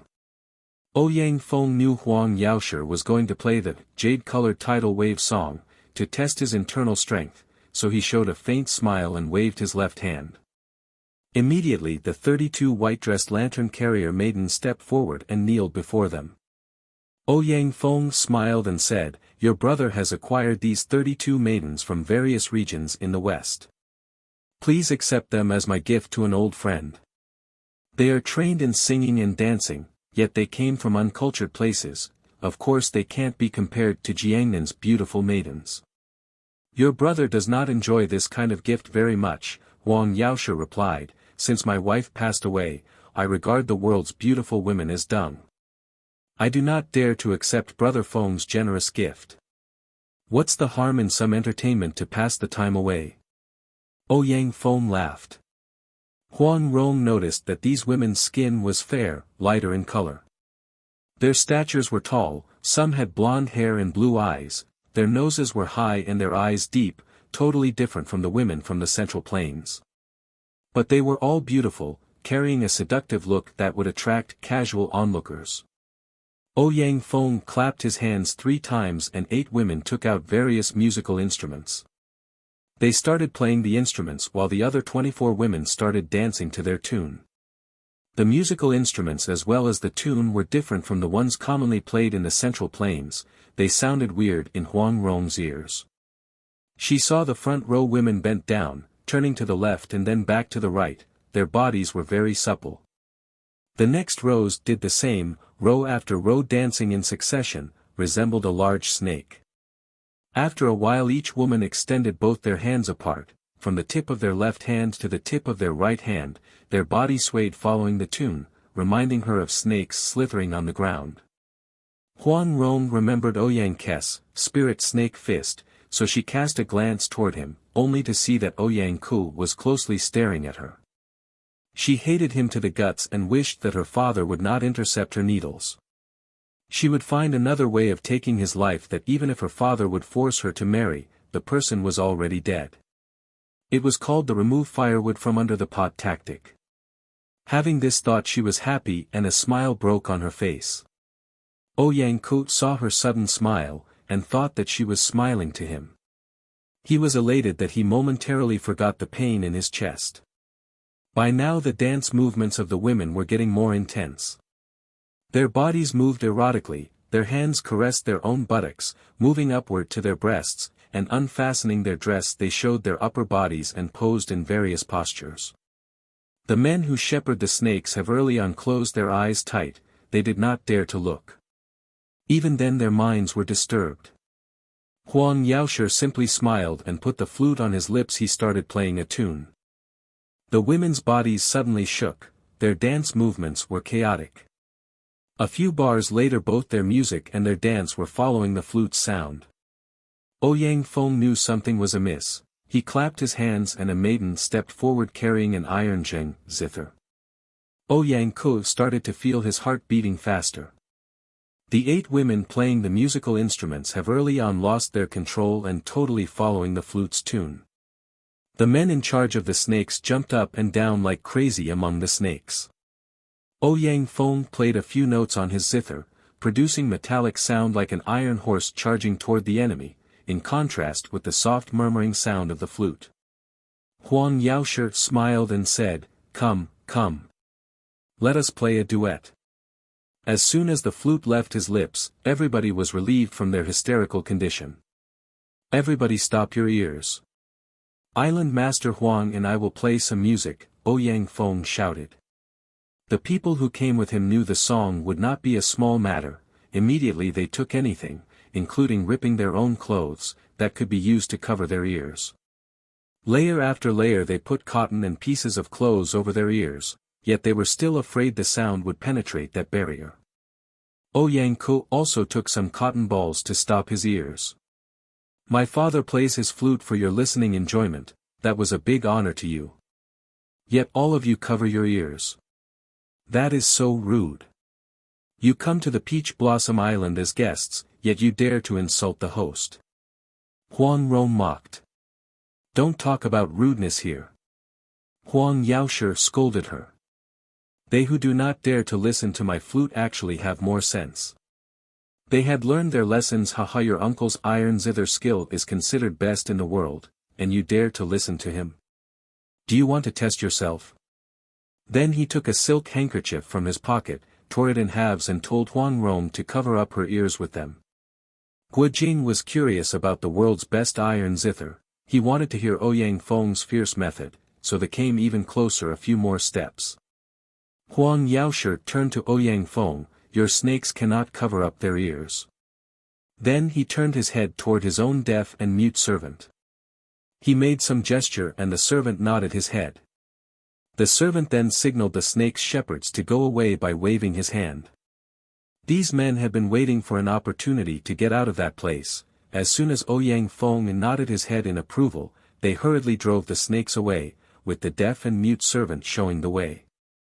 Ouyang Feng said, "Your brother's martial art is not good enough. I must ask Yao Xiong to reduce your strength by 30%. He sat cross-legged on a big rock with the zither on his lap and immediately used his right fingers to pluck some strings. The original Qin Zheng, zither from the short-lived Qin dynasty, 221-207 BC, produced sad and shrill sound. This western region iron zither produced an even more intensely sorrowful noise. Guojing did not understand music, but the zither sound had affected his feeling. The louder the zither sound, the harder his heart beat. The quicker the zither sound, the quicker his breath had become. He felt his heart was thumping really bad, almost jumping out of his throat. It was really an uneasy feeling. After listening some more time he felt his heartbeat intensified, and he struggled hard to keep his consciousness. If this zither is getting harder and harder, how could I not getting killed by its sound? He thought, and immediately retreated a few steps back and circulated his qi according to the Quanzhen's method. After a while he managed to calm his heart and the zither sound did not adversely affect him too much. The zither sound was getting more intense and in Guojing's mind it resembled the metallic armor of a cavalry charging full steam ahead. A thin sound of jade flute appeared riding smoothly in the midst of the clamoring sound of the zither. Guojing was trembling, his face was red hot and he was sweating profusely. Quickly he circulated his internal energy trying to calm himself. Although the zither was loud, it was not able to drown the flute. Two distinct sounds intermingled, creating an eerie melody. The iron zither screamed like an ape of the Wuxia gorge or a ghost cry in the dead of the night, while the flute sang like a phoenix from the Kunlun mountains or a soft murmur of a woman inside her chamber. One resembled a heartrending cry of a mournful soul, while the other carried a feeling of one leisurely wandered through the wilderness. One high, the other low, one rushing forward, the other leisurely retreating, no one overpowered the other. Initially Huang Rong watched these two play music with smile on her face, but afterwards she saw their expressions were getting serious. Her father stood up and started to walk around while blowing his flute. His steps were actually following the Ba Gua 8 diagram. She knew this was the footwork her father followed when he was cultivating his internal energy, showing her how fierce the battle was for her father that he was forced to use up all his strength. Turning toward Ouyang Feng she did not see anything better. Thick steam was coming out from the top of his head, his sleeves were fluttering following his hand's movement plucking the strings, creating gusts of wind blowing everywhere. His face looked seriously focused on his zither playing, obviously he did not dare to act careless. In the bamboo groove Guojing listened to the music attentively. He was pondering in his heart what had these two instruments, the iron zither and the jade flute, had to do with martial arts. They sounded so evil to him, how could the sound affect other people's heart and mind? At first he was too busy circulating his qi and calming his heart and mind, but gradually he was able to control himself and was able to follow the movements of flute and zither sounds. A little while later he started to realize that those two sounds were actually battling each other. When one sound was on the offensive, the other took a defensive position. Sometimes one was attacking the other furiously, while the other blocking the attack while waiting for a good opportunity to counterattack. Really it was no different than a battle between two martial arts masters. After pondering some more time suddenly it dawned on him, that's right. The island master Huang is having an internal energy match against Ouyang Feng. Because he wanted to understand better, he closed his eyes but opened wide his ears with full attention. He began to hear the two sounds were alternately gaining victory or suffering defeat. Being music illiterate, the sound of music would not affect his spirit, but he did feel openness in his heart, like he was looking at something bright. His mind wandered back to when Zhou Baotong taught him the 72 stance vacant fist, which stemmed from the words empty/vacant/open and clear/bright. With his mind open wide and clear, he can see every detail in the internal energy fight between Huang Yaoshi and Ouyang Feng clearly. True, his internal energy was still inferior compared to those two experts, but he had improved greatly without even realizing it. Besides, as a spectator he could see better than those two who were involved in the battle. He often wondered why Zhou Baotong could not resist the flute sound, while with an inferior strength he could. He did not know that Zhou Baotong carried a heavy guilt inside his heart because of what he did in the past. So it was not purely because of one's internal energy strength one could withstand the flute sound. By now Guo Jing heard Ouyang Feng's zither was crushing Huang Yaoshi's flute with a force as powerful as a thunderbolt. The flute evaded to the east and dodged to the west, and as soon as there was a gap in the zither sound, the flute would counterattack immediately. After a while the zither gradually slowed down, while the flute was getting more intense. Suddenly Guo Jing remembered the theory behind the vacant fist which he memorized. It said, "Hard must not last long, soft must not defend long." He thought, not too long the zither will launch a counterattack. And sure enough, when the flute was slacking a little bit, abruptly a clank sound was heard, the iron zither again assuming the offensive position.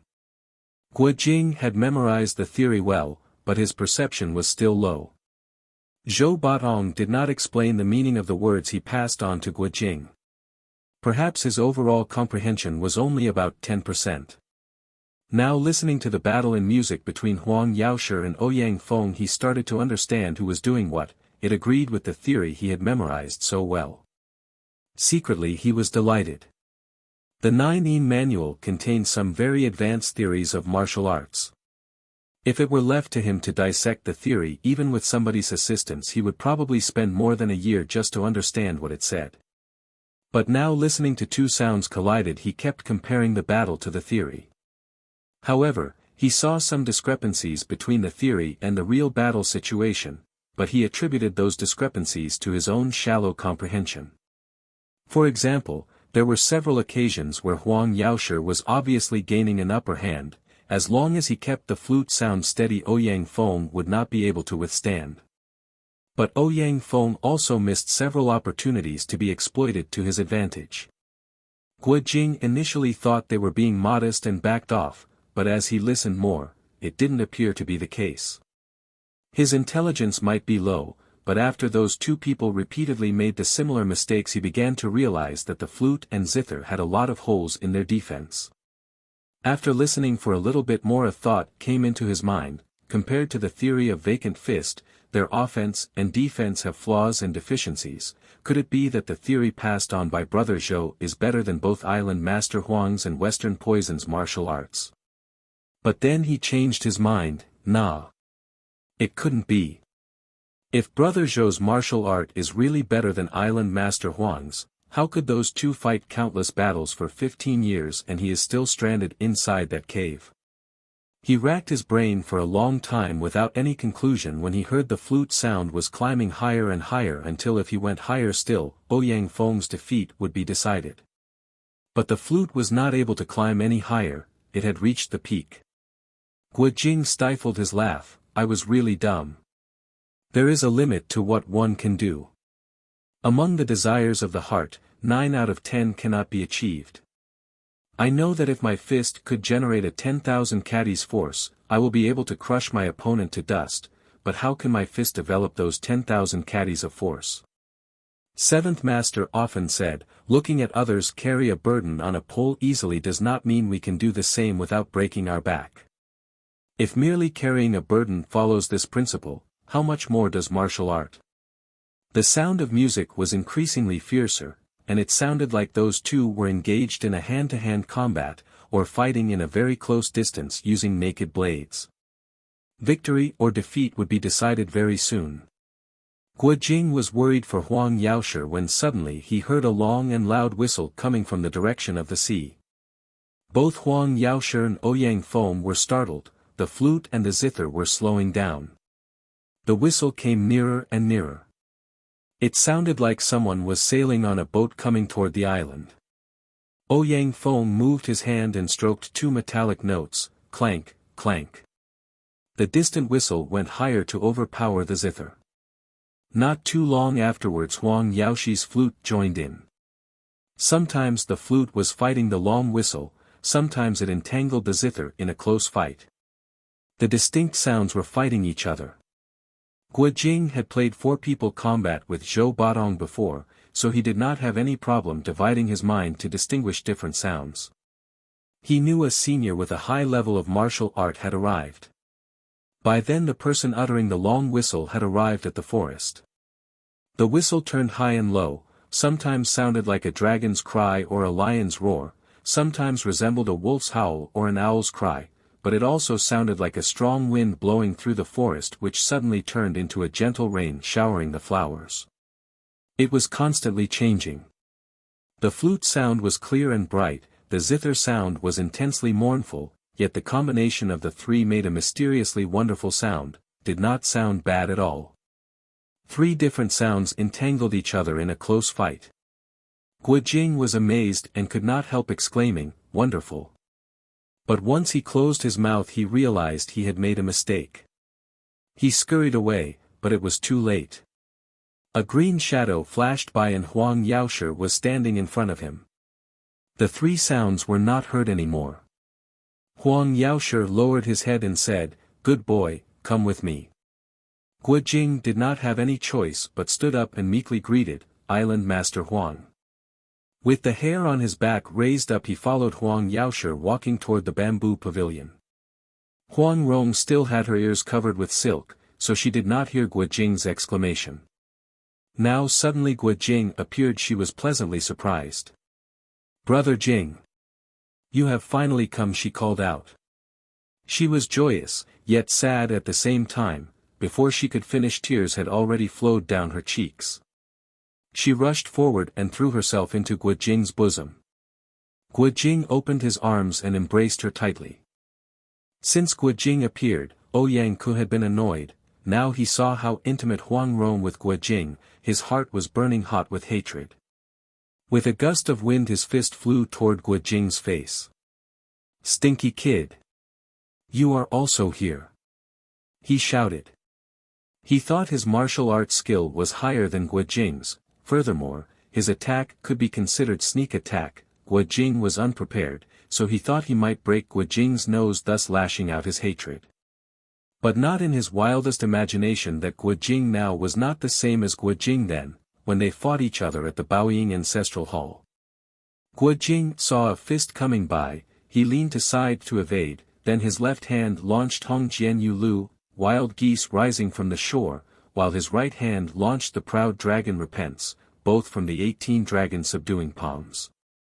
The 18 dragon subduing palms were unparalleled in the world. One move was very difficult to withstand, much less two stances at the same time. How could Ouyang Ku face them?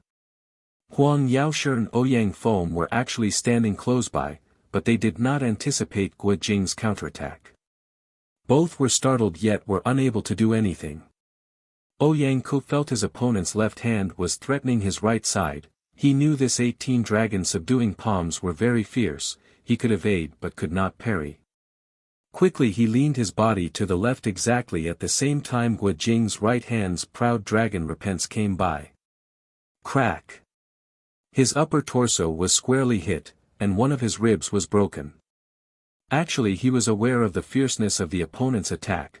When Guojing's hand arrived he had already focused his energy on his chest to protect his heart and lungs against the incoming force. Furthermore, as soon as he was hit he tried to lessen the injury by trying to jump up. But the incredible force from Guojing's hand had added to his own energy and sent him flying toward the bamboo pavilion's roof. He managed to land standing up, albeit staggering badly, then slowly slid down. He was awfully embarrassed and his chest was hurt badly. Slowly he walked back. Guojing's counterattack had surprised both the Eastern Heretic and the Western Poison, gave Ouyang Ku a lesson he wouldn't forget easily, and acquired Huang Rong's accolade. She clapped her hands and bounced up and down with great happiness. Guo Jing himself did not realize that his martial art had improved tremendously. He simply thought that Ouyang Ku was being careless and was caught off guard. He was afraid Ouyang Ku would launch a counterattack, so he withdrew 2 steps waiting for the opponent with rapt attention. Ouyang Feng glared angrily toward Guo Jing. Loudly he called out, "Old beggar Hong! Congratulations on your fine disciple." Huang Rong had taken out the silk handkerchief from her ears. Hearing Ouyang Feng's loud call, she knew Hong Qigong had arrived. Truly a savior sent from heaven. She rushed outside the bamboo grove and loudly called out, "Shifu! Shifu!" Master, Huang Yaoshi was astounded. Why did Renjie call the old beggar Hong Shifu? Right at that moment Hong Qigong appeared with a scarlet wine gourd on his back, a bamboo staff in his right hand, Huang Rong's hand in his left, smiling broadly entering the bamboo grove. Huang Yaoshi and Hong Qigong greeted each other and exchanged some pleasantries. Then Huang Yaoshi turned to his daughter and asked, "Renjie, what did you call Qigong?" "Senior Qigong has taken me to be his disciple," replied Huang Rong. Huang Yaoshi was delighted. He turned to Hong Qigong. "Qi Xiong had approved my daughter. Your brother appreciates that very much. Only my daughter is mischievous. I do hope Qi Xiong would teach her some lessons." Speaking thus he raised his hands in respect. Hong Qigong smiled. "Yao Xiong's own martial arts are both broad and profound. This girl won't be able to learn them all in her lifetime. Why would I need to come meddling? But since you asked, the reason I took her as my disciple was so that I can eat for free. She prepared a lot of good food for me. So you don't need to thank me," he said. Huang Yaoshi and Hong Qigong both laughed heartily. Huang Rong pointed her finger to Ouyang Ku and said, "Father, this bad man bullied me. If not for Senior Qigong looking after me on your behalf, you won't see Renjie early on." "Nonsense!" Huang Yaoshi reprimanded her. "How could he bully you for no reason? If you don't believe me, ask him." Huang Rong replied. Turning her head toward Ouyang Ku she said, "You have to make an oath that if you answer my father's question with half a word of lies there will come a day when the viper on your uncle's staff will bite you to death." Listening to her words Ouyang Feng and Ouyang Ke's faces changed. Ouyang Feng had spent more than 10 years to raise the vipers on his staff. They were bred from various venomous snakes, so the poison was really lethal. Ouyang Feng used to punish his rebellious disciples or his enemy by a bite of these snakes. Once the poison entered somebody's system, the victim would suffer a terrible itch all over, followed by a violent death. Ouyang Feng did have the antidote, but after the poison entered one's body, even if the antidote could save one's life, one would lose all one's martial arts and would forever live as a disabled person. Huang Rong of course did not know this. She simply felt that the snakes entwined on Ouyang Feng's staff were peculiar, so she capriciously mentioned them. Who would have thought that she had touched exactly the taboo matter of Western poison, both the uncle and the nephew? "Honorable father-in-law's question, I do not dare not to answer truthfully," Ouyang Ku promised. "You are speaking nonsense again." Huang Rong spat. "You made me want to slap your ears really good. Let me ask you this, did you or did you not see me in Beijing at the Zhao Palace?" Ouyang Ku broke his rib, his chest was hit by her steel needle, his pain was unbearable, but he was too proud to show his own weakness in front of others. So far he gritted his teeth and was able to speak, but this time the pain was getting worse, resulted in cold sweat on his forehead. So even though he wanted to answer Huang Rong, he did not dare to open his mouth. All he could do was nodded in affirmative. At that time you, along with Sha Tongtian, Peng Lianhu, Liang Ziwang, and Monk Lingji had surrounded and bullied me, had you not?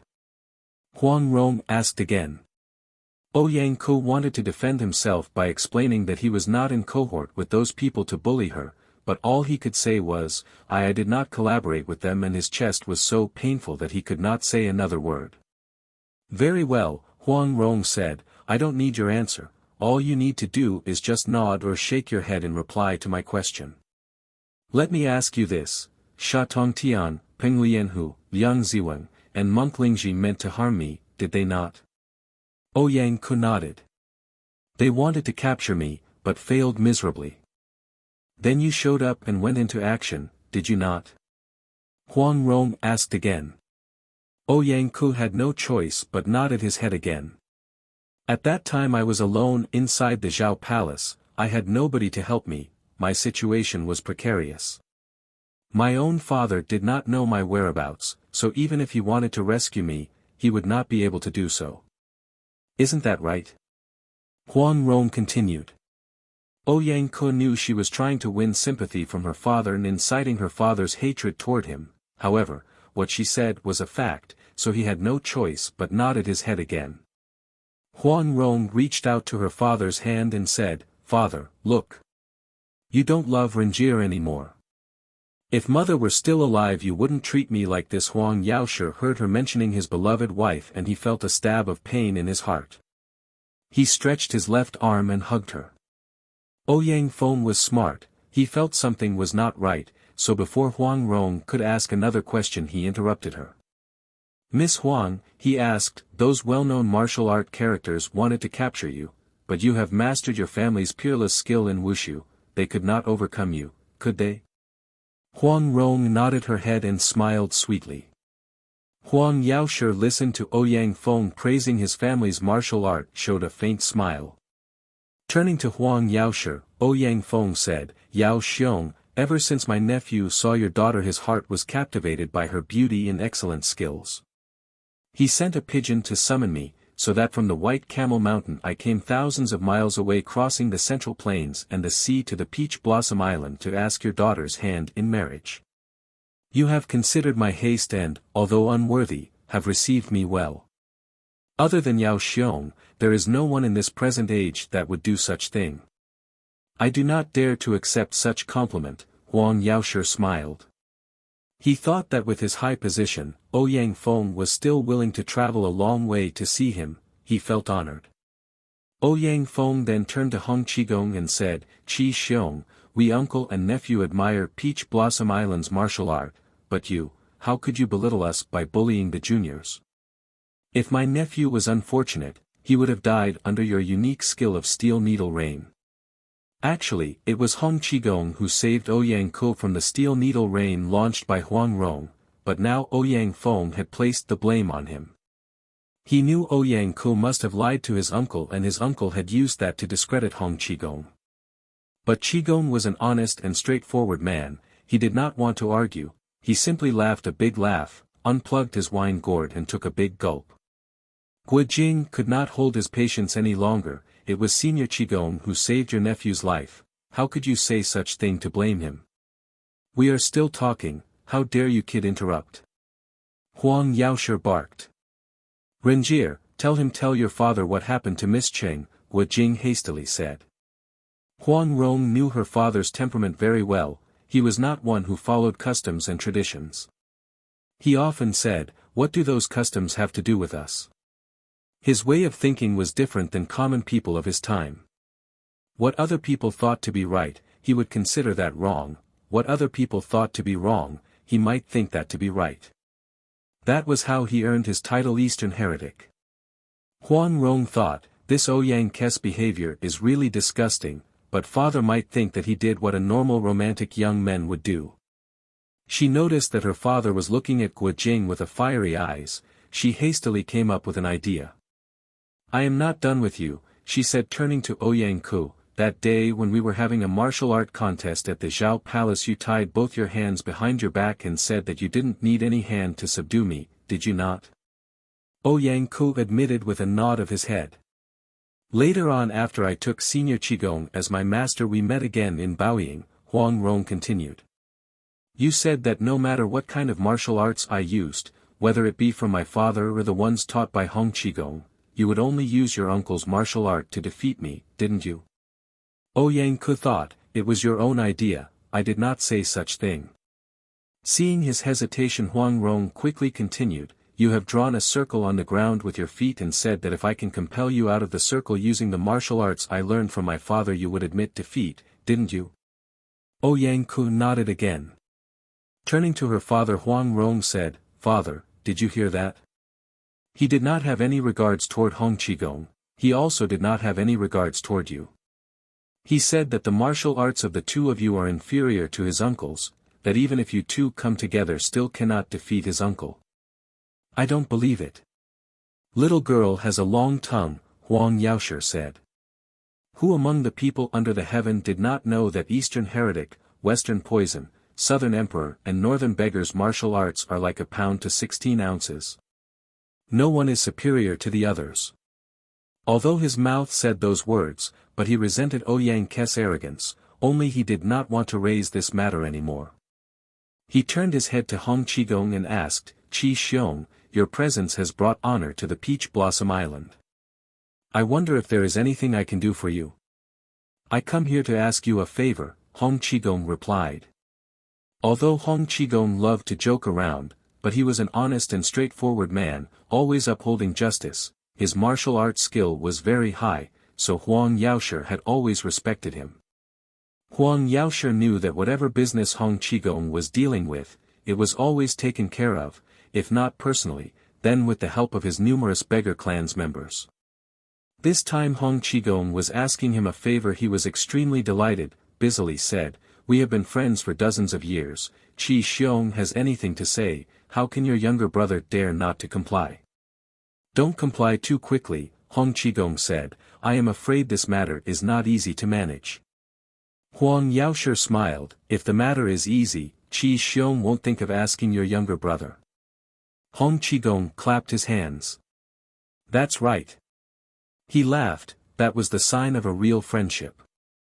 You have decided to comply to my request then? Speak up." Huang Yaoshi said. "Whether going through fire or water, I'll do it." Ouyang Feng swung his snake staff and opened his mouth. "Slow down, Yao Xiong, first we must ask Qi Xiong what is it that he wants." Hong Qigong laughed. "Old poison, this matter does not concern you. You are being nosy. You'd better prepare your belly to drink 11 jiu, lit. Happiness wine, the term used for wine served in wedding banquet. I don't know the correct English translation. Any suggestions? Drink 11 jiu. Ouyang Feng wondered. That's correct. Hong Qigong replied. Exactly, 11 jiu. Pointing to Guojing and Huang Rong he continued, "These two are my disciples. I have agreed to ask Yao Xiong on their behalf to let them marry each other, and Yao Xiong has agreed to it."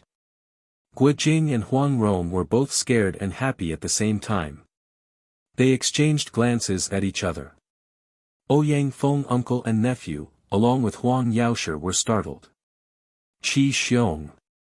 Ouyang Feng said, "You are wrong. Yao Xiong's Qian Jin, 1,000 gold meaning precious, has early on betrothed to my nephew. We come to the Peach Blossom Island today to deliver the dowry and arrange for the ceremony." "Yao Xiong," Hong Qigong asked, "is that so?" "I am afraid so," Huang Yaoshi replied. "Qi Xiong, please don't play a joke on your younger brother." Hong Qigong put a sour face. "Who plays joke on you?" he said. "You have betrothed your daughter to two families, your family's reputation is at stake here."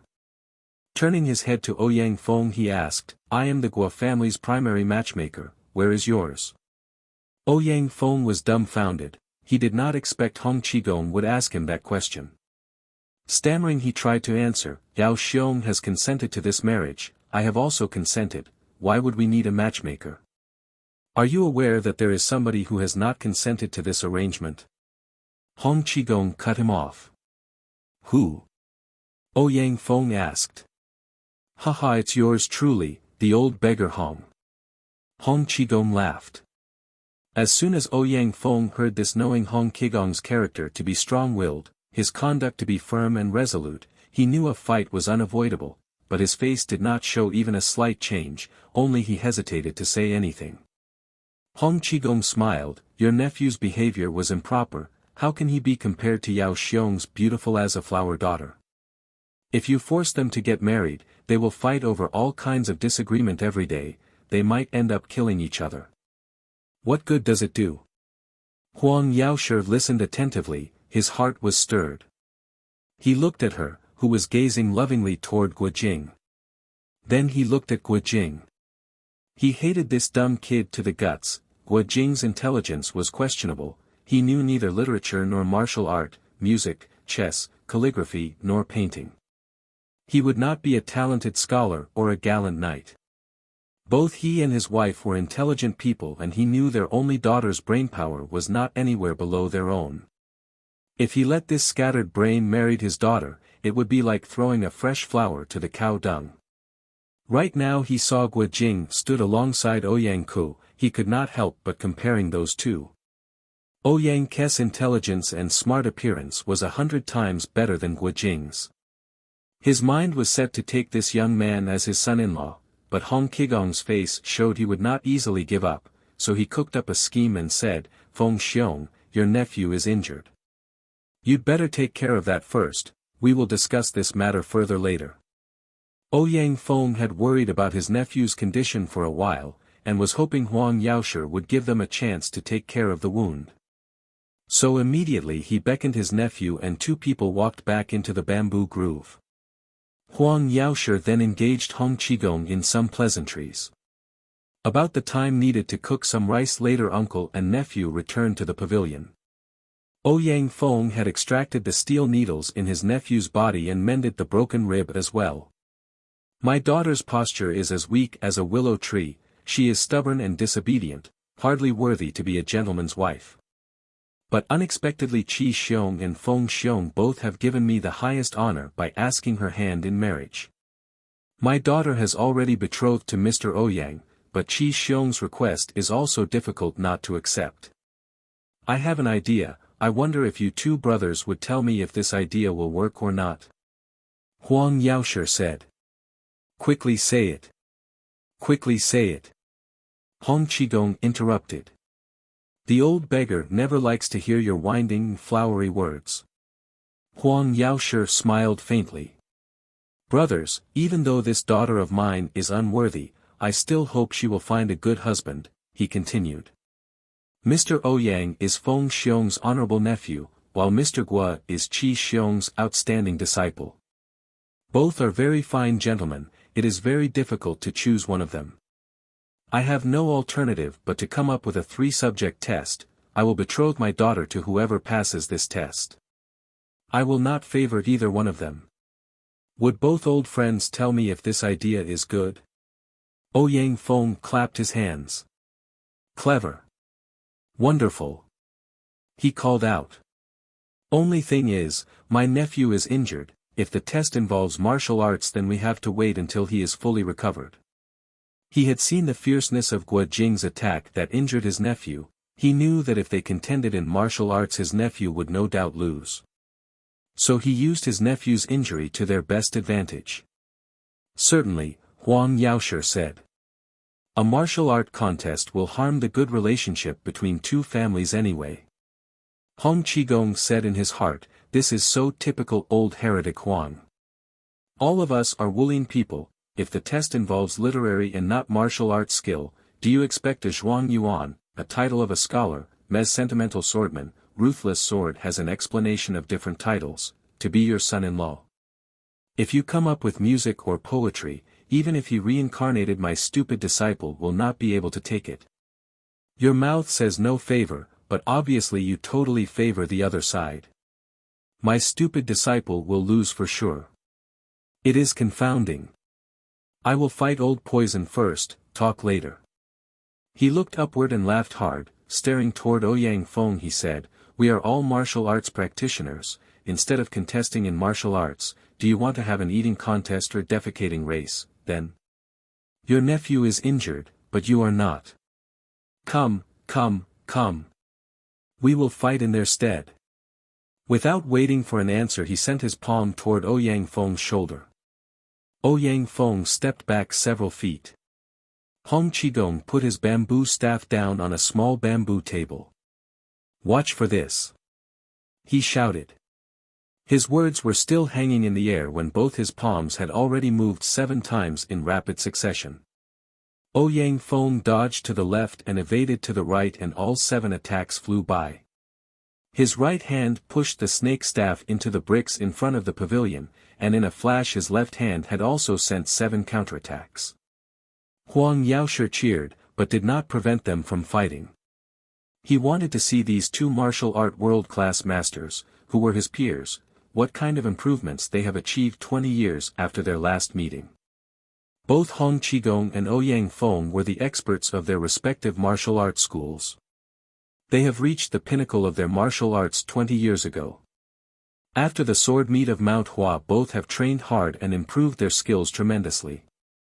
This time they met again on the Peach Blossom Island. Their skills were incomparable with when they had their meet at Mount Hua. Each launched swift attacks and counterattacks, but they were actually still trying to probe the opponent's skill. Both combatants exchanged fast and forceful palms and fists, that the gust of winds created swayed the bamboo leaves around them. Although they were only testing each other, but their moves carried profound martial art techniques. On the sideline, Guo Jing was watching with full attention. Whether it was an attack or a defense, every single one was a wonderful move, beyond his wildest imagination. The 9-in manual contained the deepest martial arts theory in the world, whether it be internal or external energy cultivation, bare hands or swordplay, all kinds of the most profound martial arts imaginable. After Guo Jing memorized the content by heart, although he did not understand every single one of them, those theories were actually ingrained in his brain. Now he watched those 2 combatants exchanging exquisite moves. Those theories came flooding back into his mind, forming a fuzzy shadow in his brain. Early on he listened to Huang Yaoshi and Ouyang Feng's flute versus zither battle. That was an invisible internal energy battle, extremely difficult to clearly see their relation with the theory in the manual. This time the battle was using fists and kicks, much easier to perceive. In his delight, his heart was itching to try what he had seen. Very quickly Hong Qigong and Ouyang Feng have exchanged more than 300 stances. Both were surprised at the opponent's skill and could not help but praising each other in their hearts. On the side, Huang Yaoshi looked on with a sigh. He thought, I have painstakingly trained myself on the Peach Blossom Island. I thought after Wang Chongyang passed away, my martial art would be number 1 in the world. Who would have thought that these old beggar and old poison both have taken their own paths and reached these frightfully respectable levels of martial arts? Both Ouyang Ku and Huang Rong were deep in their own thoughts. Each hoped that their side would gain a quick victory, but actually they could not comprehend the exquisiteness of the martial arts being displayed in front of their eyes. With the corner of her eye, Huang Rong saw a black shadow was dancing erratically, flailing his hands and feet incessantly. She turned her head and found the shadow to be Guo Jing.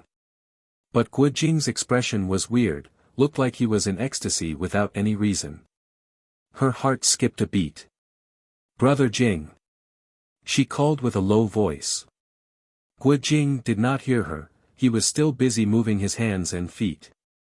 Huang Rong felt strange, so she watched attentively and found out that Guo Jing was actually imitating Hong Qigong and Ouyang Feng's movements. By now those 2 had changed the way they fight. Every fist and every kick was sent slowly out.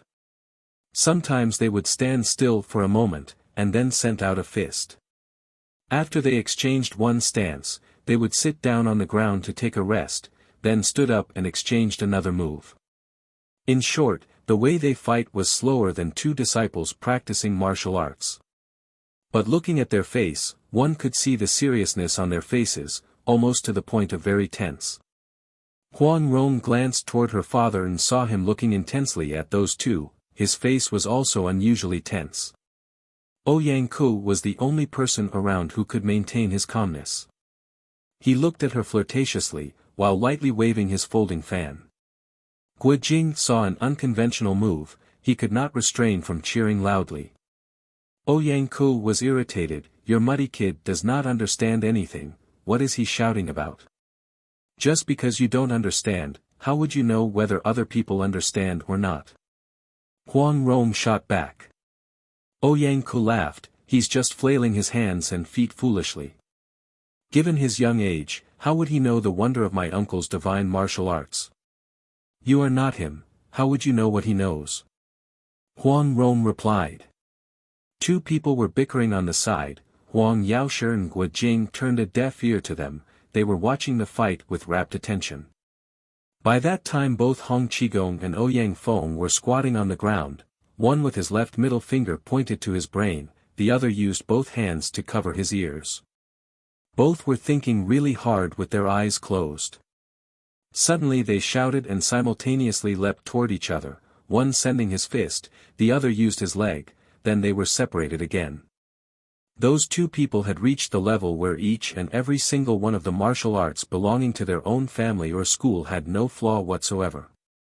However, they both know that no matter how fierce the stance was, the opponent would easily break it, therefore, they had to create a new and unknown move in order to gain an upper hand. After their sword meet 20 years ago, both men, one resided in the Central Plains, the other came all the way from the Western region, had never met or even heard about the other's condition, so they did not know how far had the other man improved his martial art. Now that they were fighting each other, the situation was not much different. Each had his own strengths, each had his own weaknesses, nobody could tell who would overcome whom. In the meantime the moonlight had faded, and one could see a streak of sunlight glowing in the east. Both had racked their brains and had created innumerable new and wonderful moves, fist techniques or palm strengths, along with tens of thousands variations thereof, but still nobody could tell which one was better. Guo Jing witnessed the fight between two top experts of their present-age martial art world. Wonderful moves and exquisite techniques came one after another. Sometimes he understood, more often he did not.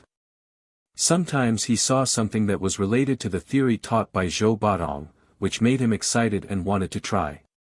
But before he could finish half of a stance, Hong Qigong and Ouyang Feng had already launched new moves, and Guo Jing had already forgotten the previous move he was trying to master. When Huang Rong saw Guo Jing like that, she was secretly alarmed. I did not see him for dozens of days, could it be that he got some profound martial arts lessons from a divine being? She thought. I looked at the fight and I got confused, how could he exclaim in admiration? But then another thought came to her mind, could it be that this silly brother of mine missed me so much that he went insane? She had not seen Guo Jing for quite some time, and now that they have seen each other the situation was not conducive for them to be intimate. She moved forward, wanted to hold Guo Jing's hand. Right at that moment Guo Jing was imitating Ouyang Feng's palm technique. He was turning his body around and launched a palm attack. It looked ordinary, but in actuality it carried enormous hidden energy. Her hand barely touched Guo Jing's palm when suddenly she felt a surge of incredible energy pushing her. She was sent flying upward. After touching Huang Rong's hand, Guo Jing came back to reality. "Io!" He cried and jumped to grab Huang Rong's waist. While falling down back to the ground, Guo Jing's left hand grabbed the bamboo pavilion's eave. Swinging their bodies they landed on the roof. Two people sat shoulder to shoulder on top of the bamboo pavilion watching the fight on the ground. By that time the battle situation on the ground had changed again. Ouyang Feng was squatting on the ground with both arms bent on the shoulder, resembled a big frog was about to strike its enemy. His mouth created some deep rumbling noise, like a cow mooing, sometimes it was audible, and sometimes it wasn't. Huang Rong was amused, she smiled and with a low voice asked, "Brother Jing, what is he doing?" "I don't know," Guo Jing replied, but suddenly he remembered Zhou Batong's story on Wang Chongyang's solitary young finger breaking Ouyang Feng's toad stance. "That must be it," he exclaimed, "this is his fiercest martial art, it is called the toad stance." Huang Rong clapped her hands and laughed, "He does look like a toad." Ouyang Ko had observed those two people sitting close and leaning toward each other, talking and laughing. His heart was burnt with jealousy. He wanted to leap up and fight Guo Jing, but his chest was still in pain, he could not exert any strength. Besides, he did not have any confidence his martial art was superior to Guo Jing's. But now hearing Huang Rong said he looked like a toad he thought they were ridiculing him, saying that he looked like a dirty toad desiring to eat a swan's meat, he was furious. With his right hand holding 3 secret projectiles, he quietly walked around toward the back of the bamboo pavilion. Gritted his teeth, he moved his hand and 3 silvery streaks came flying toward Guo Jing's chest. In the meantime, Hong Qigong was launching his palms to the front and to the back, busily fighting Ouyang Feng's toad stance with his 18 dragon subduing palms. These 2 martial arts were the highest skill of each combatant, so the fight was no longer slow and sluggish like it was before. It was fierce as 2 people were using their dozens of years of martial art training trying to gain victory. Life and death could be decided in a twinkling of an eye. Guo Jing had learned the 18 dragon subduing palms, but he had not seen his master using this technique before. It sent shivers along his spine to see how wonderful the palm techniques were, with infinite variations in them. It was truly incomparable to the ones he had already mastered. He was completely captivated with what happened on the ground. How would he expect somebody to sneak in from behind and attack him stealthily? Huang Rong was not aware that the 2 fighting on the ground were using their highest martial arts skills. She was still laughing and joking around when she suddenly realized one person was missing from the bamboo pavilion. Her mind immediately went to Ouyang Ku. She was afraid of his craftiness, so her eyes scanned around, but it was her ears that heard the wind generated by the secret projectiles coming toward Guo Jing's back. With the corner of her eyes she could see 3 silvery streaks coming fast. She did not have any time to think, immediately she threw herself behind Guo Jing's back. Puff! Puff! Puff! 3 secret projectiles landed squarely on her back. She was wearing the Ruanwei Jia, soft hedgehog armor, so she was not injured, but she felt some pain nonetheless. Her hand reached and grabbed the secret projectiles. She turned around and smiled sweetly. "You are scratching the itch on my back, aren't you?" "Thank you, but I need to give these back to you." Ouyang Ku saw how she intercepted the projectiles with her own body to protect Guo Jing. He was more jealous than ever. Hearing her saying thus, he thought she was going to throw the projectiles back his way, so he readied himself. But after a moment he saw Huang Rong was holding the projectiles in her hand with the palm up, like she was expecting him to take them back from her hand. Ouyang Ku kicked his left foot and leaped to the bamboo pavilion's roof. He intended to show off his lightness. Kung Fu, lightly perched on the edge of the roof, looked like a white shadow swaying gently in the wind. It was indeed an excellent skill, as elegant as a deity. "Your lightness Kung Fu is truly wonderful," Huang Rong exclaimed. She stood up and walked toward him, arm extended with the projectiles in her hand. Ouyang Ku saw her white complexion. He was mesmerized. Absent-mindedly he stretched his hand to pick the projectiles, with an ill intention to rub her hand, when suddenly some metallic streaks coming his way. He had fallen twice under Huang Rong's hands and did not want to repeat it, so he somersaulted and came down the roof, waving his sleeve and parried an abundance of Huang Rong's steel needles. Huang Rong giggled and threw the 3 silver projectiles to the ground, right in front of squatting Ouyang Feng. "No! Don't!" Guo Jing cried in alarm. He grabbed Huang Rong's waist and jumped down the roof. Before his feet even touched the ground he had heard Huang Yaoxi's anxious shout, "Feng Xiong, have mercy." Guo Jing felt an earth-shattering force coming his way. Quickly he pushed Huang Rong aside and exerted all his strength to his hands with one of the 18 dragon subduing palms, the Jian Long Zai Tian, seeing dragon in the field. Bang! A loud noise was heard when his force collided with Ouyang Feng's toad stance, and as a result he staggered back 7-8 steps. Guo Jing felt blood rising from his chest to his throat. He was alarmed, but was afraid Ouyang Feng would send another attack, so he forced himself and stood in front of Huang Rong, ready to take another blow. But then he saw Hong Qigong and Huang Yaoshi had already stepped in between them. "So sorry. I am so ashamed." Ouyang Feng stood up. "I was not able to retract my force. I hope I did not hurt the young lady, did I?" he called out. Actually Huang Rong was scared. Her beautiful face was pale, but hearing him said such thing, she put a bold face and laughed, "With my father around, how could you hurt me?" Huang Yaoshe was really anxious. He pulled her hands and quietly asked, "Do you feel anything different on your body? Quickly breathe in and out a few times."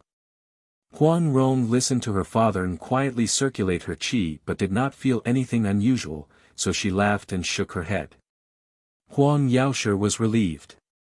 "Your two uncles are practicing their martial arts just now, what did a little girl like you doing carelessly intervening?" he reprimanded. "Uncle Ouyang's toad stance is not a small matter, if he did not show you any mercy, do you think your little life would be spared?" In order to launch the powerful toad stance, Ouyang Feng had to concentrate his strength in his whole body. As soon as the opponent attacked, he would be able to counterattack by launching the full power already stored. That was exactly what happened when he was waiting for Hong Qigong to attack. His strength was concentrated, ready to be launched like an arrow on a completely pulled bow.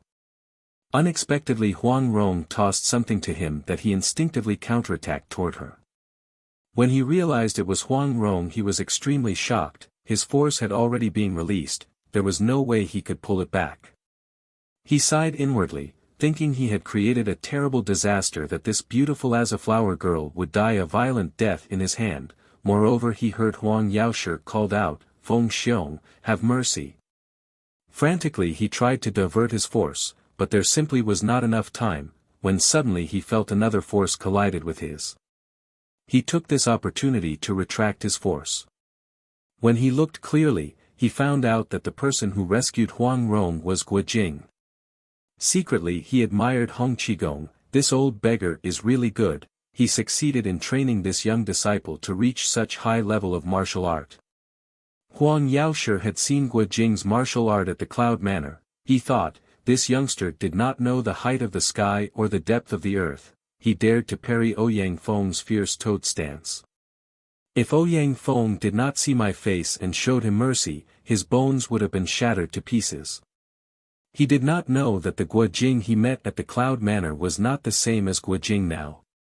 However, he acknowledged that Guo Jing had carelessly saved Huang Rong's life without any regard to his own safety, his hatred toward him was, for the most part, gone. He thought, this kid really has a good heart, he really loves Renjie. I can't give Renjie to him, but certainly I can reward him by teaching him something. The rascal in front of him looked rather stupid and the word foolish had stirred up anger in him. Old poison. You are really good. Hong Qigong called out, but victory or defeat has not been decided yet, let us fight again. Very well. Ouyang Feng replied, I will risk my life to accompany a gentleman play. I am not a gentleman, Hong Qigong laughed. You are risking your life to play with a beggar. With a jump he was standing at the courtyard again. Ouyang Feng was about to join him when suddenly Huang Yaoshe lifted his left hand, hold it. He called out, Qi Xiong, Feng Xiong, you have fought for more than 1,000 moves yet you too are equally strong. Today the two of you are the Peach Blossom Island's honored guests, you are entitled to drink several cups of your brother's own brewed wine. The sword meet of Mount Hua is at hand. At that time not only you two will see who will gain victory, but your brother, along with the Southern Emperor will be there to practice our martial arts. So why don't we end today's contest right here? Fine with me. Ouyang Feng laughed, if this fight continues, I will be forced to admit defeat very soon anyway. Hong Qigong turned back and laughed, the old Western poison is crafty, when he said he would admit defeat, that means he is actually going to win. I don't believe what he said a bit. Well, then, Ouyang Feng replied, let me ask Qi Xiong's expert opinion again. Hong Qigong flicked his sleeve and said, nothing better. I see, Huang Yaoshe interrupted, your arrival today at the Peach Blossom Island is actually to show off your martial arts, he said with a smile. Hong Qigong roared in laughter. Yao Xiong is right. We come here to ask your daughter's hand in marriage, not to fight each other. I said earlier that I am going to give 3 subjects to test both gentlemen, Huang Yaoshe continued, the one passes the test will be my son-in-law, but the one fails won't be going home empty-handed either. What? Do you have another daughter? Hong Qigong asked. Huang Yaoshe smiled, no, I don't. Even if I find another wife, I don't think we want to wait that long. Your brother has many other skills, medical, astrology and a lot of other stuff. The gentleman who fails the test, as long as he does not belittle my shallow knowledge and is willing to learn one particular subject, I am going to devote my time and will teach him with all my heart so that he won't leave the Peach Blossom Island empty-handed. Hong Qigong was fully aware of Huang Yaoshi's ability. He thought that if Guo Jing could not be his son-in-law but managed to learn just one skill from him, he would gain a lifelong benefit nonetheless. He thought whatever subject the test would be, Guo Jing would undoubtedly suffer a loss, and he felt bad for him. Ouyang Feng saw Hong Qigong's reluctance. He snatched away that opportunity to say, "Good. Let it be that way." Yao Xiong had actually accepted my nephew's proposal, but he honored Qi Xiong's face. So let these two kids be tested. This way it won't damage our friendship. Turning toward Ouyang Ku he said, "Later if you lose, you will only have your own incapability to blame, you cannot blame anybody else. We will happily drink Brother Guo's 11 jiu. If later on you have a mind to create other problem, not only these two seniors won't let you go easily, I myself will not spare you." Hong Qigong looked up and burst in laughter. "Old poison, you are 90% sure that you are going to win. Your speech was actually directed to me and my disciple. What you are saying was be a dear and just admit defeat." Ouyang Feng smiled and said, "Who win and who lose, how would you know in advance? Even for people of our level, do you think it is easy to claim victory shamelessly? Yao Xiong, please present the subjects of your test." Huang Yaoshi had determined to give his daughter to Ouyang Ku, therefore, he had to come out with 3 subjects that would guarantee victory for Ouyang Ku. However, first of all, a man of his stature could not be blatantly one-sided. Secondly, he did not want to offend Hong Qigong. But while he was still carefully considering what he was about to say, Hong Qigong had opened his mouth. "We all live by our fists and kicks. The test Yao Xiong will administer must be related to martial arts. If your subjects are poetry or music, reciting scriptures or painting, then we master and disciple, will simply admit defeat and take our butts out of here, no need to lose our faces." Naturally, Huang Yaoshi assured him, "The first subject is martial arts competition." "That won't do," Ouyang Feng said, "my nephew is presently wounded." Huang Yaoshi smiled. "I know that," he said, "I cannot let 2 brothers have martial arts contest on the Peach Blossom Island and damage their friendship. They are not going to fight." Ouyang Feng was baffled. "That's correct," Huang Yaoshi answered. "That's so." Ouyang Feng smiled, "Then the test giver will try each person's martial art." Huang Yaoshi shook his head, "No, if I do that, nobody can guarantee that I will be fair since I can make my moves heavy or light at will. Feng Xiong, you and Qi Xiong here have reached the pinnacle of your respective martial arts skill. The fight just now was the proof. You have fought for more than 1,000 moves, yet nobody knows who gained victory or suffered defeat. Feng Xiong, you test Brother Guo, and Qi Xiong, you try Brother Ouyang." Hong Qigong thought, "This is very fair indeed. Old heretic Huang is really smart to think of this method. Old beggar will never come out with something like this." He laughed and said, "This method is not bad. Come, come, come. Let us play." He beckoned Ouyang Ku. "Wait." Huang Yaoshi said, "There are some rules of the game we need to address. Rule number 1, Brother Ouyang is injured, he cannot exert any energy, and therefore, both of them will be tested in term of martial arts, not in term of strength. Rule number 2, the 4 of you will fight on top of these pine trees." He pointed to 2 big pine trees outside the bamboo pavilion. "The junior who falls to the ground first will lose. Rule number 3, Feng Xiong and Qi Xiong, whoever puts too heavy pressure on the junior and accidentally injures him will lose." "Injuring a junior is considered losing?" Hong Qigong mused. "Certainly," Huang Yaoshi explained, "the 2 of you have such a high skill. If I don't have this rule, once you put forth a heavy hand, do you think the junior will live?" "Qi Xiong, if you even scratch brother Ouyang's skin, you lost. The same goes to Feng Xiong. Between these two juniors, one will be my son-in-law, how can they be injured under your hands? Hong Qigong scratched his head and laughed, old heretic Huang is really weird, really live up to his reputation. Injuring opponent will be considered lose, this strange rule has never been heard of in thousands of years. Fine. As long as it is fair, the old beggar will comply. Huang Yaoshi gave a hand signal and the four of them jumped up the pine trees, forming two parties, Hong Qigong and Ouyang Ku on the right, Ouyang Feng and Guo Jing on the left. Hong Qigong still had an amused look on his face, while the other three looked serious, almost tense. Huang Rong knew Ouyang Ke's martial art was actually higher than Guo Jing's, luckily he was injured. However, the competition on top of pine trees rely heavily on the lightness kung fu, which, obviously, Ouyang Ku had some advantage over Guo Jing. She was unable to not feeling anxious. In the meantime she heard her father's loud and clear voice, I will count to 3, then you can all start.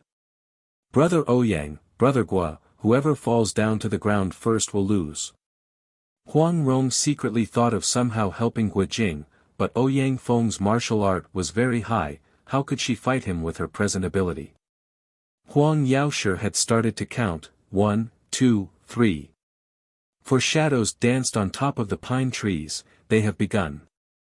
Huang Rong's gaze had never left Guo Jing, only to see he had fought for more than 10 stances against Ouyang Feng in a blink of an eye. Both Huang Rong and Huang Yaoshi were secretly surprised, how did his martial art suddenly improved by leaps and bounds? He managed to fight these many moves without showing any sign of defeat. Ouyang Feng was anxious, gradually he increased his strength bit by bit. He was afraid to injure Guo Jing. Suddenly an idea came into his mind, both his legs rotated like a wheel, trying to sweep Guo Jing's away from the pine tree. Guo Jing used the Fei Long Zai Tian, dragonflies in the sky, of his 18 dragon subduing palms, repeatedly leaping high, both palms hacking down like knives trying to hit his opponent's legs. Huang Rong's heart was thumping madly. She turned her gaze toward Hong Qigong only to see the fight took a different path. Ouyang Ku was using his lightness kung fu, leaping to the east and dodging to the west, he did not want to engage even half of Hong Qigong's moves. Hong Qigong was compelled to chase him, but Ouyang Ku was always running around. Hong Qigong thought, this stinky creature is cunning, he is trying to buy time. Guo Jing is a dumb kid, he actually fights against the old poison. This way he will certainly fall to the ground first. Humph. This little rapist. Do you think the old beggar cannot fold you under my arm? Suddenly he leaped high into the air, 10 fingers like 2 steel claws striking toward Ouyang Ke's head. Ouyang Ku saw this incoming force was swift and fierce, certainly not a contest-type attack, but was intended to take his life. He was shocked and hastily tried to flee to the right. Unbeknownst to him, Hong Qigong's attack was a false one. Hong Qigong had anticipated this movement, so as soon as Ouyang Ku turned right, Hong Qigong bent his waist mid-air and flew to the right.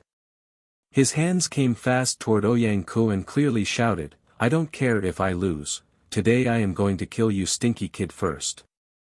Ouyang Ku was startled that Hong Qigong was able to turn his body mid-air, he was scared and froze for a moment, especially listening to Hong Qigong's shout. He did not dare to parry this attack, so frantically he stepped back to an empty air. He fell down from the tree with this thought in his mind, I lost this first test. But then suddenly he heard rustling noise beside him, turned out Guo Jing was also falling down from the tree next to him. After fighting Guo Jing for quite a while, Ouyang Feng lost his patience, if I let this kid fight me for another 50 moves, where would I keep the Western poison's pride? He thought. Suddenly a wicked thought came into his mind. His left hand moved lightning fast toward Guo Jing's neck while shouting loudly, you go down. Guo Jing ducked this attack and lifted his left hand and tried to parry with the back of his hand. But Ouyang Feng suddenly put more force to his hand. Guo Jing stammered. He was going to say, you didn't follow Huang Yaoxi's rule. But was not able to say it because he was forced to use all his energy to withstand this attack. Ouyang Feng smiled and coldly said, I what? And put more force to his hand. Guo Jing was trying to get a strong foothold for fear that he might be internally injured by this toad stance force. Who would have imagined that the tremendous force pushing him down suddenly disappeared without a trace? Fortunately for him that his skill was improved, if not, he wouldn't be able to withstand Ouyang Feng's force which was suddenly getting stronger and suddenly disappeared. Luckily it was similar to the 72 moves of vacant fist he learned from Zhou Batong, in which a hard force contained a softness in it. Otherwise, he would be injured just like when he fought Huang Yaoshi at the Cloud Manor, where his hand was caught and broken.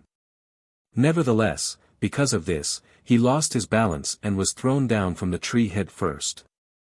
Ouyang Ku fell down right side up, while Guo Jing fell upside down. Both men saw the ground was approaching fast. Seeing Guo Jing falling beside him, Ouyang Ku had an idea. He stretched his hands toward Guo Jing's legs. He wanted to use Guo Jing as a stepping stone, so he would be able to jump back up while Guo Jing would certainly fall faster to the ground. Or so he thought. Huang Rong saw Guo Jing's precarious situation and called out, "Io." But then strangely it was Guo Jing whom she saw jumped back up to the tree, while with a loud crashing sound Ouyang Ku was hitting the ground. Guo Jing landed on a tree branch and was out of breath, panting profusely. Huang Rong was extremely delighted. She did not see clearly how it happened, how in a critical moment Guo Jing was able to turn defeat into victory, but she was delighted nonetheless and was unable to restrain herself from crying out, "Io." But these two Ios carried entirely different emotions. By that time Ouyang Feng and Hong Qigong have already come down. Hong Qigong was laughing hard, repeatedly uttering, "Wonderful! Wonderful!" Ouyang Feng's face was green from anger. "Qi Xiong," he gloomily said, "your smart disciple's martial art is so diverse to include even the Mongolian wrestling skill." Hong Qigong laughed. He said, "I don't know how to wrestle, so it wasn't me who taught him. You can't blame me." What really happened was, Guo Jing was pushed down by Ouyang Ku. He fell faster down. He saw Ouyang Ke's legs flying up right in front of him. He did not have time to think. In that critical moment he instinctively stretched both arms to grab Ouyang Ke's calves, pulling himself up by twisting his body from the upside-down position to the upright on. It was precisely the wrestling technique the Mongolians practiced. The Mongolians have trained and perfected their wrestling techniques for generations. They were considered one of the best. Guo Jing grew up in the Mongolian desert. Before he even learned martial arts from the 6 freaks of Jiangnan, he had played and wrestled every day with Tuole and his friends. So Mongolian wrestling to him was as natural as eating rice. Otherwise, by nature his was slow. He was falling down, fast. Even if he knew Mongolian wrestling technique he would not have enough time to think. It was not like, when falling down and seeing a pair of legs in front of him, he thought, "Oh, a pair of legs, nice. Hey, why don't I use these legs to jump back up there?" It happened so fast, that even after he managed to land his feet on the tree branch he still did not know what happened and that he had won against all odds. Huang Yaoshi slightly shook his head. He thought, "This Guo Jing is a slow-witted kid. This victory is obviously because of sheer luck." He gave his decision. The first test was won by Guo Xianji, worthy nephew. "But Feng Xiong, please not to worry, you have taught your honorable nephew well. Who knows, he will score victories for the second and third tests." "Then please Yao Xiong present the second test," Ouyang Feng replied. "The second test will be." Huang Yaoshi started, but before he could finish Huang Rong had cut him off. "Father, obviously you are one-sided. Just a moment ago you said you would only test their martial arts skill. How come you want to test other subjects? Brother Jing, you might as well admit defeat and leave. What do you know?" Huang Yaoshi said, "After reaching certain level of martial arts skill, do you still want to fight every day?" "Yes, we are martial arts people, but unlike ordinary military people, we don't live on martial arts day by day. We don't amuse ourselves by jousting to find a spouse. Listening to this part, Huang Rong stole a glance toward Guojing. Guojing was also looking at her. They were thinking of the same thing, Mu Nianxi and Yang Kong, who met each other at the capital by joust to find a spouse. In the meantime, Huang Yaoshe had continued his speech. My second test subject therefore is asking these two Xianzis to listen to this old man playing a tune on my flute. Ouyang Ku was ecstatic. He thought, what did this stupid kid know about wind or string instrument? The victory is mine for sure. Ouyang Feng, on the other hand, was not so sure. He suspected Huang Yaoshe was going to test these two persons' internal energy strength by the flute sound. He knew Guojing's level of internal energy to be quite strong, his nephew not necessarily could exceed him. Also, he was afraid his nephew would be internally injured by Huang Yaoshe's flute sound. He said, Junior's internal energy cultivation is shallow. I am afraid they won't be able to listen to Yao Xiong's elegant melody. I wonder if Yao Xiong would consider Huang Yaoshe did not give him a chance to finish. My song is an ordinary one, without any high level of internal energy. Feng Xiong, set your heart in peace. Toward Ouyang Ku and Guojing he said, Xianzis, please take a bamboo stick each, follow my music by tapping it to the rhythm. The one who can follow better will win the second test. Guojing stepped forward and cupped his hands. Island Master Huang, disciple is very slow and stupid. I know nothing about music, let me admit defeat for the second test. Don't be hasty, Hong Qigong intervened, in the worst case you will lose, why don't you try? Are you afraid that others will laugh at your face? Guojing thought his master made some sense. Seeing Ouyang Ku took a bamboo stick, he did the same. Qi Xiong, Feng Xiong, Huang Yaoshe smiled, younger brother will show off his inability. Lifted the jade flute to his lips, he started to blow. This part of his song did not carry any internal energy, and it wasn't any different than any ordinary person would play. Ouyang Ku listened attentively, trying to follow the rhythm, and then he started tapping his bamboo stick correctly. Guojing did not have a clue. He held his bamboo stick high in the air but did not dare to tap it. Only after Huang Yaoshe had played about the time it needed to drink a cup of tea, he started to move his stick. The Ouyangs, uncle and nephew, were very smug. They thought that this time victory was guaranteed. Since the third subject would be another literary related, they were 90% sure they would win. Huang Rong was anxious. She lightly tapped her right-hand finger to her left knuckles, with the hope Guojing would follow. Who would have known that Guojing was staring blankly at the sky, lost in thought? Obviously he did not see her signal. Huang Yaoshe kept blowing the flute. Guojing raised his hand and struck the bamboo stick right in between two beats of the music. Ouyang Ku stifled his laugh, thinking that this stupid kid always strike on the wrong beat. Guojing struck again, still in between the two music beats. He had struck his bamboo stick 4 times, all were on the wrong places. Huang Rong shook her head in dismay. My stupid brother does not understand anything about music, she thought. Father shouldn't have tested him. Having had this thought, she racked her brain, trying to find a way to disrupt the test. But when she turned her gaze toward her father, she was surprised. Her father showed astonishment in his face. She heard Guojing tap several more times. The flute sound suddenly became a little bit sluggish, but it went back to its original tempo immediately. Guojing kept tapping his bamboo stick, always off tempo, sometimes faster, sometimes slower, sometimes he drove the tempo faster, sometimes he dragged the tempo slower. On several occasions the music from the flute almost could not hold its steady rhythm and was almost dragged to follow the bamboo stick's erratic tempo. Huang Yaoshe was not the only one who was astounded. Hong Qigong and Ouyang Feng also felt something strange was going on. Actually, Guojing remembered listening to the battle among 3 people earlier, the flute, the zither and the whistle. He noticed that the sounds were fighting each other systematically, like battle strategy in a war. He did not have the slightest degree of comprehension toward music theory, but listening to Huang Yaoshe's flute he wanted to try to battle that sound. Thus he struck the bamboo erratically to disrupt the melody. He tapped the bamboo stick against an old bamboo tree, creating a loud bonk, bonk sound. The sound made Huang Yaoshe felt like he was inside a hot furnace and the fire was glowing white, forcing the flute to surrender and follow the erratic tempo of the bamboo. Huang Yaoshe's spirit was roused. He thought that this kid unexpectedly possessed this kind of ability.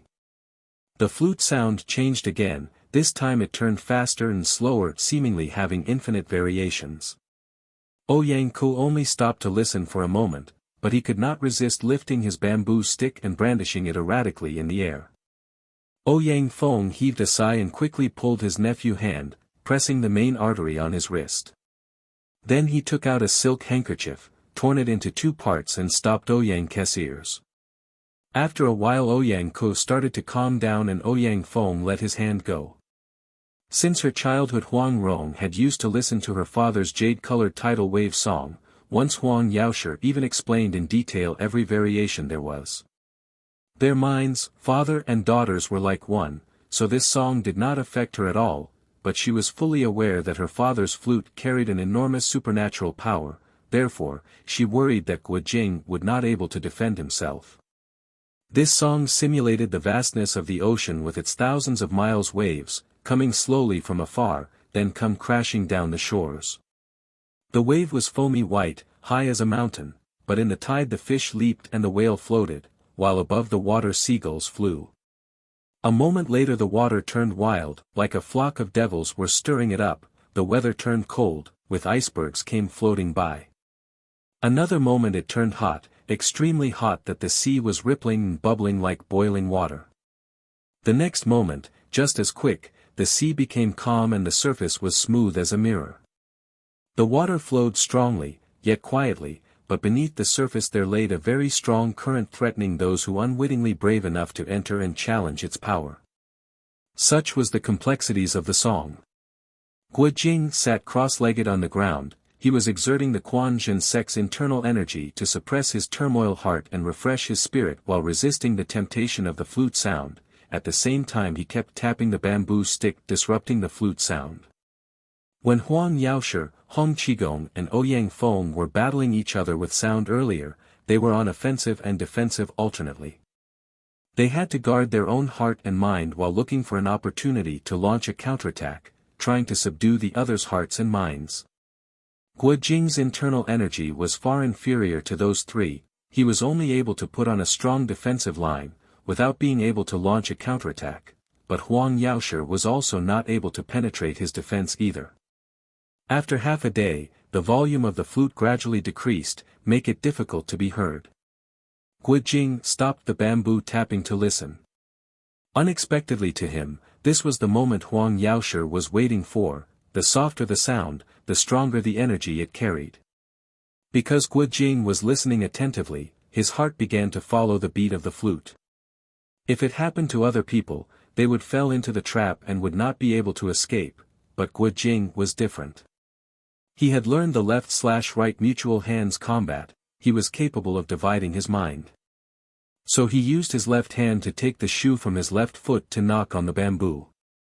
Knock. Knock. Knock. Again, disrupting the flute sound. Huang Yaoshe was startled. This kid possesses some extraordinary skills, truly cannot be underestimated. He started to walk around according to the 8 diagram while his mouth continued blowing.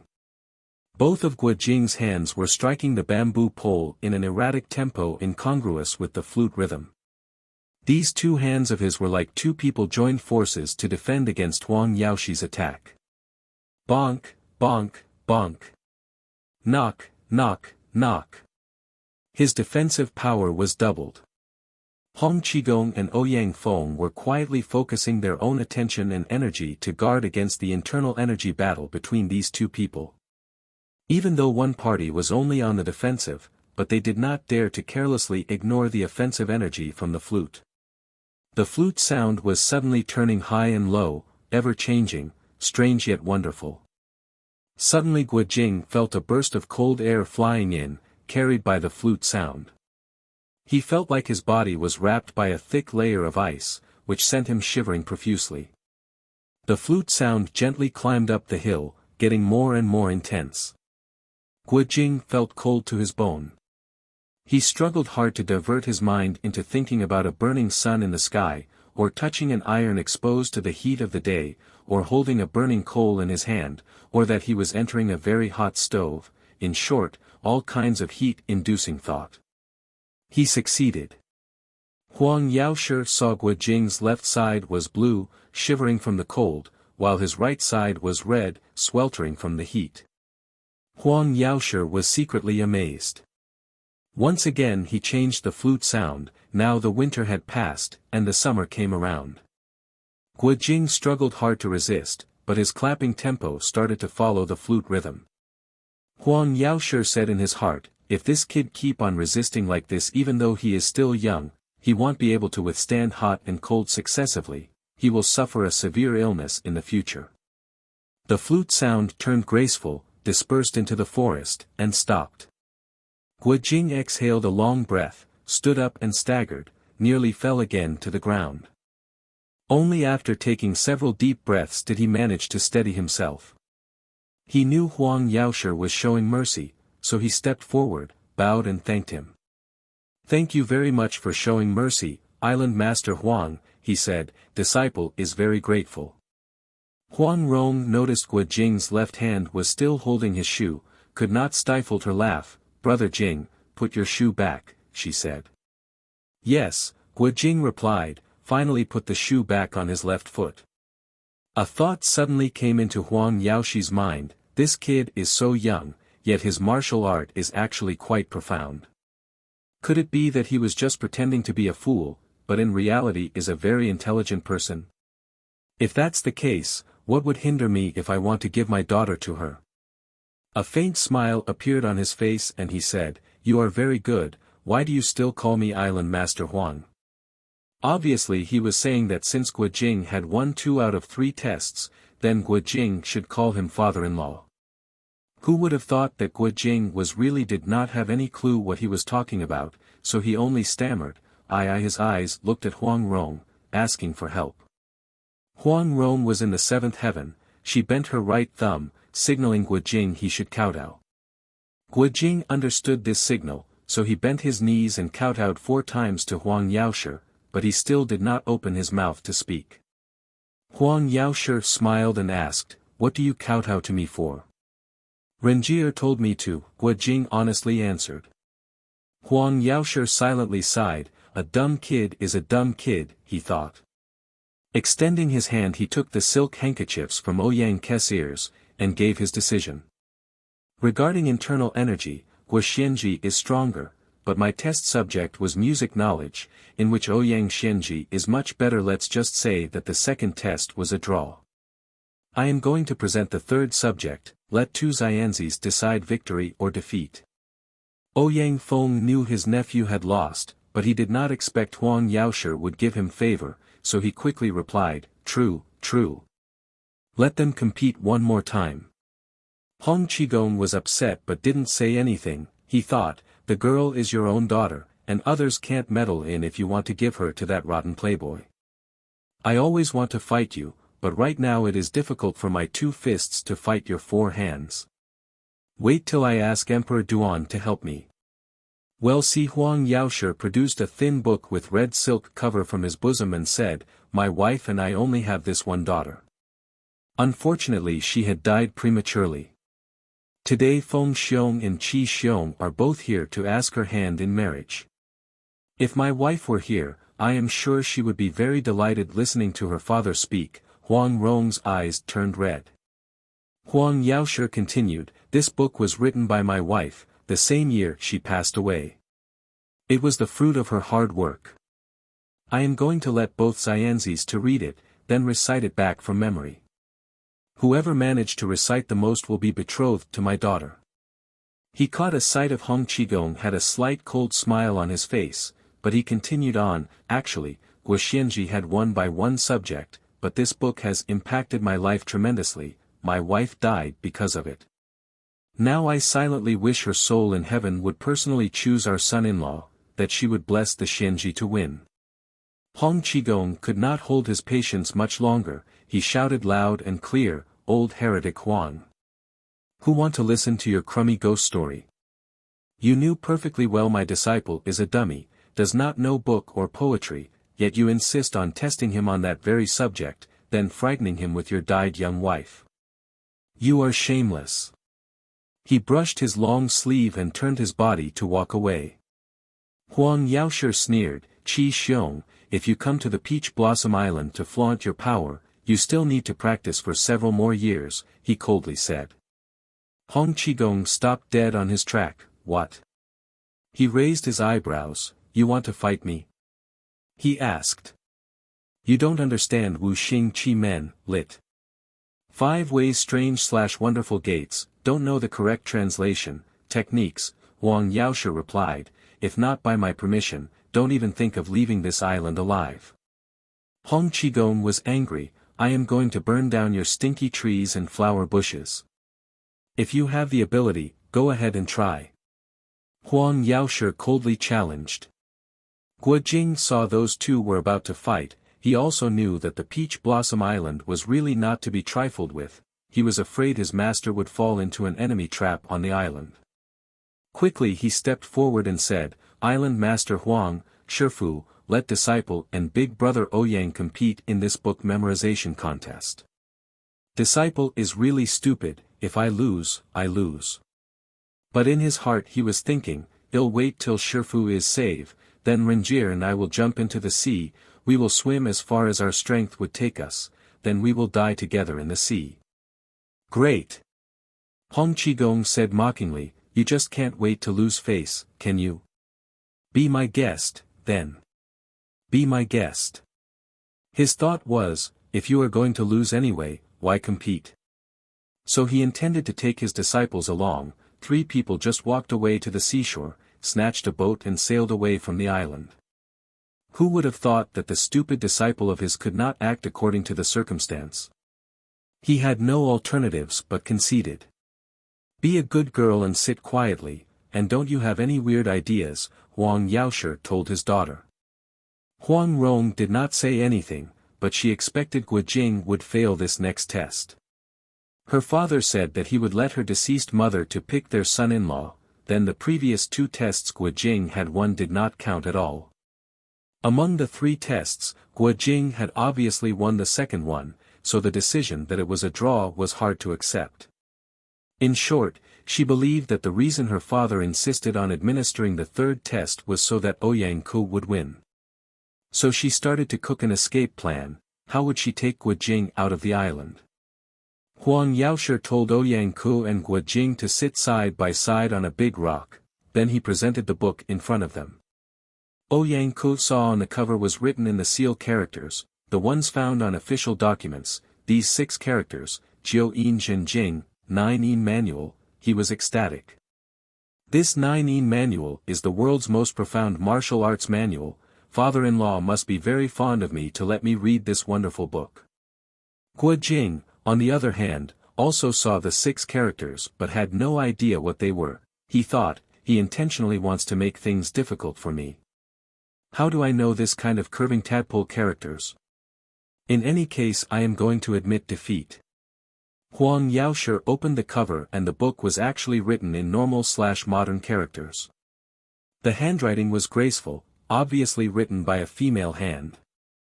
Guo Jing started to read and his heart skipped a beat. The first line read, The way of the heaven, a simple fix is not enough to repair damage, it truly is an empty victory, insufficient for a real one. Not sure. It was exactly the sentence Zhou Batong told him to memorize. He looked further down, and to his surprise, the sentences were the ones he had already known by heart. Huang Yaoshi waited a moment, and when he thought the 2 had finished, he flipped the page. On the second page the words and phrases were slightly out of order, and further down the book, the sentences were becoming more confusing while the characters looked soft and weak. Guo Jing's heart was shaken again. He recalled Zhou Batong's story on how Madame Huang had rewritten the 9-yin manual from memory, and how it drained her emotionally and physically that she died while giving birth to her child. This book was obviously the one she wrote before she died. Could it be that what Big Brother Zhou taught me was the 9-yin manual? He wondered in his heart. No. It can't be. The second volume of 9E manual is lost in Mei Chaifeng's hands. Where did he get it from? Huang Yaoshi saw him staring blankly, lost in thought, even looked dazed. He did not pay any attention and slowly turned the page one by one. At first Ouyang Ku was able to memorize what was written, but later on when it got to the training method the sentences were garbled, there was no clear relation between the previous to the next ones. Further down the book, even the characters were unclear. His heart sank, he could not help sighing inwardly. Turned out he is still unwilling to show me the real full-text manual. But then he had another thought, even though I can't see the full manual, but compared to this dumb kid I am sure I have memorized more text.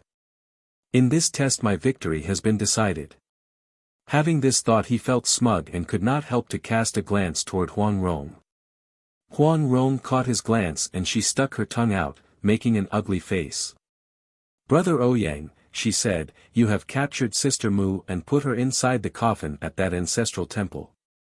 You have suffocated her to death. She came into my dream last night, her hair disheveled, her face full of blood, and she told me she is looking for you, she wanted to take your life."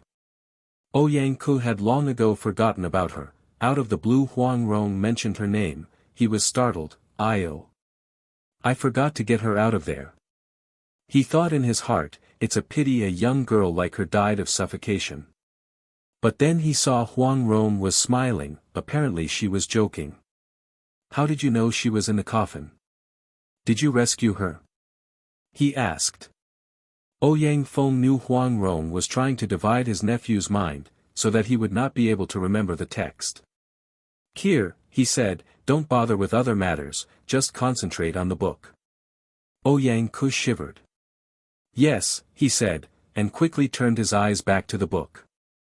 Guo Jing noticed that the sentences on the book were exactly the same as the ones Zhou Baotong taught him. The ones in his memory even had better integrity than the ones on the book, since the book contained so many holes, incomplete sentences and missing words in it. He raised his head and looked up at the tree branches, trying to make any sense out of it all. A little while later Huang Yaoshi turned the last page. "Who will recite first?" he asked. Ouyang Ku thought, this book is confusing, very difficult to memorize. I'd better recite it while it is still fresh in my memory. Snatching the opportunity he said, "I will." Huang Yaoshi nodded his head, then to Guo Jing he said, "Please go to that bamboo grove over there. You cannot listen to him reciting." Guo Jing obeyed him and walked dozens of steps toward the bamboo grove. Huang Rong saw this as a good opportunity to escape together, so quietly she walked toward him. But suddenly Huang Yaoshi called out, "Renjie, come here. You have to listen to them recite, otherwise you'd say I am one-sided." "You are one-sided," Huang Rong replied, "you don't need other people to say that." "That's nonsense." Huang Yaoshi laughed, "Come here." With her mouth Huang Rong said, "I don't want to come," but she knew her father's temperament very well. Once he decided to keep her under his watchful eyes, it would be more difficult for her to escape. So slowly she walked toward them, giving Ouyang Ku her sweetest smile and said, "Brother Ouyang, what good do I have that you like me very much?" Ouyang Ku's heart melted, his vision blurred, grinning wide he replied, "Little sister, he could not say more than that." "Don't go back to the west too soon," Huang Rong added, "stay in the Peach Blossom Island for several days.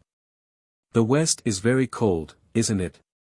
"The west is much bigger than you think, there are some cold regions, no doubt, but other parts are warm and sunny, much like the south, Jiangnan," Ouyang Ku replied. "I don't believe you," Huang Rong smiled, "you love to deceive people." Ouyang Ku was about to debate her, but Ouyang Feng coldly said, "Child, you can chat again later, right now you need to recite the book."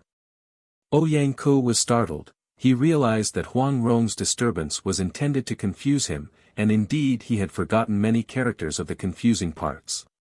Therefore, he refocused his attention and slowly recited the book. "The way of the heaven, a simple fix is not enough to repair damage, it truly is an empty victory, insufficient for a real one." His memory was really good, he managed to remember most of the theory in the front, but toward the back of the book where the training method was explained, he missed a lot. It was not surprising actually, since Madame Huang did not know martial arts and it was sometimes later that she rewrote the book from memory, so the words were jumbled. Ouyang Ku only managed to recall about 10% of this later part. Plus, on the side Huang Rong kept trying to divert his attention by saying, "Not right. You remembered wrong." He could not even remember 10% toward the back of the book.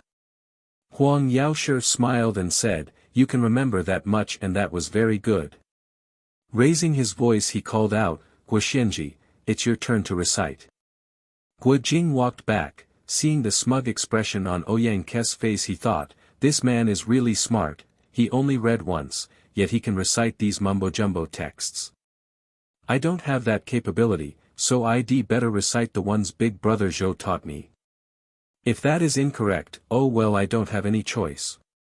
Hong Qigong said, "Stupid kid, they intentionally want to make a scene out of us, they have planned it all." Suddenly Huang Rong kicked the ground and leaped to the top of the bamboo pavilion. With a flick of her hand she pointed a dagger to her own chest and said, "Father, if you insist on me going to the west with that stinky boy, I will die right here right now in your presence." Huang Yaoshi knew his precious daughter would do what she said. He called out, "Put that dagger down. We can talk it over." Ouyang Feng stomped his staff to the ground and with a humming sound something flew from the staff straight toward Huang Rong. The secret projectile was very fast. Before Huang Rong could see what it was, she had already heard a clanking sound and the dagger flew from her hand, fell down to the ground. At the same time Huang Yaoshi had leaped to the top, stretched his hand and grabbed his daughter's shoulder and softly said, "It's all right if you don't want to get married. You can stay on the Peach Blossom Island and accompany your father for the rest of your life." Huang Rong flayed her arms and legs, crying, "Father, you don't love Renjie. You don't love Renjie."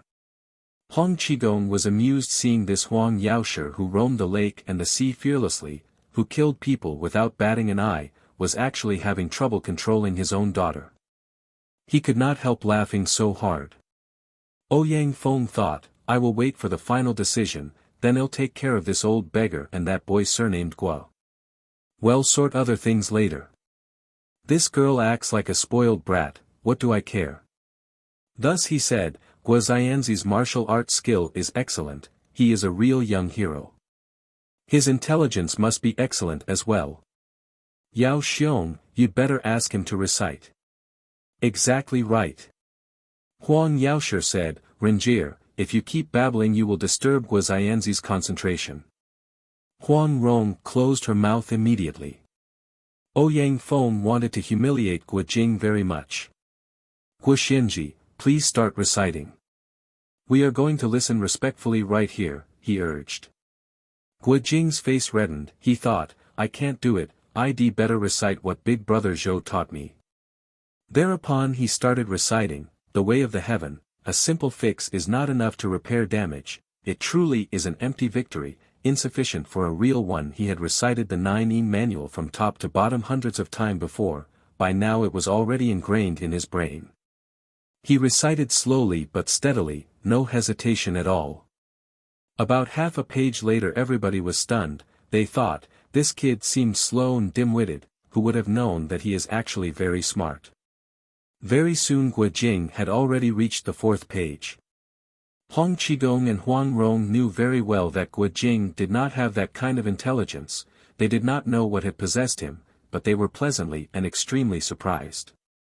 Huang Yaoshi listened attentively and compared every word with the ones in the book. He found out that Guo Jing's sentences were 10 times more logical, firmly resembled the original text that he remembered.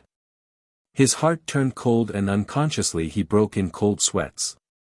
Could it be that my deceased wife's spirit in the underworld is so smart that she managed to recall the full text and passed it on to this boy? The words kept coming out of Guo Jing's mouth like trickling water. Huang Yaoshi was started to be convinced that his wife's spirit did help this youngster.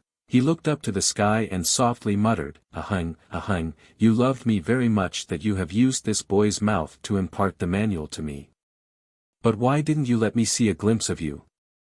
I played my flute every night for you, did you hear that? A Hun was Madame Huang's nickname, nobody else but him knew this, so naturally everybody else did not know what he was talking about. They saw his face look different, his eyes glazed in tears, his mouth quivered but nothing came out of it, they were puzzled. After being in that dazed condition for a while, Huang Yaoshe suddenly had another thought. He waved his hand to stop Guo Jing.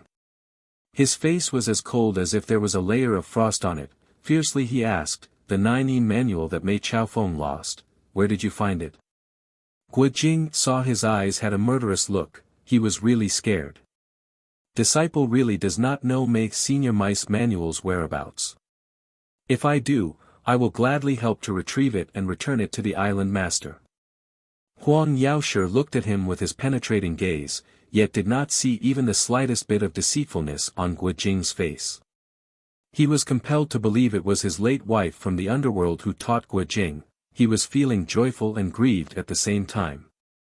With a loud and clear voice he gave his verdict, "Very well. Qi Xiong, Feng Xiong, it was my deceased wife who chose our son-in-law, your brother did not have anything else to say. Child, I betrothed Renjie to you. Treat her well. I have spoiled Renjie badly, so you need to eat 30% of the time." Huang Rong was ecstatic, she was grinning from ear to ear. "I am a completely well-behaved girl, who said I am badly spoiled?" Guo Jing might be stupid, he might be slow, but this time he did not need Huang Rong to prompt him, he immediately kneeled down and kowtowed, "Father-in-law." He had not stood back up yet when Ouyang Ku suddenly called out, "Hold on." The Legend of the Condor Heroes Chapter 19. A shiver of sharks in the big waves. Not in his wildest dreams did Hong Qigong think the memorization contest would end up this way. Guo Jing could beat Ouyang Ku and make him roll around on the ground 17, 18 times would be 10 times more believable to him. He was so happy that he was not able to wipe the smile out of his mouth, so hearing Ouyang Ku he snapped, "What? You are not convinced?" What Brother Guo recited was a lot more than what was written on the book, Ouyang Ku said. He must have the 9E manual in his possession. Gathering up all my courage, Junior would like to do a body search on him. Island Master Huang had accepted his proposal. Hong Qigong said, "What other business there is to discuss? Didn't you hear what your uncle said before the tests?" Ouyang Feng put on his angry eyes. "Do you think the man surnamed Ouyang will be easily deceived?" he said. He heard what his nephew just said, and was convinced that Guo Jing knew the 9E manual. He wanted very much to get the book for himself. Whether Huang Yaoshe accepted his marriage proposal or not became secondary to him. Guo Jing took out his belt and opened up his clothes, saying, "Senior Ouyang, you can search me if you want to." Immediately he took everything out of his pocket and placed them on top of a big rock nearby, silver coins, handkerchief, flint, and the like. Humph! Ouyang Feng snorted, and began searching Guo Jing's body. Huang Yaoshe had known Ouyang Feng for a long time as a ruthless man, he would do unpredictable things when angry. Plus his strength was profound, so if he put forth a violent hand nobody would be able to rescue Guo Jing. Huang Yaoshe coughed and stretched out his left hand and placed it on Ouyang Ke's neck just about on his spine, it was a vital point. Whenever Huang Yaoshe would put some force on it, Ouyang Ke's spine would break and Ouyang Feng could give up any idea of saving him. Hong Qigong knew his intention very well, secretly he was fascinated, old heretic Huang is really one-sided. Now that he favored his daughter and future son-in-law he wanted to protect this dumb disciple of mine. He is capable of reciting the whole book, so I can't call him dumb anymore.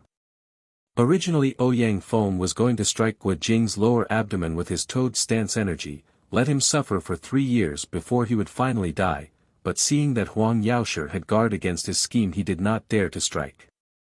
He searched Guo Jing's body without any result. All he could do was stay silent for half a day, thinking really hard. He did not believe all this nonsense about Madame Huang's spirit choosing her son-in-law. He recalled this kid was dumb and slow, apparently he could not lie.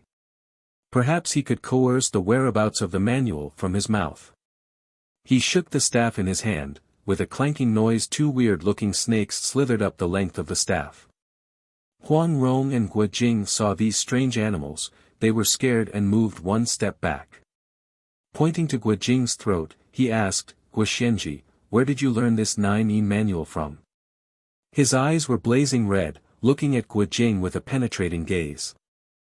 "I knew about the 9E manual, but I have never seen it," Guo Jing said. "The first volume is in the hand of Zhou Batong, Big Brother Zhou. Why did you call Zhou Batong Big Brother Zhou?" Hong Qigong asked, "Have you met the old urchin Zhou Batong?" "Yes," Guo Jing replied, "Big Brother Zhou and your disciple have become sworn brothers. One old the other young," Hong Qigong mocked, "really preposterous."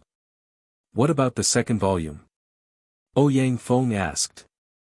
"The second volume was in Mei Chao Feng Mei Shiji's hand, but it was lost in Lake Tai," Guo Jing explained. "Right now she is under father-in-law order to search for it everywhere. Disciple was thinking that after everything here is done, I will go and lending her a helping hand." Ouyang Feng fiercely asked, "You have not seen the 9E manual, then how can you recite it so well?" Guo Jing was puzzled. "Did I recite the 9E manual?"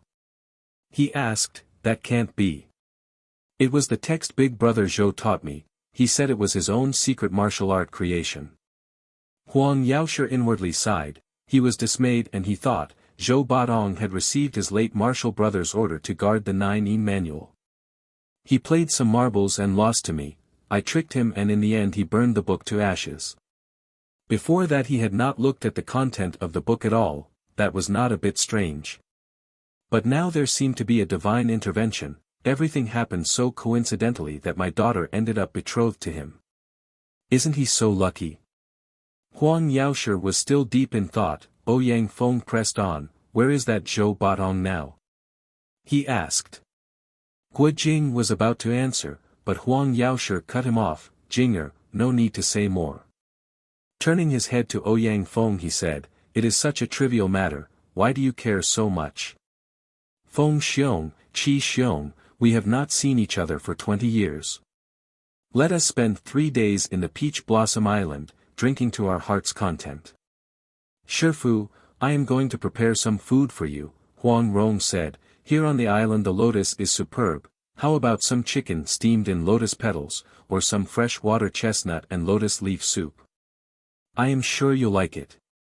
Hong Qigong smiled widely. "Now that you've gotten what your heart's desired, look how happy you are." Huang Rong just gave him a faint smile.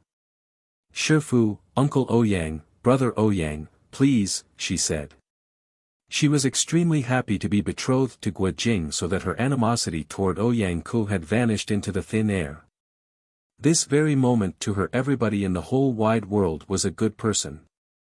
Ouyang Feng raised his hands in greeting to Huang Yaoshe. "Ao Xiong, I must decline your great hospitality. Many thanks. Let us part today." Feng Xiong had come from a long way away. Huang Yaoshe replied, "Brother has not fulfilled my responsibility as a good host, how can I let you leave?" From thousands of miles away Ouyang Feng had come, not only for his nephew's sake, but for another grand scheme as well. He received his nephew's pigeon-carried letter which said that the 9E manual had reappeared and was in the hands of Huang Yaoshe's renegade blind female disciple. After the marriage he would join forces with Huang Yaoshe and obtain the 9E manual. But now the marriage proposal failed, his nephew lost the competition, he was really dejected, so he insisted on leaving. "Uncle." Suddenly Ouyang Ku said, "Your nephew is useless, I have made you lost your face." But Uncle Huang had promised that he would teach nephew some skills. "Humph." Ouyang Feng muttered.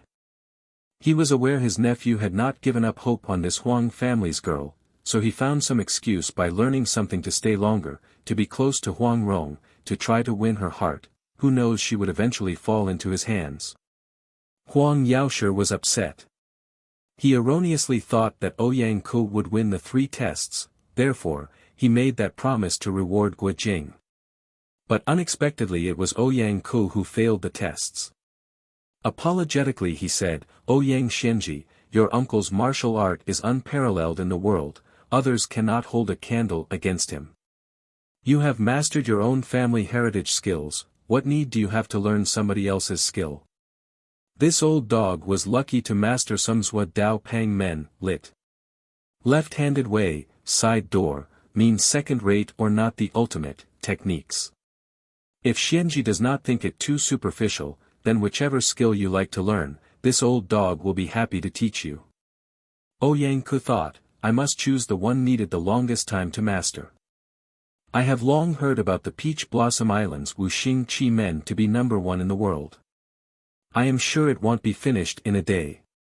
Thereupon he bowed and said, young nephew admired your Wuxing Qi Men techniques so much. I am asking uncle to kindly bestow that to me.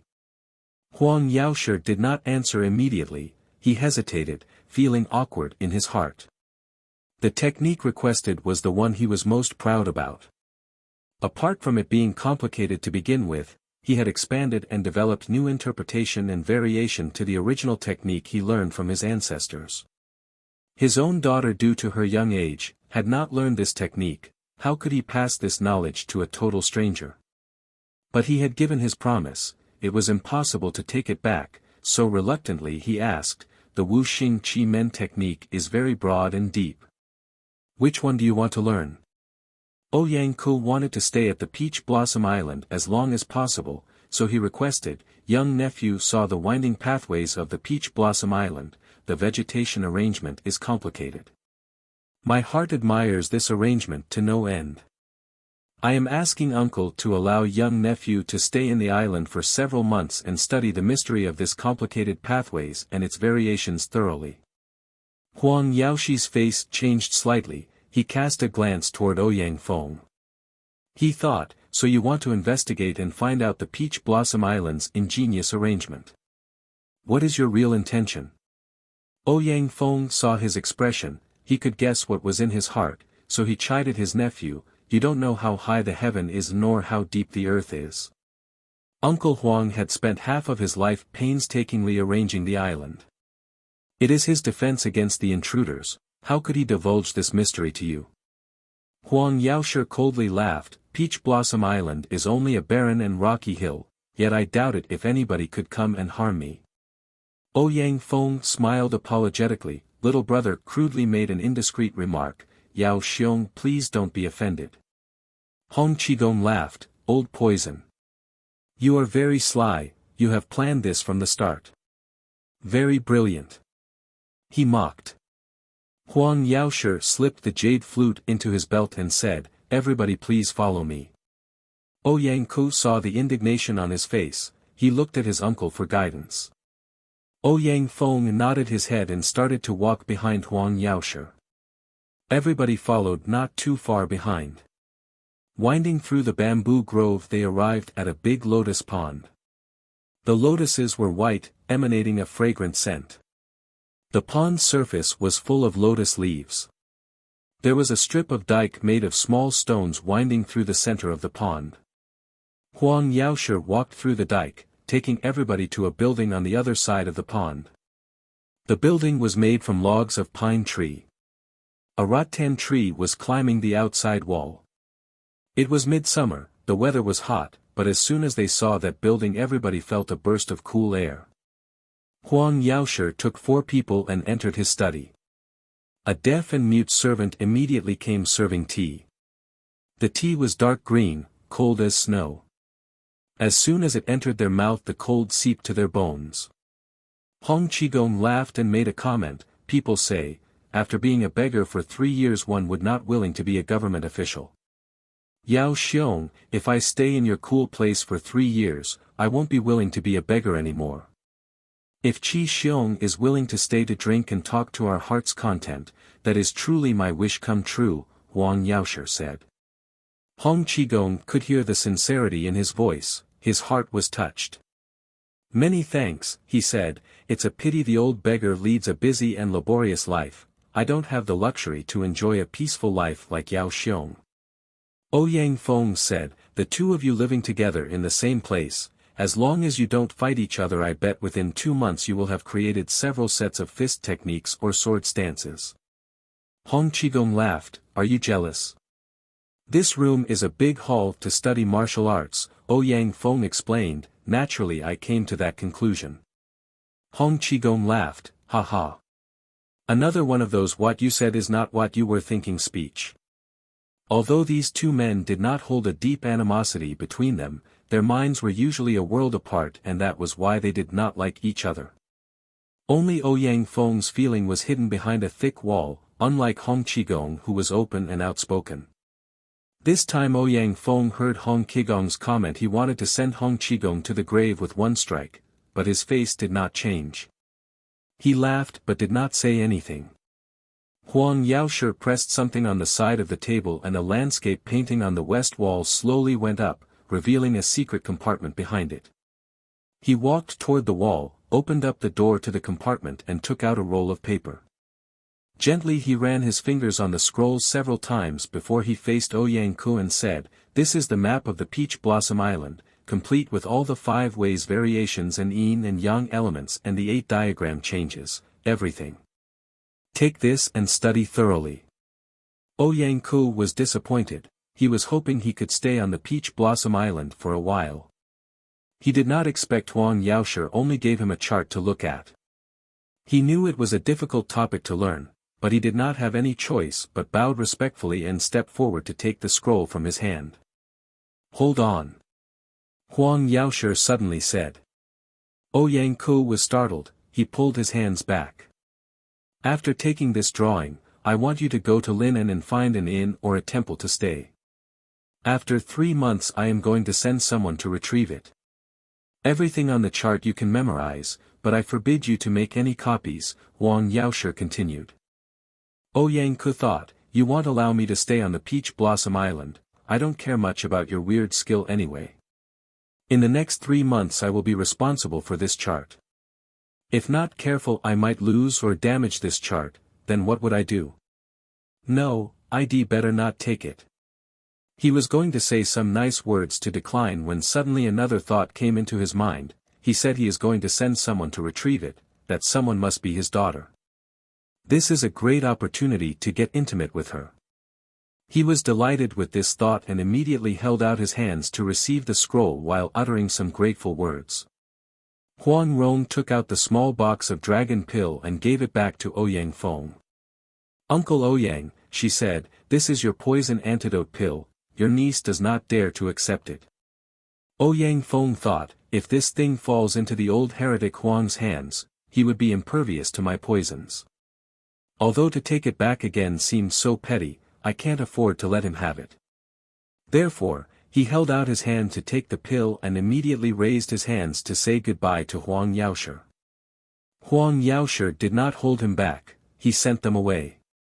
Walking to the door, Hong Qigong said, "Du Xiong, poison brother, the end of next year will be our sword meet on Mount Hua.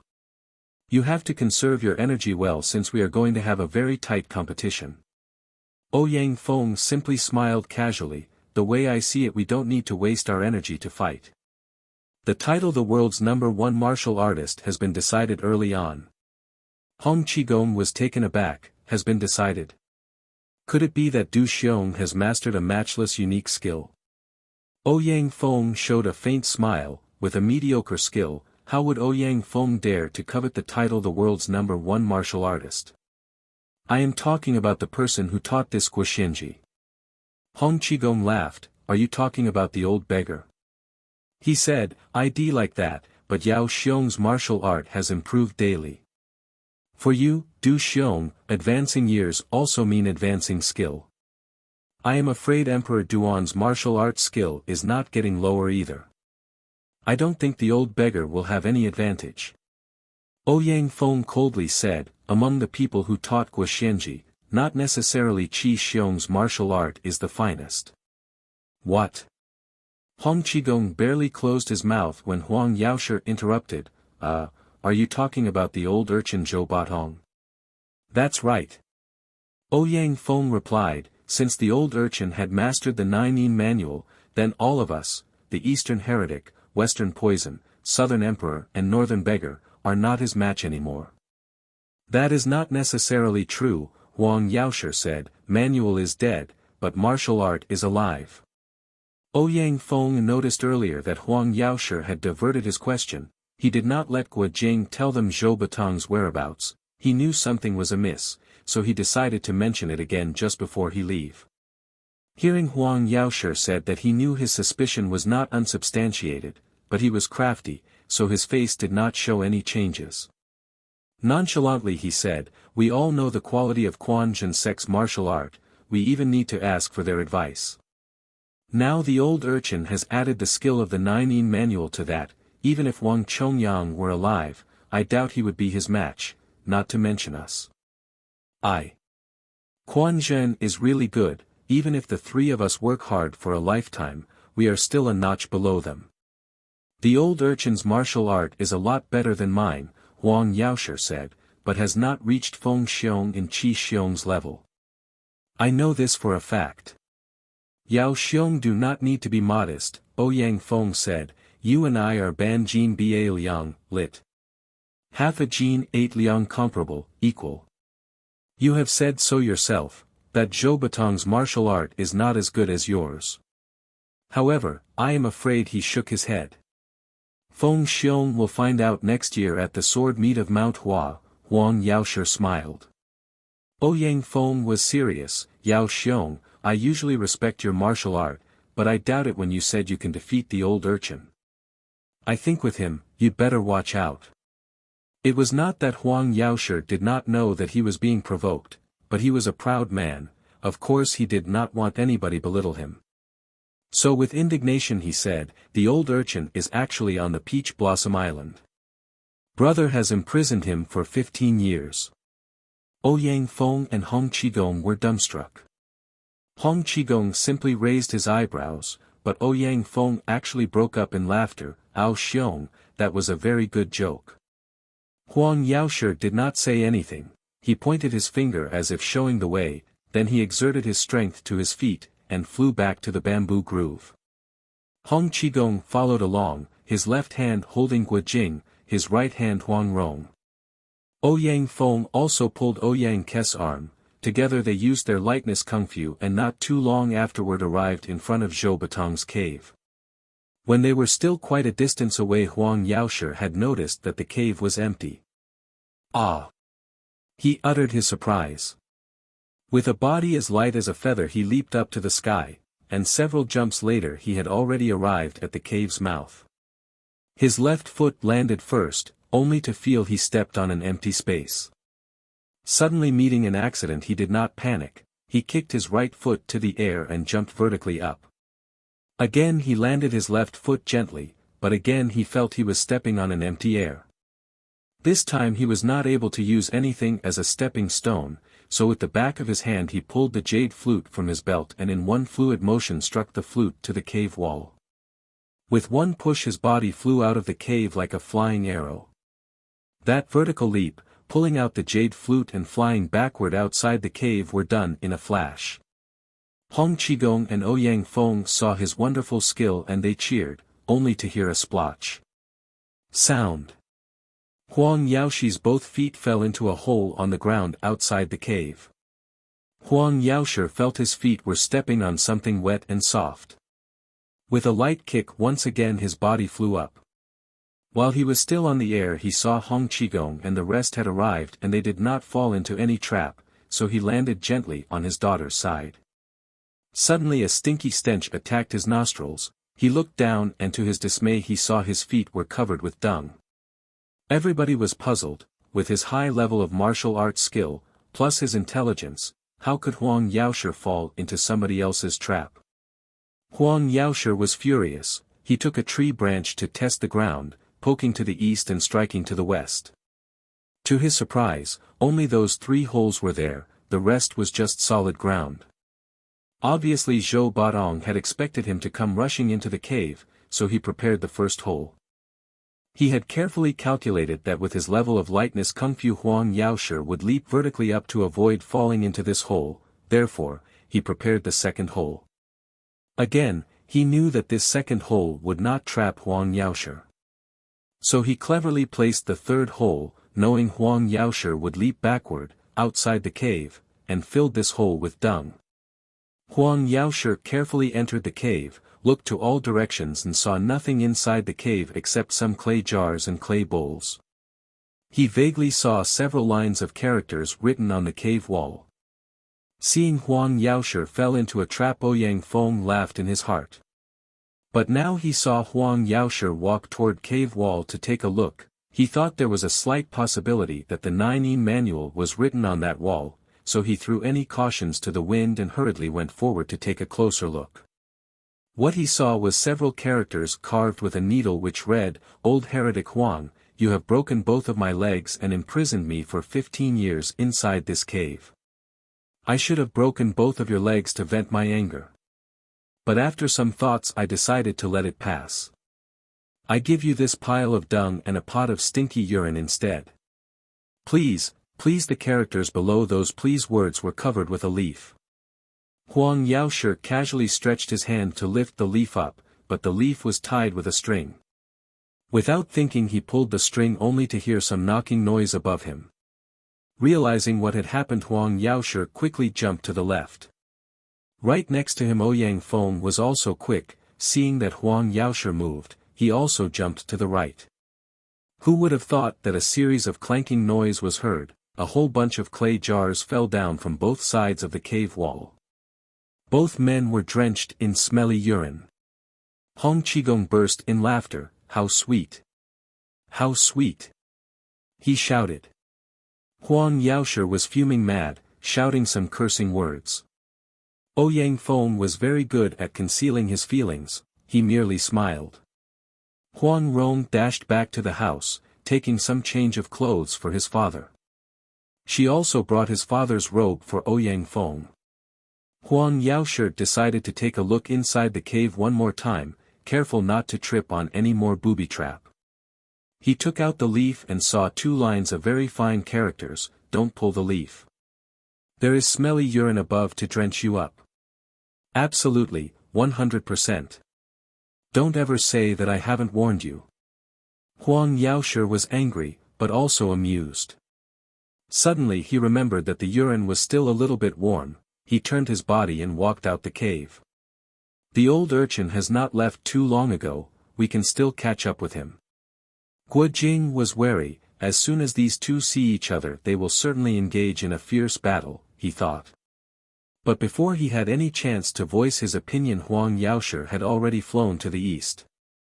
Everybody knew the pathways of the island were mysterious, nobody dared to be left behind, so they closely followed along. Not too far ahead they could see Zhou Batong was strolling leisurely.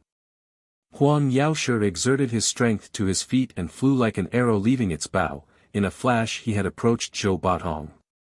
He stretched out his hand to grab Zhou Batong's neck.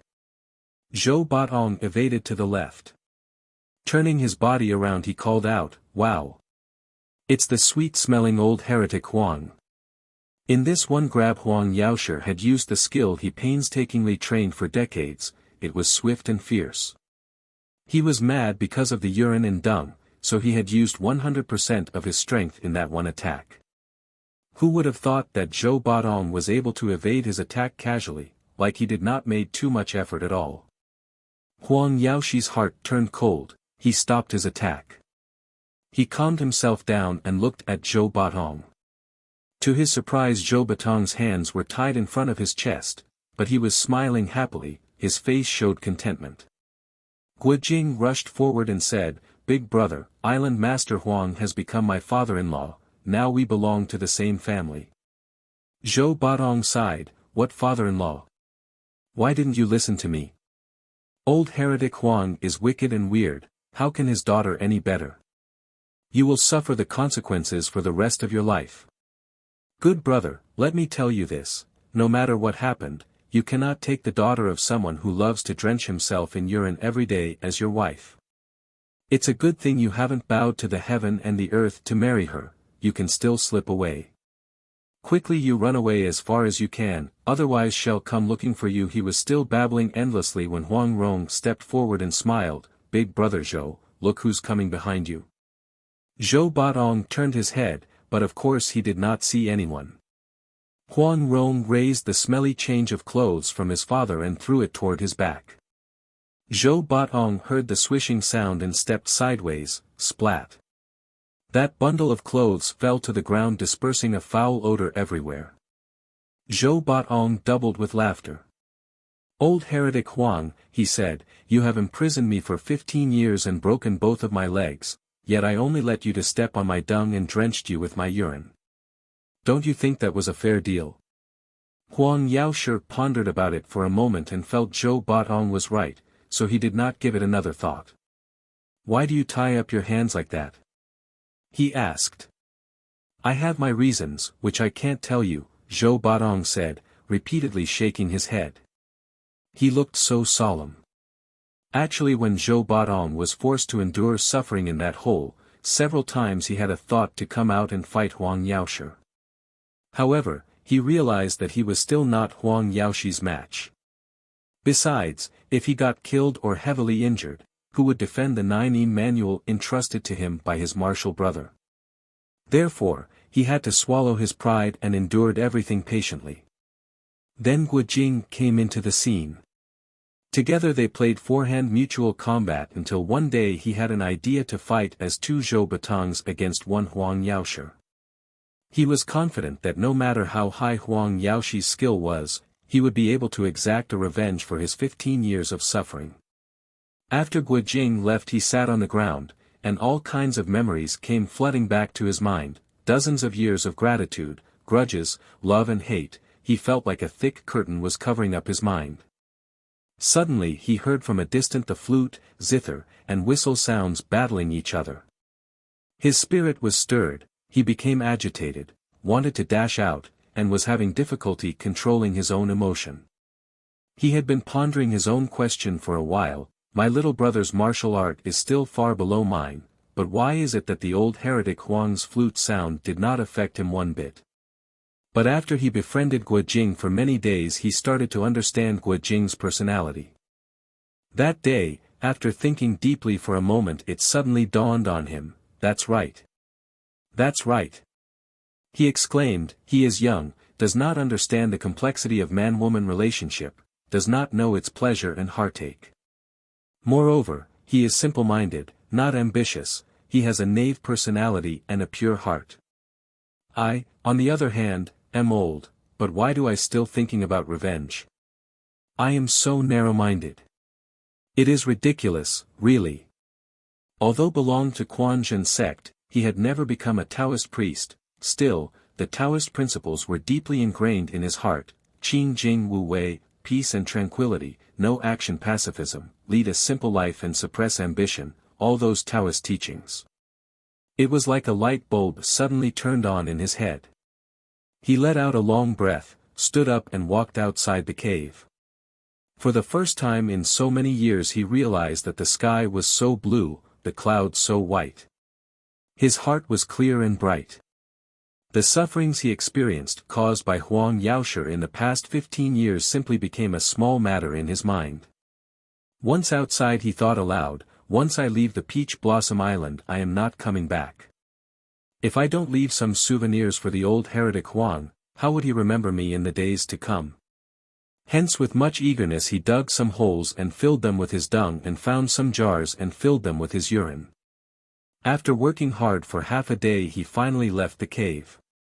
He only walked for several steps when suddenly remembered something: the pathways of the Peach Blossom Island is strange, how would I know the right path to take? If I leave Brother Guo on this island, chances are more harm would come his way than not. I must take him with me. If the old heretic Huang tried to stop, if the old heretic Huang wanted to fight, one old heretic Huang won't be a match for 2 old urchins. After thinking that, he casually swung his hand and crack. A small tree by the pathway was broken in 2. He was stunned. How come I am so strong? This has nothing to do with the mutual hands combat technique. He swung his hand several more times and crack. Crack. Crack. Without too much effort he had broken 7, 8 small trees along the way. He was horrified. This is the energy cultivation from the 9 manual. When did I learn this? All of a sudden his body was drenched in cold sweats. Strange, really strange. He muttered. Clearly he remembered his late martial brother's death wish, that no one from Quan Zhen allowed to learn anything from the manual. Who would have thought that in order to teach Guo Jing he had to recite the text every day? His hands moved to give a clearer explanation. Unexpectedly the manual was ingrained in his mind. Even in his sleep he would dream about the manual, so unconsciously he cultivated his energy based on the text. Basically his martial art was already high, his understanding of martial arts theory was also profound, plus the 9-yin manual was created based on Taoist principle, which he had already learned all his life. Unwittingly the manual was interlinked with his own basic knowledge. He did not want to learn the martial art, but it was the martial art which came to him. He vented off his frustration by shouting loudly, "Bad. It's really bad. This is called once the ghost inhabits your body, you cannot drive it out." I wanted to play a big joke on Brother Guo, who knew that by smashing a big rock the debris hurts your own foot. He was depressed for half a day and kept knocking his own head. Afterward an idea came to his mind. He peeled off some tree bark and made a rope, then with his teeth he tied his own hands, muttering loudly, "From now on, if I cannot forget the manual completely, I must not resort to violence toward anybody. Even if the old heretic Huang chases me, I cannot fight him, so that I won't disobey my martial brother's death wish. Old urchin, you reap what you sow." Of course Huang Yaoshi could not guess the reason, he only knew the old urchin was naughty and weird, so he simply said, "Old urchin, this is Brother Ouyang, which I believe you have met." This is before he could finish. Zhou Baodong had walked around them all, sniffing here and there, and then he laughed. "This must be the old beggar Hong Qigong. I know. He is a good man. Heaven's nets do not miss, my stinky urine only drenched 2 people, the Eastern heretic and Western poison. Ouyang Feng, that time you fought with me, this time I soaked you with my urine, we are even now, nobody suffers any loss." Ouyang Feng merely smiled but did not say anything. He came close to Huang Yaoshi and whispered in his ear, "Ao Xiong, this man's martial art is amazing, he's already surpassed both you and me. I think it best not to provoke him." Huang Yaoshi thought, "We haven't seen each other for 20 years, how would you know my martial art is inferior to his?" To Zhou Baodong he said, "Baodong, I have asked you over and over, I won't burn the 9-yin manual as a sacrifice in front of my late wife's memorial. As soon as you hand it down to me, I am going to let you go. Where do you think you are going now?" "I am tired of living on this island," Zhou Baodong said, "I am going outside to take a stroll." "Then where is the manual?" Huang Yaoshi held out his hand. "I have given that to you earlier," Zhou Baodong said. "Don't talk nonsense," Huang Yaoshi said, "when did you give that to me?" Zhou Baodong smiled, "Guo Jing is your son-in-law, is he not? Then he belongs to you, does he not? I have passed on the 9-yin manual from top to bottom to him, isn't that the same as giving the manual to you?" Guo Jing was surprised, panicky he called out, "Big brother, this you taught me the 9-yin manual?" Zhou Baodong burst out in laughter, "So you think it was a fake?" Guo Jing was dumbstruck, he looked like a fool. Zhou Baodong was so happy. It was exactly for this moment that he was willing to spend innumerable effort to get Guo Jing memorizing the 9-yin manual. He wanted to see Guo Jing's expression when he found out that he did learn the 9-yin manual in spite of his refusal. Now that his goal was achieved, how could Zhou Baodong be not happy as he was crazy? "The first volume is always in your hands, but where did you get the second volume from?" Huang Yaoshi asked. "Didn't your good son-in-law deliver it personally to me?" Zhou Baodong smiled mischievously. I did not." Guo Jing was taken aback. Huang Yaoshi was really indignant, he thought, "This kid Guo Jing dares to deceive me, that poor blind Mei Chaofeng is still desperately looking for that book." He shot an angry glare toward Guo Jing, but then turned his head toward Zhou Baodong, "I want the original manual." "Brother," Zhou Baodong called Guo Jing, "help me take the book from my pocket." Guo Jing stepped forward and groping inside Zhou Baodong's pocket he took a book about half an inch thick. Zhou Batong held out his hand to receive the book, and said to Huang Yaoshi, "This is the first volume manual, the second volume is folded inside it. If you have a skill, come and get it." "What kind of skill are you talking about?" Huang Yaoshi asked.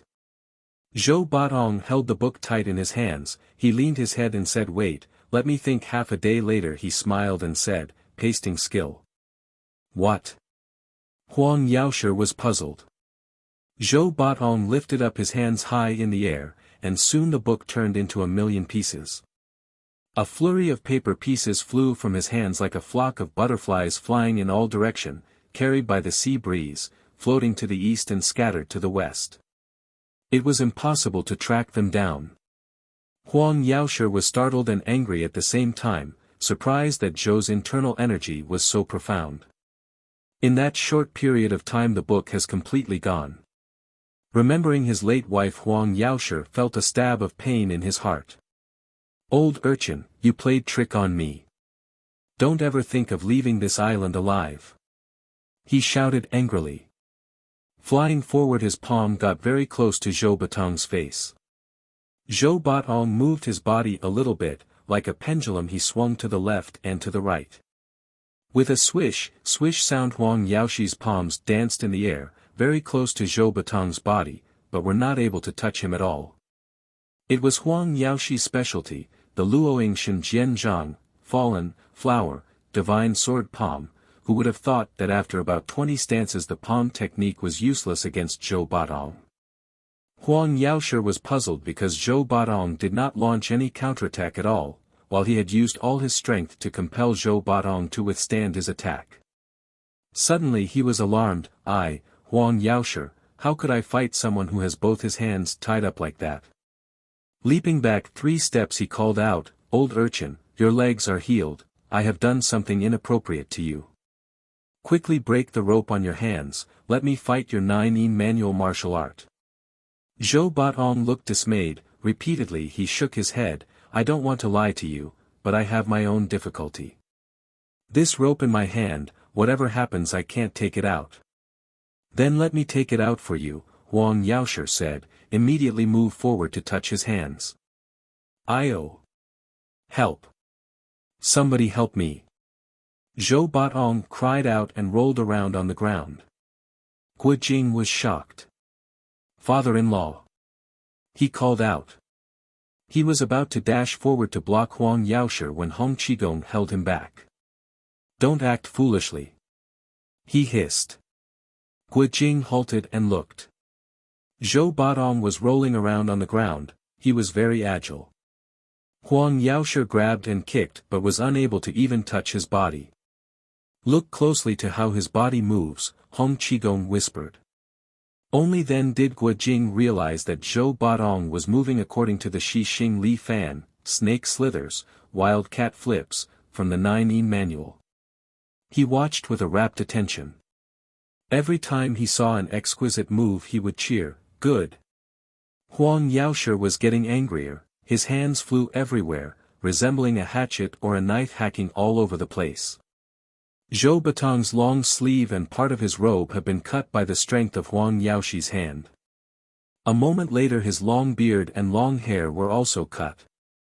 Although he was not injured, Zhou Batong knew that if the fight was prolonged he might not be as lucky. Perhaps half a move later he would be dead or at least heavily injured. At that moment Huang Yaoshi's left hand was sweeping horizontally, while his right hand slashing down diagonally, each palm contained 3 deathly variations within. Zhou Batong knew that no matter how quick he could move, it would be difficult to avoid this attack. He had no other choice but exerting his strength to both hands breaking the rope. As soon as his hands were free, his left hand parried the attack, while his right hand went to his own back and scratched, "Io! The itch is unbearable," he said. Huang Yaoshi was secretly alarmed when he saw Zhou Batong could act so casually, even to the point of playful, while they were fighting ferociously. Huang Yaoshi sent out 3 more fierce stances, all 3 were his best ones. "With one hand I can't fight you," Zhou Batong said, "But I can't help it. No matter what, I can't let my martial brother down." He put all his strength in his right hand and parried the attack, while his left hand hung loosely on his side. His strength was still inferior to Huang Yaoshi's pure internal energy, so as soon as two hands collided Zhou Batong was shaken, he staggered and pushed a few steps back. Huang Yaoshi flew forward with both palms surrounding Zhou Batong's body. Use both your hands. With one hand you are not my match, he called out. I can't, said Zhou Batong, I have to use only one hand. Huang Yaoshi was indignant. All right then, try this. Both of his palms struck forward with full strength. A loud bang was heard and Zhou Batong fell down to the ground. He sat still with both his eyes closed. Huang Yaoshi held his hands, only to see Zhou Batong coughed and spurted blood from his mouth. His face was paper white. Everybody felt strange. If he really fought with Huang Yaoshi, even if he couldn't win, certainly he wouldn't suffer so badly. Why did he insist on using only one hand? Zhou Batong stood up slowly and said, the old urchin has suffered the consequences of his own action. I had no intention, but had unexpectedly learned the martial arts from the 9-yin manual, hence violated my martial brother's death wish. If I used both of my hands, old heretic Huang, you are not my match. Huang Yaoshi was aware that what he said was the truth. He was silent. He realized he had no reason to imprison Zhou Batong for 15 years on the island. He also had no reason to injure him just now. He took a jade box from his pocket, opened it and produced 3 blood-like scarlet pills. He gave the pills to Zhou Batong and said, Batong, I am afraid there is no medicine under the heaven can surpass these Peach Blossom Island's red pills. Take one right now, and then take the next 2 7 days apart. Your internal injury won't be a problem anymore. Let me take you out of this island. Zhou Batong nodded, took the medicines and swallowed one, circulating his breath for a while. He vomited some contusion blood. He said, Old heretic Huang, your red pill is very effective, no wonder you are called Yaoshi, master pharmacist. Eek. Strange. Very strange. My name is Batong, I wonder what that means. After pondering that question for half a day he shook his head and said, Old heretic Huang, I must go now. Are you or aren't you going to let me go? I do not dare, Huang Yaoshi replied, it's up to you to stay or to go. Batong Xiong, after today if you ever have a desire to come here, I will welcome you wholeheartedly. Right now let me walk you to the boat which will take you back to the mainland. Guojing squatted down to pick Zhou Batong up and carried him on his back, then he followed Huang Yaoshi walked to the seashore. Arriving at the marina he saw about 6, 7 boats, big and small. Yao Xiong, Ouyang Feng said, you don't need to send a boat to take big brother Zhou home. He can ride on little brother's boat. In that case do what Feng Xiong's heart desires, Huang Yaoshi said. He made a hand signal to a deaf and mute servant and that servant went into a big boat nearby. When he reappeared he had a tray full of gold coins. Batong, Huang Yaoshi said, take this money and use it to play around. Your martial art is better than old heretic Huang's. I admire you very much. Zhou Batong's eyes shone with a mischievous look on his face. He looked toward Ouyang Feng's big boat and saw a white flag on the bow. On the flag was embroidered a strange-looking snake, with 2 heads and their mouth open wide showing forked tongues on it. He was not happy at all. Ouyang Feng took a wooden whistle from his pocket, blew some notes, and before long there came a strange noise from the forest ahead. 2 Peach Blossom Island servants led some white camel mountain snake shepherds came out from the forest, followed by row after row of snakes slithered on the plank and went into the boat's hold. I am not riding on Western Poison's boat. Zhou Batong cried out, I am scared of snakes. Huang Yaoshi smiled faintly, that is all right too, you can ride on that boat. He pointed to a boat nearby. Zhou Batong shook his head, no. I don't want that boat, I want that big boat. Huang Yaoshi's face changed a little bit. Batong, that ship is broken, it is not fixed yet. You can't have it. Everybody could see that the boat's tail was tall, the hull was painted blue and gold, very beautiful. It looked new and strong. Why did he say it was broken? Why can't I ride on that boat? Zhou Batong asked. Old heretic Huang, how come you are so stingy? This is a most ill-fated boat, that's why it is always anchored here, Huang Yaoshi explained. Since when am I stingy? If you don't believe me, I'll have the boat burned down for you to see. Making some hand signals, 4 deaf and mute servants lighted some torch and rushed to the boat to burn it down. Suddenly Zhou Batong sat on the ground, flailing his hands and feet, pulling his hair and beard and bawling loudly. Seeing him acting like that, everybody was startled. Guo Jing was the only one who knew his temper. He was fascinated. Zhou Batong pulled his beard and rolling around on the ground. I want to ride the new boat, I want to ride the new boat. Huang Rong quickly moved forward to stop the 4 servants. Hong Qigong smiled. Yao Xiong, he said, for all my life the old beggar has been ill-fated. Let me accompany the old urchin riding this ill-fated boat. We can use poison to combat poison. Let us see whether the old beggar's unlucky aura wins, or your ill-fated boat prevails. Qi Xiong, I thought you were going to stay on the island for several days, Huang Yaoshi said, why such a hurry to leave? The world's big beggars, medium-sized beggars, and little beggars, within a few days will gather together at Yeyang, in Hunan province. They will look up to the old beggar to appoint a new leader.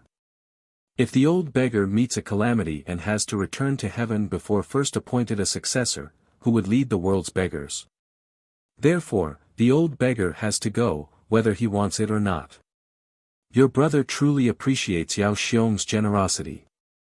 Whenever your daughter and son-in-law get married, I will come back to disturb the wedding.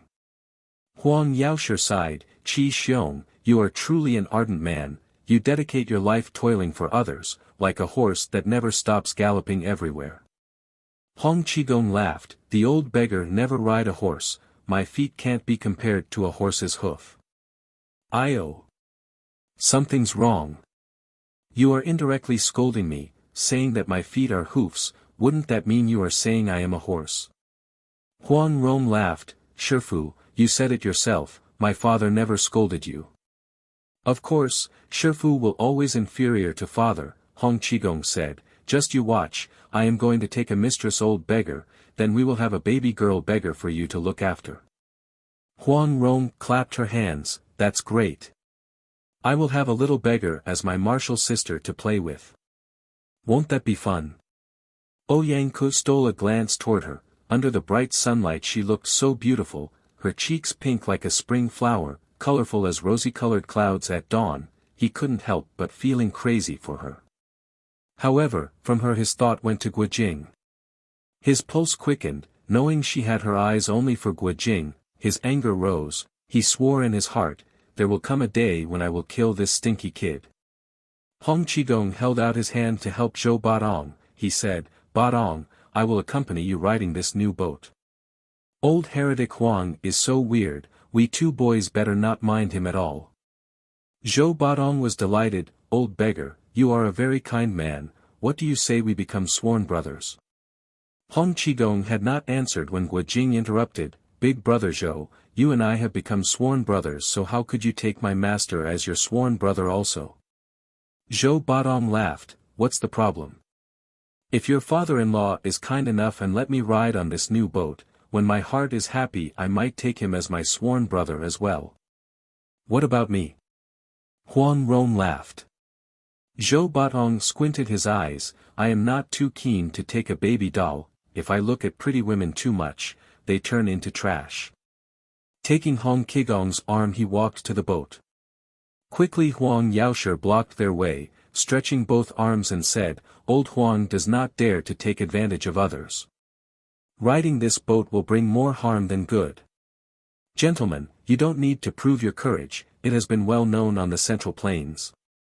Hong Qigong laughed heartily. You have repeatedly warned us, even if the old beggar returns to heaven due to seasickness I will still appreciate Yao Xiong's friendship. Although he said those things jokingly, but in his heart he was quite wary, seeing Huang Yaoshi had twice tried to stop them from boarding the boat. He knew something was wrong with that boat, but Zhou Batong was insistent on coming aboard. He saw with his own eyes how stubborn Zhou Batong was. If something really went wrong, Zhou Batong could not possibly face the danger alone, with his internal injury and all. That was the reason he made up his mind to come with Zhou Batong.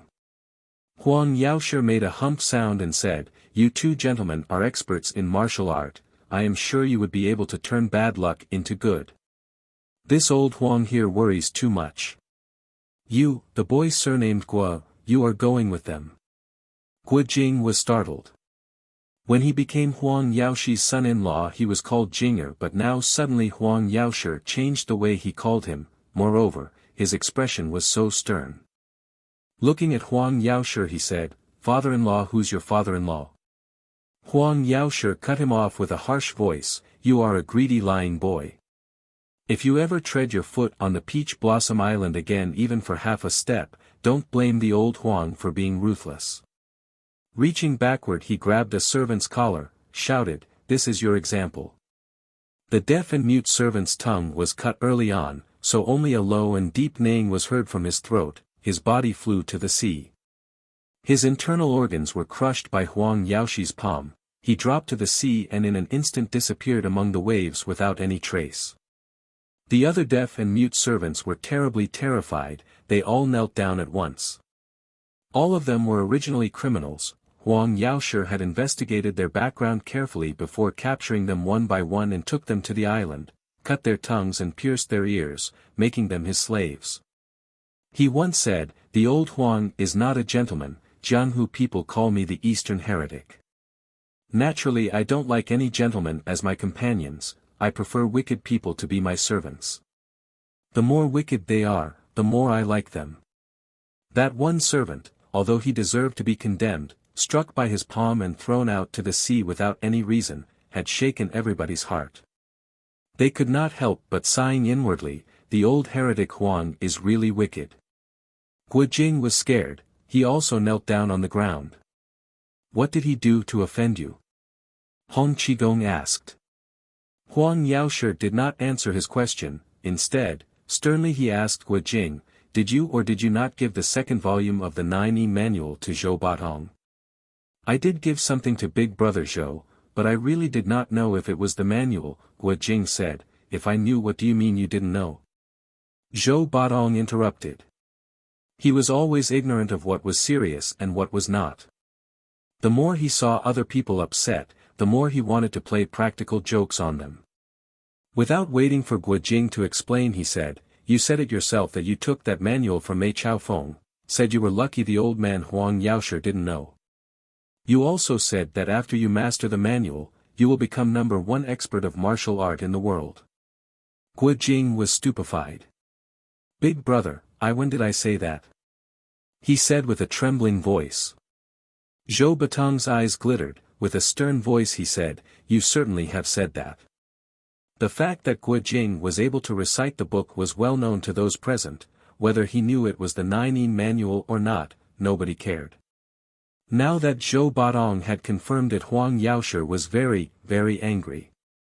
Why would he think Zhou Batong was only joking?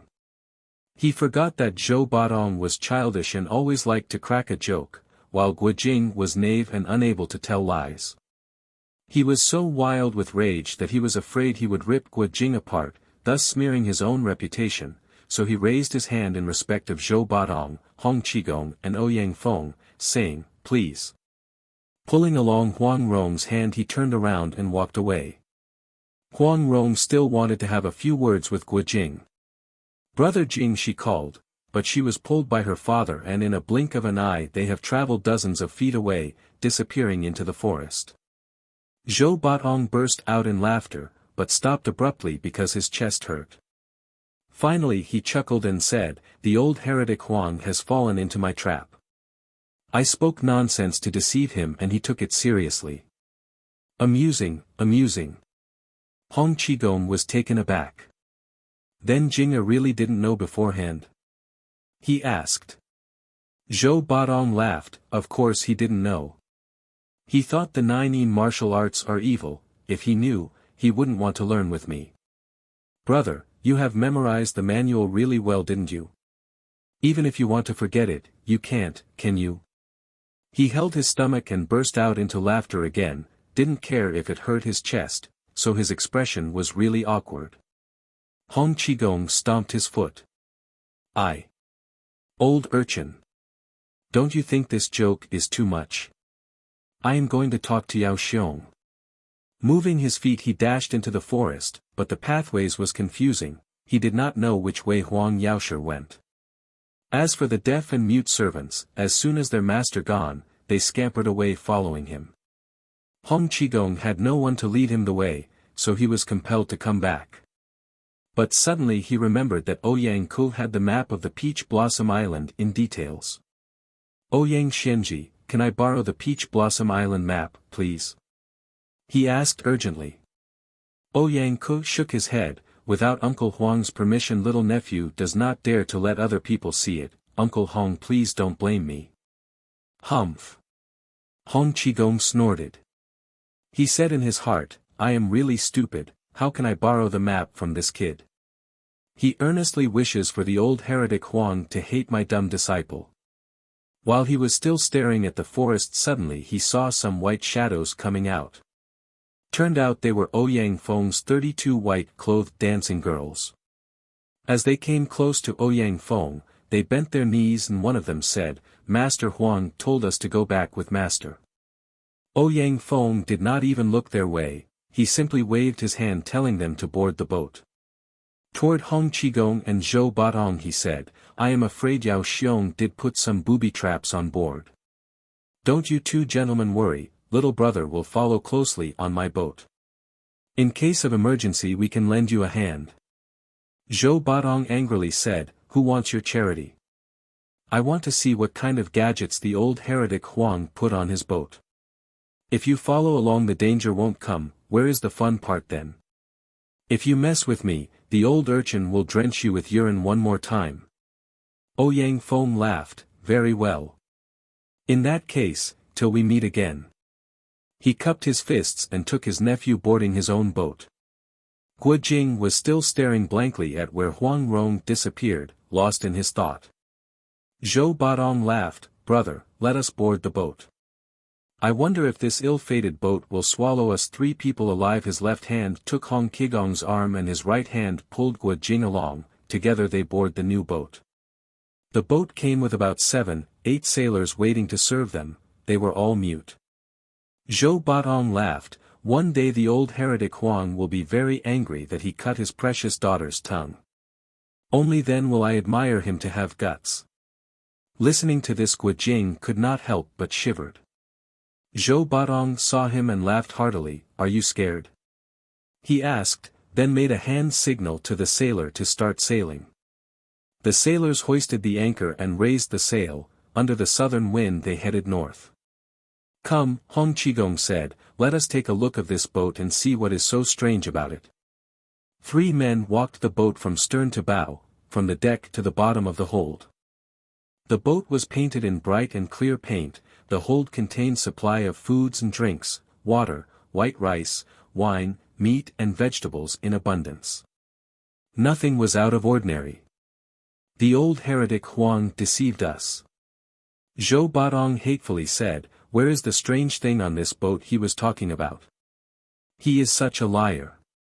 Hong Qigong, however, was still in doubt. He leaped to the mast and with his strength tried to rock the mast and the sail, but again, he found nothing out of ordinary. He lifted up his eyes looking at a distance, he saw seagulls flying, the billows rolled and the horizon where the sea met the sky. The boat's 3 sails were fully raised, they were heading north. He spread his collar and enjoyed the invigorating wind. Turning his head he saw Ouyang Feng's boat following them approximately 2 lis, about 1 kilometer, behind. Hong Qigong leaped down the mast, made a hand signal to the sailor, told him to change course to the northwest. A moment later he looked again and saw that Ouyang Feng's boat had also changed its direction to the northwest. What does he follow us for? Hong Qigong muttered under his breath, can he really have good intentions?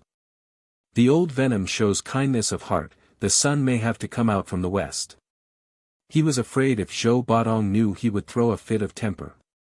He didn't say anything, but signaling the sailor to change course to the east. The boat made an abrupt turn that the sail were almost touching the water and they slowed down. Approximately the time needed to drink a cup of tea later. Ouyang Feng's boat was also changing its direction to the east. If you want to settle our score on the sea, that's alright with me, Hong Qigong thought. He left the deck to enter the cabin only to see Guo Jing look depressed. He was quiet, lost in thought. Hong Qigong said, "Tour, disciple, let me teach you how a beggar begs for rice. If the master of the house did not give you anything, you hang around his door for 3 days and 3 nights, see if he still didn't want to give you anything." Zhou Badong laughed. What if the master of the house owns a vicious dog? What if he told the dog to bite you because you don't want to go? What would you do? He asked. Hong Qigong laughed. That case he is a heartless rich man. If you come again at night and steal his belonging, you are not violating the heaven's law. Zhou Badong turned to Guo Jing. Brother, do you understand your master's speech? He taught you to be persistent in front of your father-in-law. If he still won't give his daughter to you and beat you for no reason, then you can steal her at night, he said, only if you really have to steal that treasure, you don't have to do it yourself, all you need to do is just call out, Bao Bei or, treasure, precious, come. And she herself will come out and follow you. Listening to him, Guo Jing was unable to restrain a smile. He saw Zhou Badong pacing up and down the cabin, could not stay still even for a moment. Suddenly a thought came into his mind, Big brother, do you have any destination to go? He asked. I don't have any, replied Zhou Badong, I will go where my heart tells me to. I have stayed on the Peach Blossom Island for too long, I felt cooped up. I have a favor I'd like to ask Big brother, Guo Jing said. Zhou Badong shook his head. No, I am not going to the Peach Blossom Island to help you steal a wife, I don't want to. Guo Jing blushed. No, not that, he said, I want to bother Big brother to visit the Cloud Village in Yixing, by the Lake Tai. What for? Zhou Badong asked. The Cloud Village master, Lu Qingfeng, is a brave hero, Guo Jing explained, he was father-in-law's disciple. Because of the twin killers of the Dark Winds affair, father-in-law has broken his legs so he became a cripple. I saw Big brother's legs recovered, so I want to ask Big brother to teach him the technique to heal his legs. That's easy, Zhou Badong said, even if old heretic Huang breaks my legs again, I know how to heal myself. If you don't believe me, go ahead, break my legs. After saying that, he sat on a chair and stretched out his legs with a challenging look on his face. Guo Jing smiled, I don't need to try, I know Big brother have this ability, he said. While they were still talking, suddenly a loud crashing was heard, the door burst open and a sailor came rushing in with a terror-stricken face. He could not speak, so he just gesticulated in panic. 3 of them knew something was terribly wrong, so they dashed out of the cabin. Huang Rong wanted to have a word with Guo Jing when was pulled away by her father. She was really upset, so as soon as they arrived at their home she went straight to her room and locked the door, crying uncontrollably. In his anger Huang Yaoshi had expelled Guo Jing from the island. Now that his anger had subsided he regretted his rash decision, realizing he had sent Guo Jing to his death. He wanted to comfort his daughter, but no matter how hard or how long he knocked on her door, she just simply turned a deaf ear to him. During supper he called for her, but she did not appear. He sent a servant with Huang Rong's dinner, but she trashed the dinner to the ground, she even hit the servant a couple of times. Father had said that if Brother Jing ever step his foot on this island again he would kill him. I want to go out and find him, but how can I leave Father alone here? He will definitely be grieved. Huang Rong pondered left and right, but could not come out with any idea until her stomach hurt. Several months ago Huang Yaoshi scolded her and she ran away from the island, in her childish thinking she did not want to go back. Afterwards she met her father and saw that the number of white hair on his temples suddenly increased. It was only several months, but he looked 10 years older than she remembered him. She felt really sorry, and promised in her heart never to leave him again. Who would have thought that now she was facing a difficult situation? She stayed on her bed all day, crying. She thought, if mother were still alive, she would take care of me. Would she allow me to suffer like this? Thinking about her mother, she decided to get out of the room. She walked through the hall to the front door. Her house on the Peach Blossom Island had a front door that was always open, night and day, unless there was storm coming. Huang Rong went out to the yard. It was a starry sky, the air was heavy with flower scent. Brother Jing must be miles away by now. I wonder when we are going to see each other again, she wondered in her heart. She heaved a deep sigh, wiped the tears from her eyes with the end of her long sleeve, and walked toward the flower bushes at the end of their yard. Entering the bushes and brushing away the leaves, she arrived at her mother's tomb. The exquisiteness of the coffin wood, the various plants and rare orchids, the different flowers that bloom at different seasons, everything was Huang Yaoxi's personal choice. They glittered under the moonlight, each radiating its own unique scent. Huang Rong pushed the tombstone 3 times to the left and 3 times to the right, then exerting her strength she pushed it forward. The tombstone slowly moved to the side, revealing a long and narrow stone-walled tunnel. She went in, and after making 3 turns she arrived at another secret door. Beyond this door was where the coffin was placed. The room was bright from the oil lamp inside a precious stone container, illuminating Huang Rong's mother's memorial tablet. Alone in that small underground room, seeing the painting of her deceased mother made by her father's own hand, Huang Rong's heart was filled with a roller coaster emotion. She thought, I have never seen mother. I wonder after I die, will I meet her? Was she really that young and beautiful as in the picture? Where is she right now? Is she at the sky above, or in the earth below, or still in this room? I am going to stay here forever to accompany her. Along the wall of this tomb there were precious jewels, antique collections, and paintings and calligraphy from famous artists, each worth a fortune. After his wife died, Huang Yaoshi roamed the sea and lakes to collect these precious articles. Whether it was inside the imperial palace, or inside the house of some rich government official, or in a robber's den high up on the mountain, as long as he knew there was a treasure, he would come and steal or take it by force. His martial art was high, he had keen eyes and sophisticated taste, hence he managed to collect quite a bit of treasures piling up inside his wife's grave. Huang Rong could see the bright pearls, beautiful jade, emeralds and amethysts glimmering under the firelight. She thought, these precious jewels don't have any feeling, yet they will live for millions of years. Today I am looking at them in here, but in the future my body will turn into dust while they will still be here. Is it true that among the living things, the smart and intelligent won't have a long life? Is it because she was so smart that my mother died when she was only 20? Huang Rong stared at her mother's picture for a moment, heaved a sigh, then blew out the light and walked toward her mother's coffin side. She stroked the coffin lovingly and sat on the ground. Her heart was heavy from self-pity. She was leaning on the coffin, pretending she was cuddling by her mother's side, relying on her for support.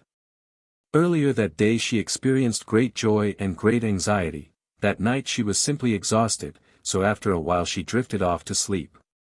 She dreamt she was inside the Zhao Palace in Beijing, alone fighting a group of martial artists, but then the scenery changed. She was in the northern area, unexpectedly met Guo Jing there.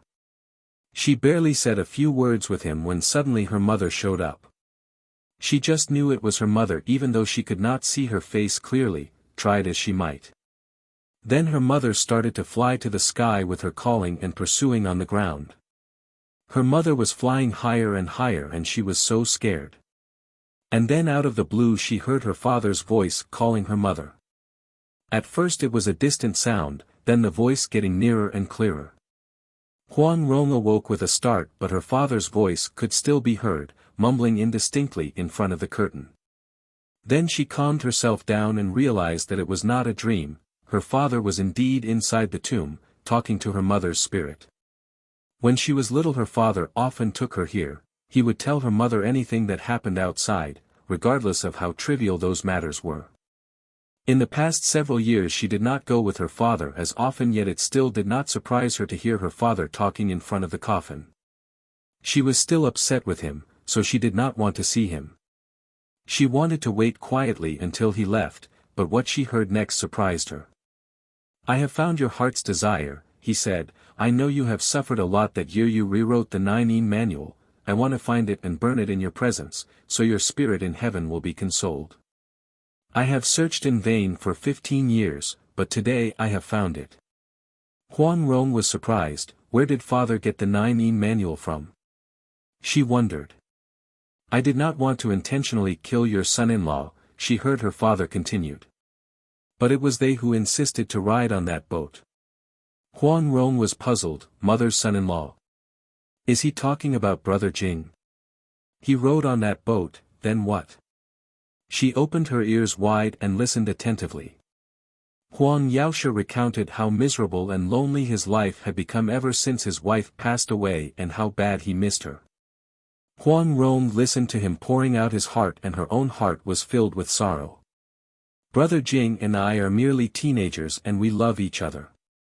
I don't think it is impossible to see each other in the future, but I cannot leave my father," she thought. Once her mind was set, she continued listening to her father. "The old urchin has destroyed the entire 9 manual with the strength of his hands. I thought my hope of sacrificing the manual to you was shattered. Who would have thought that perhaps by divine intervention he insisted on riding the boat I made for our future meeting?" He said. "Every time I wanted to play aboard that boat father had always sternly prohibited me. How would he use the boat to meet mother?" Huang Rong wondered in her heart. Huang Yaoshe loved his wife very much. Moreover, his wife died because she wanted to make him happy. Therefore, he wanted to commit suicide as a sacrifice to her. But he knew his martial art was profound. He would not die easily by hanging himself or simply drinking a poison. Plus, if he died on the island, he was sure his mute and deaf servants would mutilate his body. Hence he went mainland and kidnapped a highly skilled boat builder to build him this fancy boat. This boat's keel was no different from a regular boat, except that the bottom of the boat was not nailed together with ordinary metal nails, but was put together by ropes and glue. Mooring on the marina, it looked like an extremely magnificent and beautiful yacht, but as soon as it sailed to the sea, the waves would disintegrate the rope and glue, and the boat would certainly sink. Originally he intended to put his wife's coffin on the boat, take the boat to the sea, and while the waves rocked the boat, he would play with his jade flute the jade-colored tidal wave song. Together with his wife they would be buried thousands of feet under the sea. This way he would make a clean end to his life and not disgracing his reputation as a martial art master of his age. However, every time he wanted to go he could not bear to take their daughter along, and who would raise her up if he died? Finally he decided to build a tomb and placed his wife in it. He repainted the boat every year, so it always looked new. He was going to wait their daughter to grow up before he would take his last voyage. Of course Huang Rong did not know her father's plan. But she kept listening anyway. The old urchin was able to recite the 9 manual completely. That surnamed Gua kid could also recite it from memory. "So, if I sink these 2 people to the sea, it would be like I am burning down 2 manuals for you. If your spirit in heaven knows this, you can then rest in peace. My only regret was that the old beggar Hong will deliver his life in vain. It is rather unfair to him. Within 1 day I have killed 3 martial arts masters for your sake. When we meet again later, you can certainly say that your husband has fulfilled his promise to you." Ha ha. Listening to this last part, the hair on Huang Rong's back stood up, her heart turned really cold. She did not completely understand what was going on, but knowing her father's ability very well, she was sure that there must be something terribly wrong with that boat. She was anxious for the safety of Guojing 3 people on board. Her heart was filled with shock and sorrow at the same time. She wanted to stand up and beg her father to save them, but she was not able to neither stand nor speak. Her legs were weak and her throat dry from fear. She only heard her father's long and mournful laughter sounded like a song or a cry, while he walked out of the tomb. Huang Rong tried to calm herself down and thought out loud, "I must go to rescue brother Jing. If I can't make it, I am going to die with him." She knew her father's strange temper well, He turned crazy because of his excessive love to his deceased wife. It would be useless to ask him for help. She dashed out of the tomb toward the seashore, jumped up the boat, woke up the deaf and mute servants in charge of the boat and immediately set sail. Suddenly she heard hoof beats coming her way, and at the same time she could hear her father's jade flute in a distance. Huang Rong looked back. It was Guo Jing's red horse, galloping under the moonlight. It had wandered aimlessly on the island, and at that particular night it ran toward the shore. Huang Rong thought, where can I find Brother Jing on this boundless sea? The little red horse has divine ability on dry land, but on the water it is completely useless. Hong Qigong, Zhou Batong and Guo Jing dashed out of the cabin only to find their feet were submerged in water almost to their knees. They were extremely shocked. Immediately they jumped up to the mast. Hong Qigong even remembered to snatch a couple of deaf and mute sailors along. They looked down and saw the turbulent water was coming up fast. It all happened so fast that they were at loss of what to do. Old beggar, Zhou Batong called, old heretic Huang is so amazing. How did he build this boat? I don't know. Replied Hong Qigong, Jing'er, hold the mast tight, don't let go. Guo Jing was about to answer when suddenly a loud crack was heard, the boat was broken into two, and both halves slowly sank into the water. The two sailors were shocked that they lost their hold on the mast and fell down into the raging water below. Zhou Batong flexed his muscle and jumped into the water. Old urchin. Hong Qigong called, do you know how to swim? Zhou Batong's head coming out from the water, I guess I'll have to try, he laughed. These exchanges happened in the midst of blowing wind and they could not hear each other clearly. By this time the mast was leaning down far enough that very soon it will hit the water. Hong Qigong called out, Jing'er, the mast is joined with the hull, let us break it free.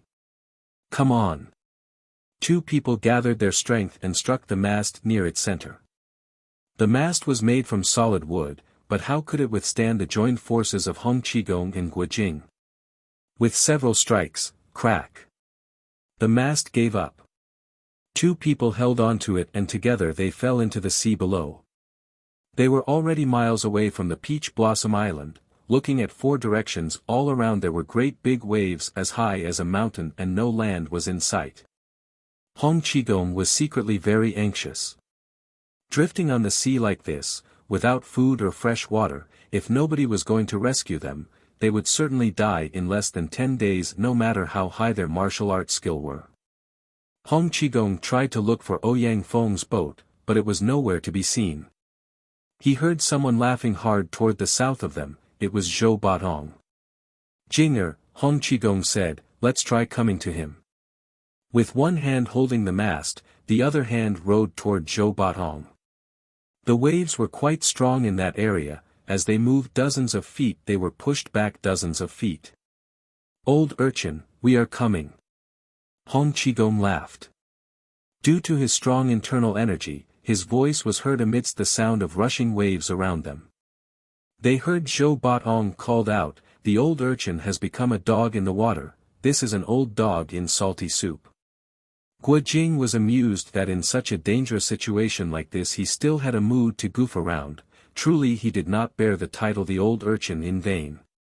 The sea was raging wild around them.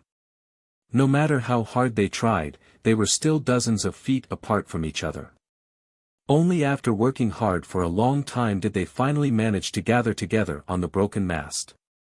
As soon as Hong Qigong and Guo Jing saw Zhou Batong, they were unable to stifle their laughter. Zhou Batong used the sail rope to tie a piece of board to his feet, displaying his excellent lightness kung fu to tread the waves. Unfortunately the waves were too strong. Even though his body was going up and down with the waves, as if free and unrestrained, but actually it was very difficult to move forward. Zhou Batong played on the water enthusiastically, seemingly oblivious of the danger they were facing. Guo Jing looked around only to see their boat was totally gone, along with all the crews. They were buried under the sea. Suddenly he heard Zhou Batong cried in alarm, "Io! This is serious. The old urchin might meet a cruel death." Hong Qigong and Guo Jing heard his frightened voice. they asked, "What is it?" Zhou Batong pointed his finger away and said, "Sharks. A school of sharks." Guojing grew up in the desert, he did not know how fierce a shark was. He turned around to see Hong Qigong's face looked strange. He wondered what kind of monster a shark was, that his master and big brother Zhou, who were used to face danger with smiles on their face, looked so nervous. Hong Qigong sent his strength to his palm and broke the end of the mast, then he divided the broken pieces further into two halves. Suddenly he saw a shark head appeared among the white foam of the waves, its 2 rows of sharp white teeth glistening under the sunlight. It was only a moment, and then disappeared into the water. Hong Qigong threw the wooden stick to Guojing. "Aim for their heads," he called out. Guojing groped his pocket and produced a dagger. "Disciple has a dagger," he called back and threw the wooden stick toward Zhou Batong. By now there were 4, 5 sharks circling around Zhou Batong, looked like they were just assessing the situation, so no shark had attacked yet. Zhou Batong bent his waist and struck, as a result a shark's head split open. As soon as the other sharks smelt blood they all attacked their dead comrade. Guojing saw the water surface bubbled like boiling water, did not know how many thousands of sharks were there. He saw white teeth flashing and in a very short moment nothing was left of that dead shark. He was horrified. Suddenly he felt something bumped his feet. Nervously he kicked around, and a big shark jumped up the water toward him. With his left hand holding the mast he sent all his might to his right hand and with an unmatched accuracy his extremely sharp dagger made a hole on the shark's head. Again the water boiled from a flock of sharks feasting on their dead comrade. Thousands of sharks moved and bite randomly in the water. 3 men's martial arts were superb, surrounded by thousands of sharks they moved to the west and dodged to the east. Every time their hand struck a shark was either dead or heavily injured, while their own bodies were not even scratched. As soon as a shark bleeds, it became the other's food and in a flash it became a pile of bones sinking to the sea. These 3 people's martial arts were profound and they have great courage, yet seeing this they could not help feeling scared. The sharks were uncountable, seemed like they were killing endlessly. They did not have time to think of anything else. They needed all their energy and concentration to fight and fight and fight. After a few hours of fighting they have killed more than 200 sharks, but the fog started rising from the water, the sun slowly fell to the western horizon. Zhou Batong called out, "Old beggar, brother Gua, once the sky is dark all 3 of us will go to the shark's tummy. Shall we make a bet? Who will be first to be eaten? Is the first to be eaten the winner or the loser?" Hong Qigong asked. "Certainly the winner," Zhou Batong replied. In that case I'd rather be the loser," Hong Qigong said. With the back of his hand he launched the divine dragon swings its tail and hit a big shark on its side. That big shark weighed approximately 200 jeans, but by Hong Qigong's strength it flew to the air and rolled twice before it fell down to the water, creating a big splash everywhere. That shark went belly up, killed instantly. "Excellent palm technique," Zhou Batong praised. "I'll bow to you and take you as my master so you can teach me this 18 dragon subduing palms. Only it's too bad I won't have time to learn. Old beggar, do you want to compete with me?" "I am sorry I can't accompany you right now," Hong Qigong said. Zhou Batong laughed heartily. "Brother, are you scared?" he asked Guojing. In his heart Guojing was really scared, but seeing those 2 people were still able to chat and making jokes in life and death situation his spirit was lifted up. "I was scared, but not anymore," he replied. Suddenly he saw a monstrous shark came charging his way. He leaned sideways then lifted his left hand high in the air as a bait. That big shark turned around and leaped out of the water to bite his hand. The dagger in Guojing's right hand moved upward and stabbed underneath the shark's mouth, but because the shark was moving forward the dagger made a long cut along the shark's body. Blood came gushing out like a spring of water and the contents of its stomach spilled out. By that time Zhou Batong and Hong Qigong each had killed another shark. Zhou Batong had not recovered from Huang Yaoxi's blow earlier, after fighting for a long time he started to feel a severe pain in his chest.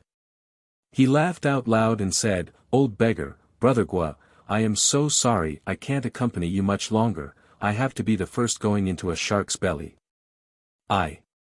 Too bad you two didn't want to bet. I should have won." Even though he was laughing, Gua Jing could hear the desperation in his voice. "All right," he shouted, "I'll bet with you. Now, at last I can die an interesting death." Zhou Baodong laughed. He turned around to avoid a converging attack of two sharks charging together, suddenly saw a high white sail far away. Under the dim light of dusk a big boat, translator's note, actually it was a yacht, but I wonder if the ancient Chinese has a specific word for yacht, was cutting the waves, coming their way. Hong Qigong also saw the boat, it was Ouyang Feng's. They were exuberant knowing help is on the way. Gua Jing immediately came toward Zhou Baodong to help him fight the sharks. A moment later the boat arrived, it lowered two small sampans to rescue the three people. Zhou Baodong vomited some more blood, but he did not stop talking and laughing, pointing his finger to the sharks and cursing incessantly. Ouyang Feng and Ouyang Ku stood on the bow of the big boat to welcome them. As far as their eyes could see, the water was full with sharks' fins, they were secretly alarmed. Zhou Baodong was unwilling to admit inferiority, he said, "Old Poison, it was you who came and rescued us, I did not call you for help, so I don't owe you anything." "Naturally you don't owe me anything," Ouyang Feng replied, "today I came across the three of you on a shark-killing spree," little brother was fascinated. Zhou Baodong laughed, "You came across us and hindered us from playing inside the shark's belly, so I will call it even, we don't owe anybody anything." Ouyang Ku and a snake shepherd put some big chunks of beef on an iron hook as baits and in a short period of time had fished 7-8 big sharks. Hong Qigong pointed to the sharks and laughed, "Good, you can't eat us, looks like we are going to eat you." Ouyang Ku laughed, "Little nephew has a way to avenge Uncle Hong." Quickly he cut some short sticks, sharpening their both ends, then pried open the shark's mouth with a spear and stuck the wooden stick in the shark's mouth. Next, he kicked the shark back to the water. Zhou Baodong laughed, "This way the shark won't be able to eat anything forever, but I bet it will die within 8 to 10 days. Gua Jing said in his heart, "Such an evil plan, he is the only one who can think of it. This gluttonous shark will be starved to death in the sea. That is so cruel." Zhou Baodong saw Gua Jing's face showed a disgusted look, he laughed, "Brother, such a malicious method is not pleasing to the eye, is it?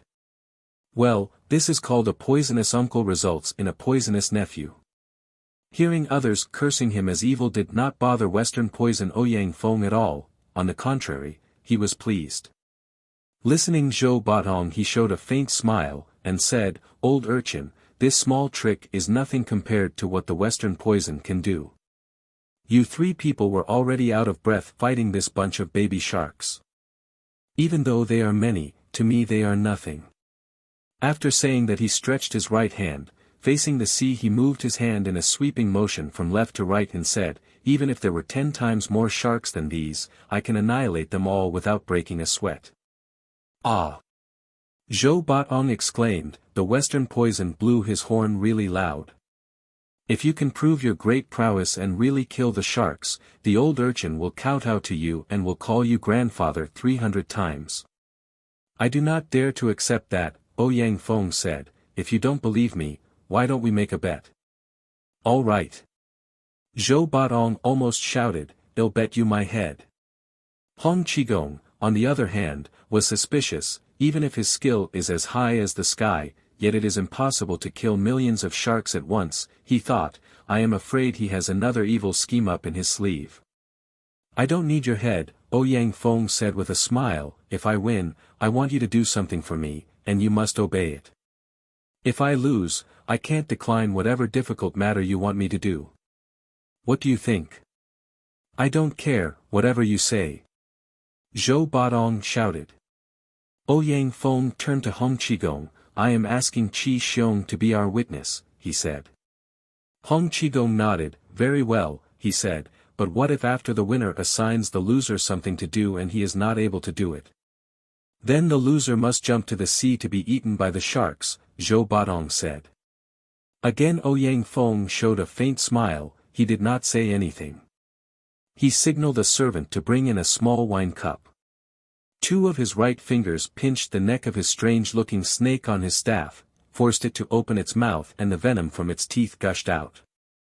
Ouyang Feng held out the wine cup that the venom went into it, black and thick like china ink, filling almost half of the cup. As soon as this one snake ran out of venom he took the other one and did the same, filling the whole cup with snake's venom. When he was done those two snakes wrapped around the staff quietly, no longer slithering up and down, like they were dead tired. Ouyang Feng's servant fished another big shark and placed it on the deck. With his left hand Ouyang Feng gripped the shark's upper jaw, while his right foot stepped on the lower jaw, prying the jaws open. That shark was about 2 zhongs long, approximately 20 feet or 7 meters, but it could not resist its mouth being opened, revealing 2 rows of dagger-sharp teeth. Then he poured the cup of venom in his hand into the shark's mouth, right at the gaping wound caused by the iron hook. With an abrupt movement his left hand lifted the shark on its belly and without much trouble swung it up. The 200 catties, about 100 kilograms, shark flew to the air and with a loud splash fell into the sea. Zhou Batong laughed, "Aha! I understand now," he said, "this is the old monk's method of killing bedbugs, lice." Big brother, Guojing asked, "How did the old monk kill the bugs?" There was once an old monk who hawked on a Bianliang, a city in Hunan province, street market selling concoction to get rid of the bedbugs. Zhou Batong told him, he claimed his concoction to be very effective. Once the bugs ate his product they would surely die, if not, he was going to reimburse the customer's money tenfold. Of course with this kind of guarantee his business was brisk. One of his customers went back home and scattered the concoction on his bed. That night the bedbugs still came up by the thousands, biting him half dead.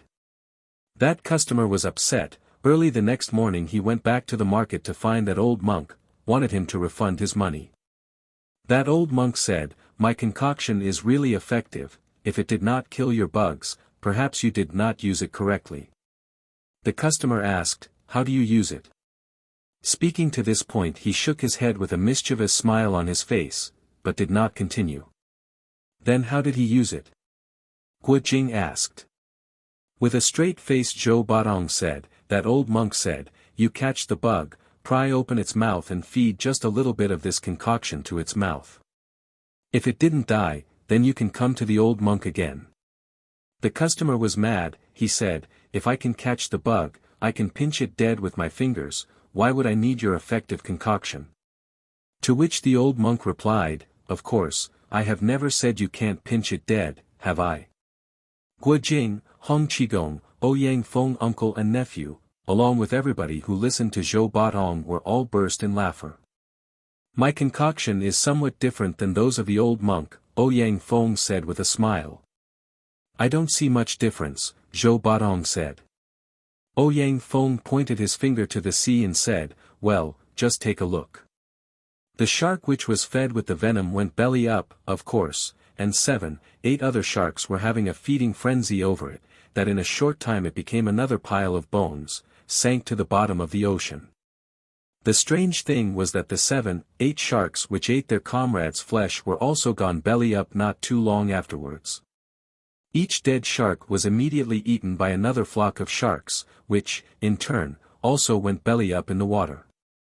1 shark killed 10 others, 10 sharks killed 100, 100 killed 1,000, not too long the sea was full with dead sharks floating around. The remainder of the sharks were not too many, but they were still feeding on their dead comrades, so a while later the sea became calm, no more sharks left alive. Hong Qigong, Zhou Batong and Guojing saw this chilling scene, their faces paled. Hong Qigong sighed and said, old poison, your evil plan is truly evil, only a small amount of poison from your 2 snakes is extremely deathly." Ouyang Feng chuckled and looked at Zhou Batong with a smug expression. Zhou Batong rubbed his hands and stomped his foot, pulling his beard and hair randomly. As far as everybody could see, the sea surface was full of dead sharks with their white belly upward, floating and fluctuating on the waves. Looking at these many white bellies makes my tummy sick. Thinking that these many sharks were killed by the old poison's venom, also makes my tummy sick. Zhou Batong said, Old Poison, you need to watch out. Once the Hai Long Wang, Dragon King of the Sea, found out, he is going to send his shrimp army and crab generals to deal with you. Ouyang Feng simply smiled without saying anything. Feng Xiong, little brother is unclear about something, I beg you to explain it to me, Hong Qigong said. I don't dare, Ouyang Feng replied. It was only a small cup of venom, even if the poison was extremely deathly, how could it kill thousands of sharks? Hong Qigong asked. Ouyang Feng laughed, this type of venom is very special, he explained, as soon as it entered the blood became poisonous. If this blood enters another shark's system, that second shark's entire blood would also be poisonous. Just imagine the amount of venom increased 100-fold. Each dead shark would multiply that amount another 100-fold, very soon you'll have an infinite amount of venom to kill forever. That is called perpetual killing, Hong Qigong commented. Exactly, Ouyang Feng replied. Little brother's title is Western Poison. If my skill in using poison is somewhat lacking, then I'm afraid I'm not worthy to hold that title. While they were still talking, the rest of the sharks were already dead. Other smaller fish were also gone, if not being eaten by the sharks, then they had already run away, so the sea was eerily calm. Quickly sail away. Quickly sail away. The air here is too thick with poison, Hong Qigong urged. Ouyang Feng gave his signal and the boat moved full speed forward, the triangle-shaped sails were all raised up. With the wind coming from the south they were heading northwest. The old poison really sells effective concoction to get rid of bedbugs, Zhou Batong said. What do you want me to do? I'd like to welcome the three of you in my cabin first, Ouyang Feng said, you need to change into dry clothes, eat something, and then take a rest. About the bet, it won't be too late to talk about later. Zhou Batong was really impatient, that won't do, that won't do. He called out, just say it. You won't gain anything by waiting. If the old urchin dies of suffocation, then it will be your loss for not telling me what you want. Ouyang Feng smiled, in that case, Batong Xiong, please come with me.